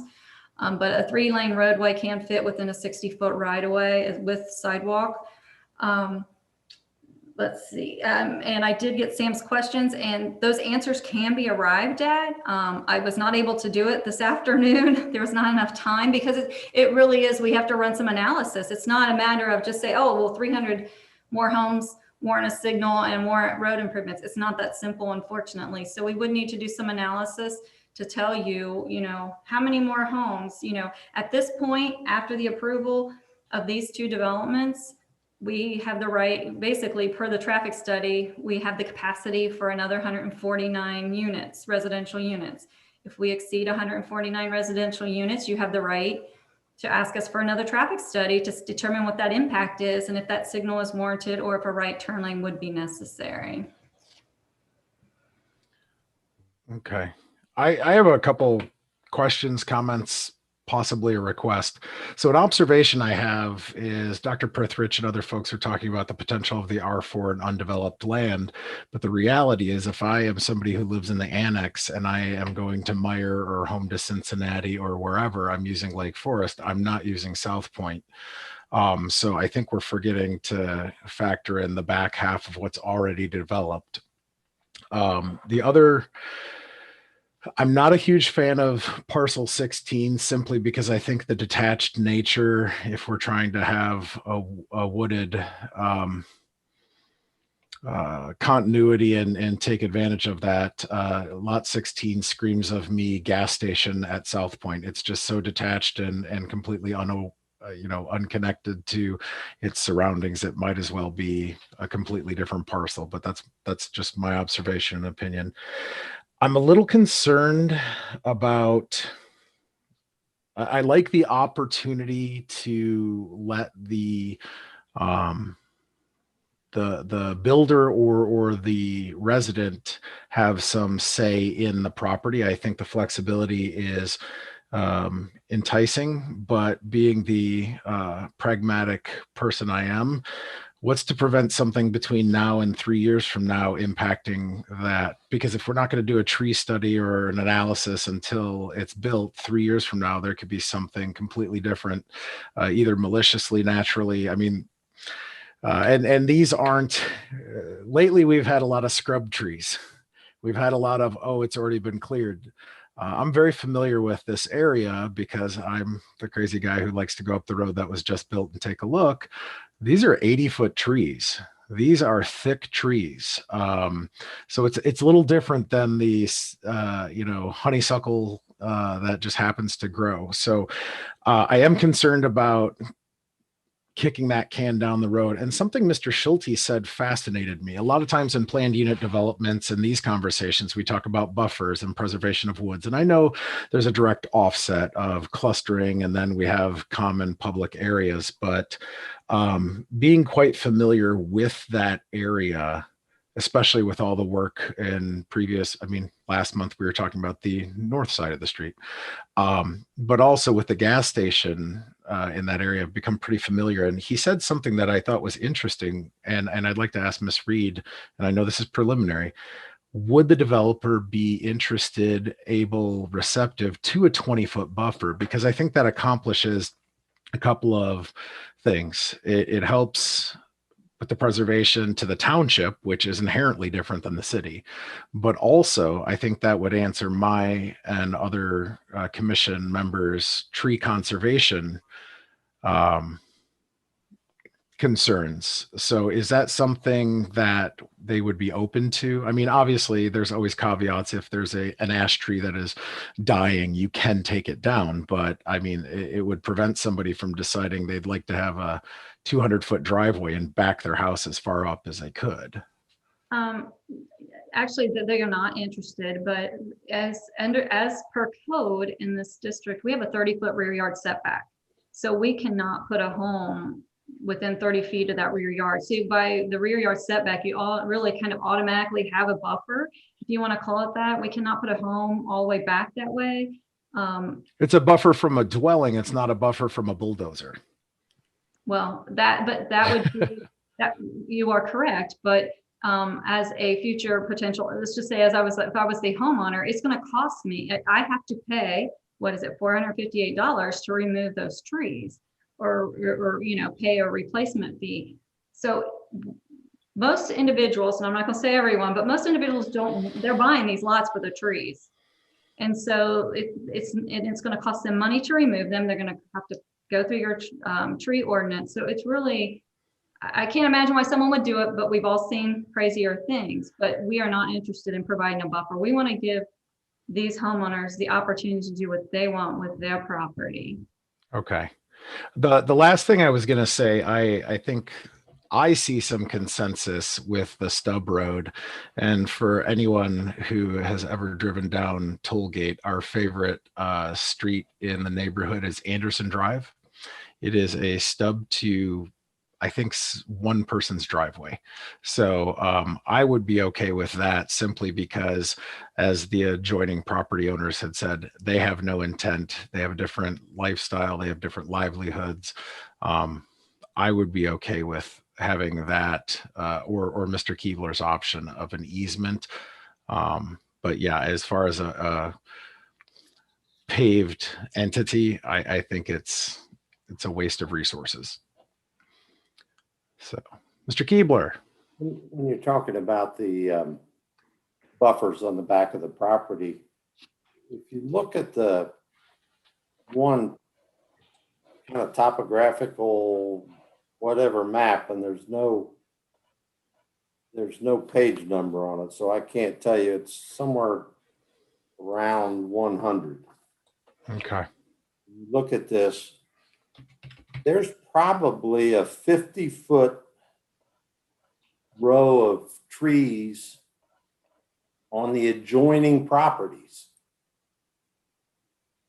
And so if the adjoining property owners are so worried about the buffer and what it does against their property, it looks to me like it's already there on their property.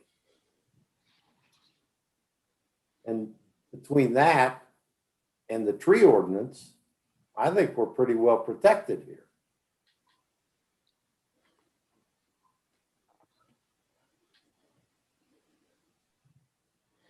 So we're probably looking at different pages, but I agree that there is some buffer on their property, but I think you're seeing, Mr. Watt and Mr. Keebler, I think what you're seeing is the angle of the aerial photography.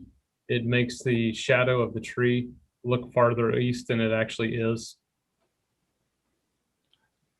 Yeah, I was going to say I didn't see it 50 foot deep. Dr. Prithridge. So just the tree ordinance is relatively new to me. and maybe you could tell me, like Mr. Perry, Mr. Moore, how this would work. And I mean, to me, it's the tree ordinance. The trees are not just an ornamental screening for privacy. And they're not just trees. I mean, what we're trying to do is protect sensitive natural areas. And if we've learned anything about trees, is that they're like, it's a woodland, and it's not just, you know, so you could, so to me, the idea of preserving some kind of contiguous patch of woods is better than, you know, letting the individual landowners pick and choose the trees and then plant turf in between all the trees because they're beautiful. So to me, like, I don't want to kick the can down the road. I'm not sure a buffer is great, but I think it's preferable to a scattershot approach that may leave the woods fragmented and we have nice big specimens, but with pools and everything in between. So Mr. Perry, Mr. Moore, how would that work? I mean, A, can we, under what seems to me the purpose statement of the subdivision ordinance seems like we're supposed to be trying to protect sensitive natural areas, and making a condition like that, like I think that you have on page 72, like option A or C, that has some kind of dedicated buffer that's set apart and managed. Can we require that under the subdivision ordinance to specify your condition 7? So we ask for something a little more upfront. And then B, what would happen then if with the other additional, like, trees outside of, would they still have to do a tree ordinance as an individual, tree survey when they get to the building phase, but they just wouldn't have to worry about the part that was already preserved? How would that work?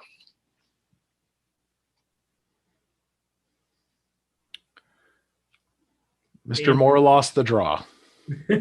Sam, do you want me to take that one? Okay, I think he's giving me the go-ahead, even though he's on mute.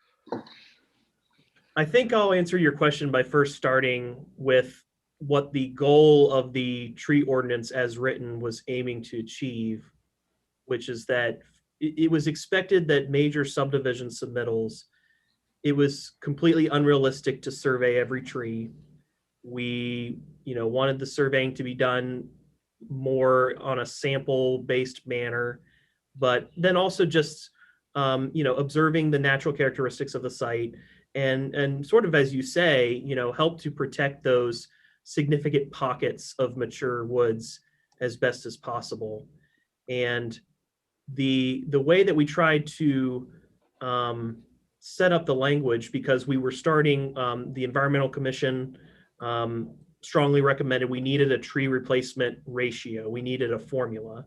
So we started with that as a foundation, but then staff, we started with that, but then we kind of tried to work on it in terms of, okay, how would we apply that rule to a much larger scale development and potentially catch some of these things up front, and also to try to reduce the, resulting costs of development to a reasonable extent that still adheres to the principles that are, already within the subdivision regulations. And I think were somewhat enhanced by our tree ordinance amendments, which touched a number of different chapters in the zoning code, not just the new one, 1148.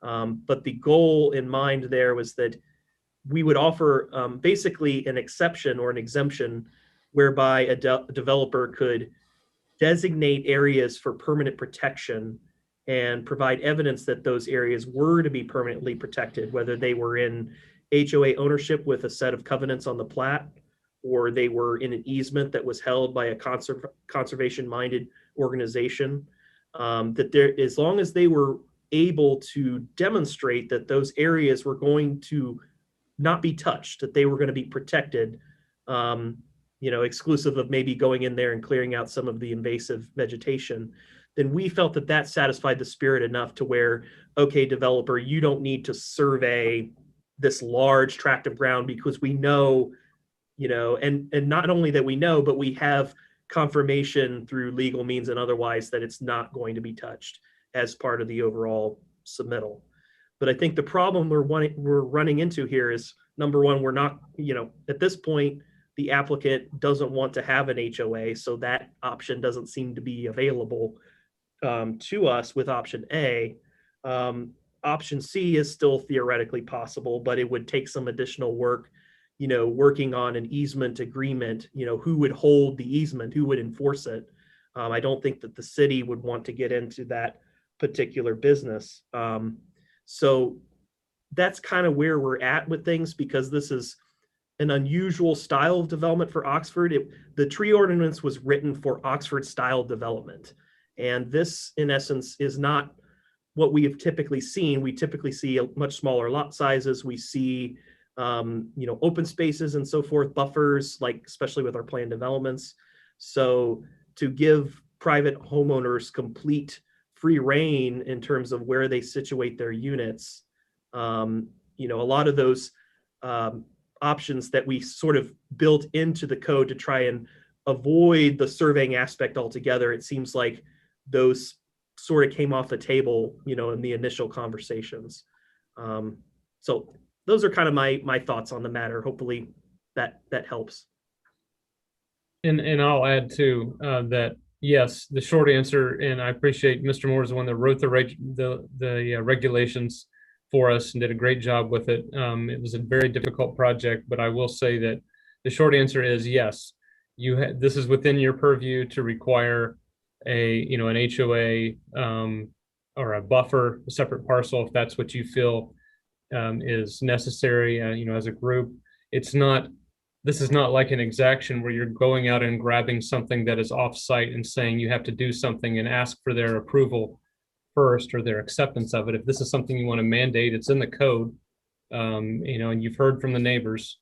You're looking at it yourself. This is our first go around with the application of this ordinance, on a site that we didn't necessarily anticipate when we drafted the regulations, so I think you have enough facts to, as a group, if this is what you want to do. Thank you. I would really like to entertain the idea of some preservation, because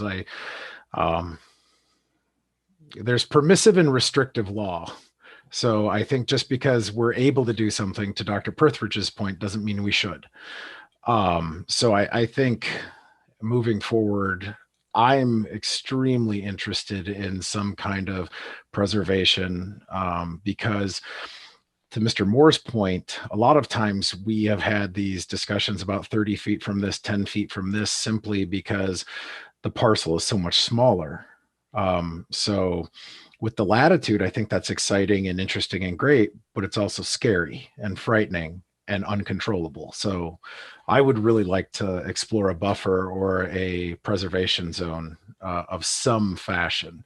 And that's far more important to me than my fondness for parcel 16.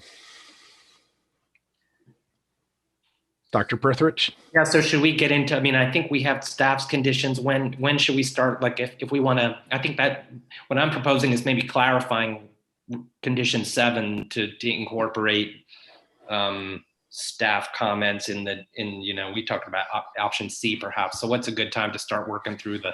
You can, I think we are at a point where if you felt comfortable making a motion and laying out conditions and criteria, I'm pretty sure, after 4 hours and 23 minutes, we're okay going there. So, and I would really welcome help from Mr. Moore, but basically amending condition 7 to require, maybe to make it into that a conservation easement or similar device be provided on lots 1 through 15. That's basically, I want the tree survey ordinance to be pegged to, it looks like C was the most feasible one. Thoughts on how we might phrase that, Mr. Moore? My brain's getting soft at 11:23. Here's what's floating up in my head right now. I think there might be a middle ground to this. And I'm just going to throw it out there. So to Ms. Reed's point about the rear yard setback, that would pertain to principal structures only. So accessory structures are normally a 3-foot setback from property lines. So I'm wondering if there's a way to take that 30-foot setback, maybe bump it up a little bit so there's additional woods preserved, and make it apply to all uses, not just principal, but accessory as well. and basically mandate that as part of the subdivision, but still retain the deference of the tree survey requirement. But the only way that the tree survey requirement would get triggered is if somebody was going to go into an area of their lot and actually build upon it, build a use, a pool or of some kind, or something in their rear yard. But that would be sort of a middle ground between not necessarily establishing an easement, but still, observing the requirements of the code, allowing for that buffer distance, but they're still having the fallback of the tree survey if somebody does go in there and start removing vegetation. So I have a question, Mr. Moore, because the trees within the footprint of the primary dwelling are not, they don't have to be replaced per the ordinance. So what you're saying is alter the ability to put a primary dwelling or any dwelling that far back, inherently changing the footprint for the exempted replacement. Is that what I heard? I don't think that's quite the way I understand it. So essentially the way the code is set up, so normally if you've got dwelling footprints and anywhere that's within 15 feet around them, it requires having that plot plan to determine compliance. Normally those areas are exempt, but what we're tasked with here at the subdivision stage is a way to effectively meet the code up front. So normally, if there were areas that were going to be preserved in easements or under the HOA's control, and even if they were smaller lots, then chances are, very little non-exempt areas may exist. And once those lots get built, so the way that the ordinance works is once the initial units are built, the tree ordinance becomes non-applicable to those units. So as soon as the final inspections pass on each dwelling unit, there is no longer, the tree ordinance no longer regulates trees coming down on individual lots once they're already in private hands. At that point, it just becomes a private homeowner concern about, hey, I've got a dead, ash tree in the back of my lot and I want to take it down. The city's not regulating, on that type of scale. We're not getting into that, and that's not what the language is there to do. So by deferring these tree surveys or potentially making them applicable later on down the road, once those principal units are established, that would be somewhat contrary to the way that the ordinance was originally conceived, but we did build in a safety valve into the code in the form of landscape plan review, which I think is observed also through what are called discretionary review procedures, which a major subdivision of this nature is. So if it's something that the commission wants to propose, an alternative on that maybe perhaps is agreeable to the applicant and the developer, then I think we could potentially work toward maybe an alternative solution that still recognizes the requirements, the spirit of the code, but maybe the implementation of it is slightly different than the way it was originally conceived.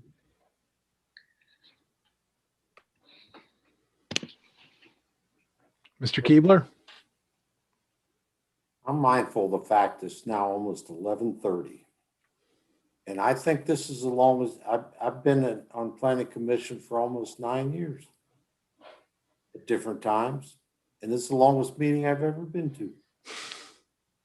And I don't think we're going to solve this tonight. I'm going to suggest that staff work with Ms. Reed. I think she knows what we're afraid of and what the concern is about preserving particularly the back of the lots 1 through 15, some kind of easement conservation in there.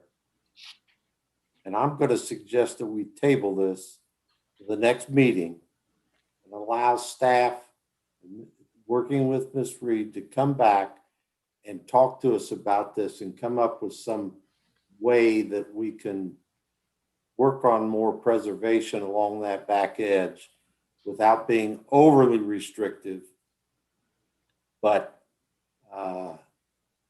understand what the concern is with adjacent properties. Mr. Keebler, I understood that as a motion to table. So moved. I second that. But our wise legal counsel has his hand up. Well, I would like to hear from the applicant on that motion to see if would be a request or no objection from the applicant for purposes of the record.